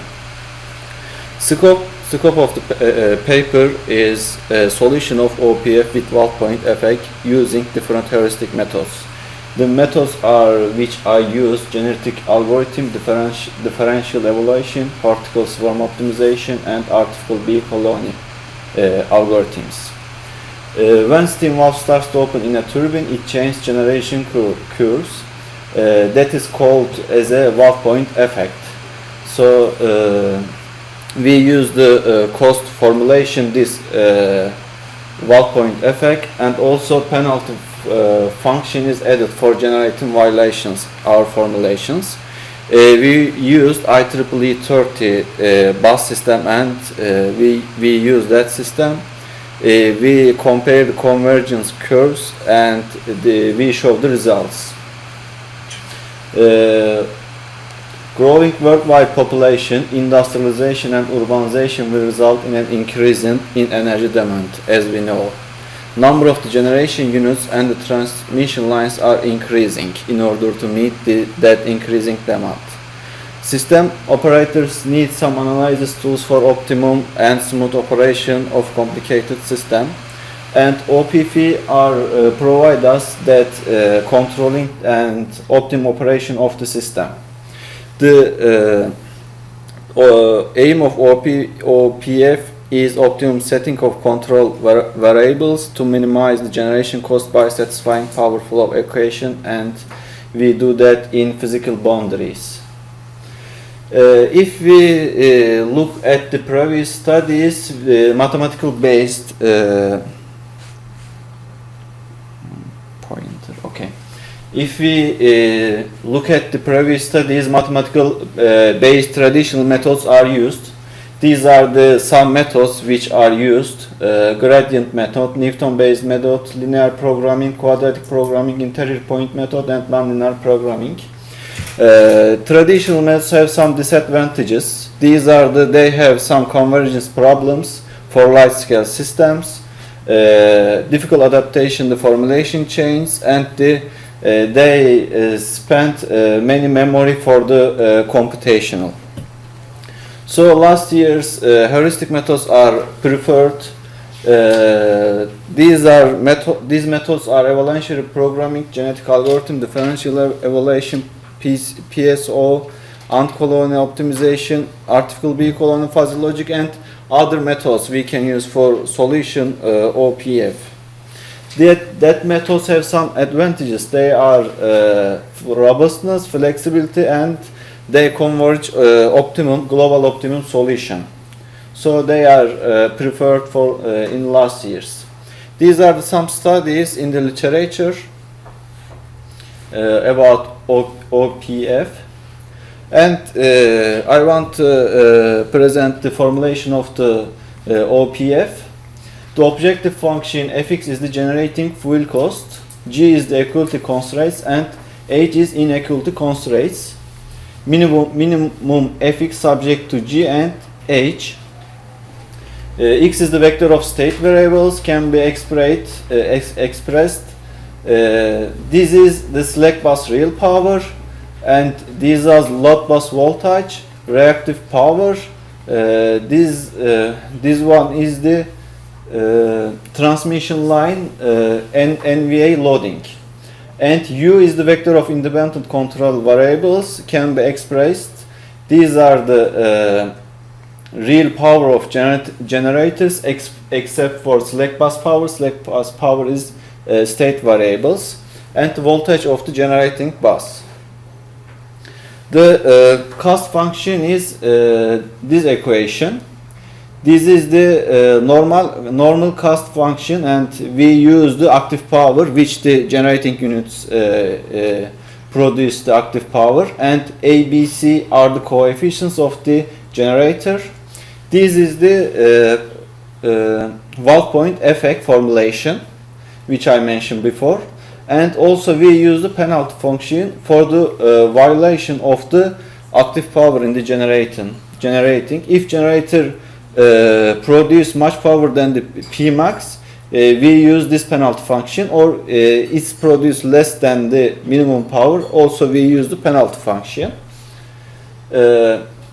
These are the power flow equations. This is the equality power flow equations, and these are the inequality constraints. We have the produce between the active power between maximum and minimum, reactive power between maximum and minimum, voltage must be between maximum and minimum, and transmission lines MVA must be less than the maximum, and transformer top settings between maximum and minimum. These figures show us the OPF with heuristic methods. First, our algorithm initialize, and then we use Newton-Raphson methods for the power flow. Then our algorithm checks if there is any constraint violation. If yes, we ask is it generation violation. If it is yes, we apply penalty function I expressed before. If it is not a generation violations, we stop the algorithm and we restart, because it must be between the limits. Then if we continue the algorithm, we calculate the fuel cost, then decide fitness value, select best solution. If we satisfy the iteration limit, if we reach the maximum limit, we stop the iteration. Then, if not, we going another step for iteration. I will mention about the algorithms which I used in my study. Genetic algorithm is a new population using gen of individuals belong to previous population. The algorithm is initialized with random solutions. Then GA chromosome string is selected from previous generation for reproduction. And reproduction works with crossover operators. Main purpose of the crossover is getting best feature of parents and obtaining more quality offspring. Mutation is the arbitrary change independently in gens of a chromosome. After we use selection process to get the new solution, better solution. Differential evaluation also has the similar process. They has a random initialization and mutation process, then crossover and selection process. PSO, particle swarm optimization. Each individual in PSO solution is called a particle in searching space. It corresponds a bird in the swarm. When a particle moves, it sends its coordinates to function of defined fitness value. X is the position of the particle, V is the velocity of the particle, and it has a random initialization. Position and the velocity of the particles are updated by best solution P best and G best. Then we find the global solution with this formulation. Then we update the results and we find the new better results. If we have better result, we use new solution or we use X solution. Article B colony. This is corresponds to bees. Bees moves in the hive. We have three types of the bees in the hive: employed bees, onlooker bees, and scout bees. Employed bees share the quality of the information of the food source. Onlooker bees in the hive, they get the information and decide which food source they will go. Scout bees are randomly scattered to find the new food sources, and the process of the algorithm is random initialization, again producing new food sources which employed bees determine. Defining the quality of the source, we define the quality of the source, and we determine the new source which bees have to go. And the case study, we use IEEE third bus system. Common parameters, population size and iteration number are the same for each iteration. It is 24 population size and 100 for iteration number. The specific parameters are each algorithm are here. G parameters, selection function, crossover function, mutation function, and crossover fraction are selected like that. DE parameters are scaling factor and crossover rates. PSO parameters, inertia weight factor and acceleration constant. We use that numbers for the simulation. And ABC parameters is limit is 100. And these are our results. As we see, PSO is the best has the best results. It's the minimum fuel cost results. Differential evaluation. And GA, genetic algorithm, is the second one. And ABC and PSO they are the proportionally worse algorithms. As we see, while GA, DE, and ABC continue to converge, PSO has the best value, and then it did not converge again. PSO continue to converge, and these are the similar also. If we stop the iteration at before the 10th iteration, as we see, the PSO is the best algorithm, but we used 100 iteration number, so after the 100 iteration, the DA differential evaluation is the best algorithm for the solution of the OPF. These are the bus voltages.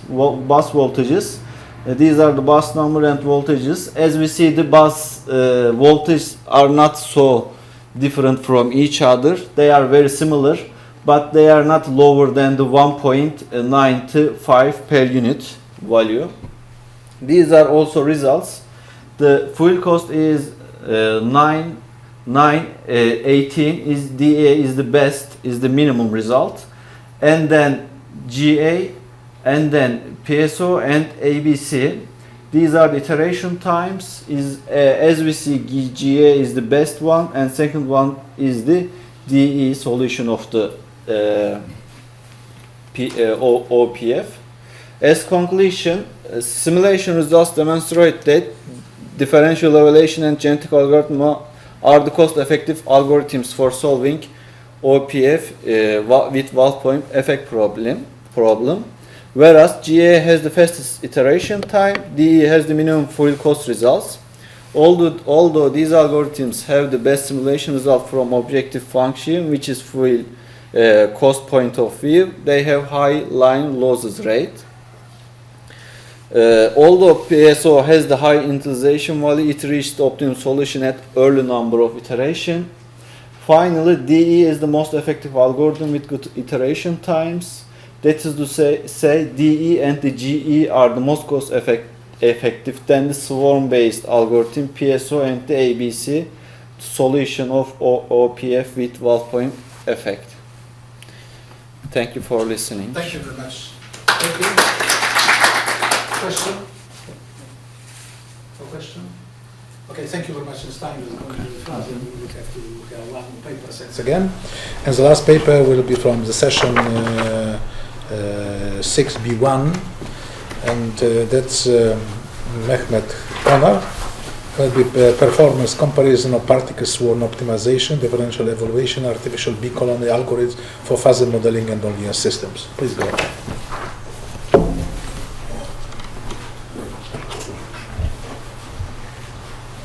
My name is Mehmet Konar. I graduated with Erciyes University in Turkey. Title is Performance Comparison of Particle Swarm Optimization, Differential Evaluation, Article B colony algorithm for fuzzy modeling of nonlinear systems. This study presents the result of the nonlinear system modeling approach based on the use of the fuzzy rules optimization, different population based optimization algorithm. Fuzzy rule based models with different number of the rules are used to describe some nonlinear systems in literature. Firstly, parameters of fuzzy models are determined by article B colony algorithm. To demonstrate the efficiency on the of the ABC algorithm, its modeling able to is compared with the other two powerful population-based algorithm, particle swarm optimization (PSO) and differential evaluation algorithm. Simulation results show that successful model performance with good discrete able to in modeling of nonlinear system or complex system can be obtained by using one of the population-based algorithm in design the fuzzy rule-based models. Fuzzy rule-based structure used in the studies.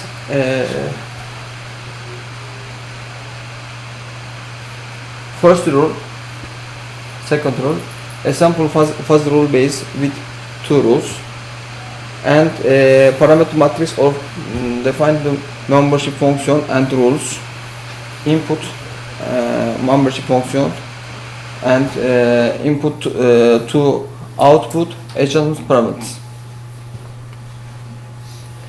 In study simulation results, in studies two numeric model problems given in the literature are used to investigate performance of the algorithm for identification of the fuzzy models.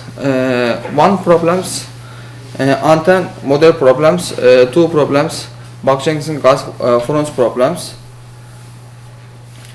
For study, these studies, three algorithms are testing by using different number of the rules, such as 2, 3, 4, 5, and 10, and different maximum cycles or iteration cycles, one Hazmut and one Hazmut 500. The paper presents the best result of the studies for colony size 13. The result obtained for ABC based fuzzy models are compared with those PSI and differential evaluation algorithms. The essential of the problems given in the literature is to estimate bandwidth and the rectangular microset antennas by using the measuring dataset. It is in here antenna problems input or output show. Therefore, antenna problems 3 input and 1 output used to studies. Such as case number of the optimization is 13 of rows in the optimization fuzzy models based on the used algorithms. That in here used to train data number is 27 and test number is 6 as used in the literature. Table 1 present minimum MSI variable for different fuzzy rules based model obtained using the algorithm.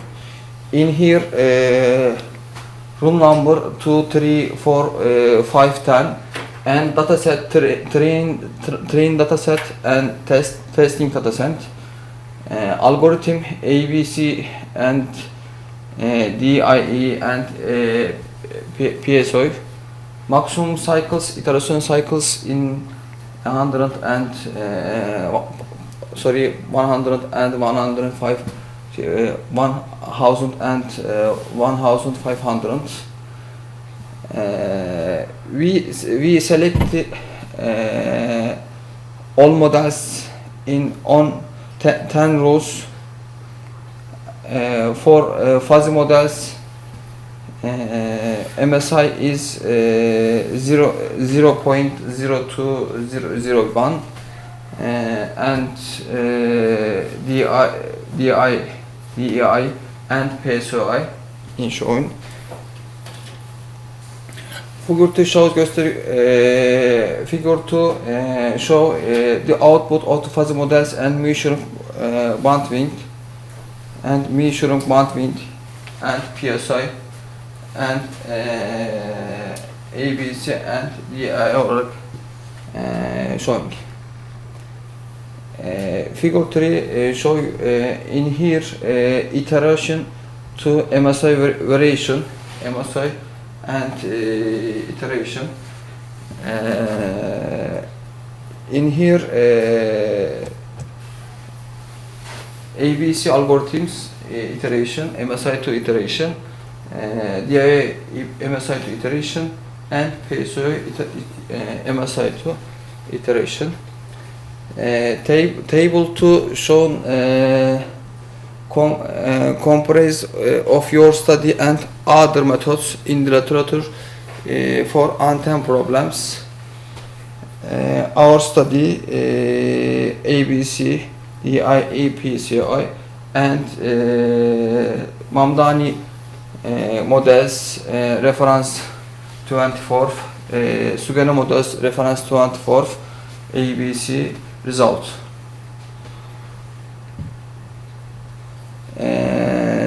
Second problem is Bak-Janssen gas furnace problems.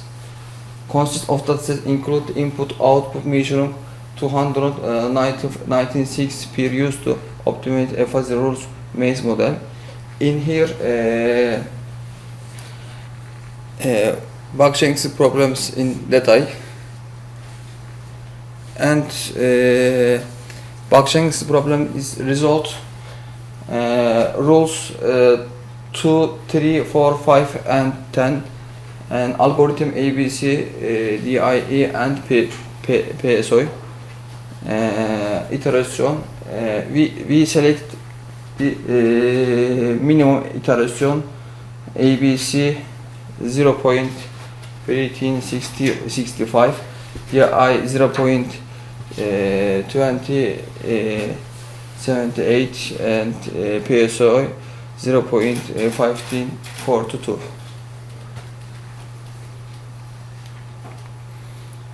And figure 4 show output of the originals and fuzzy models with 10 rules for Bak-Janssen programs. PSO, ABC ve DIO models result.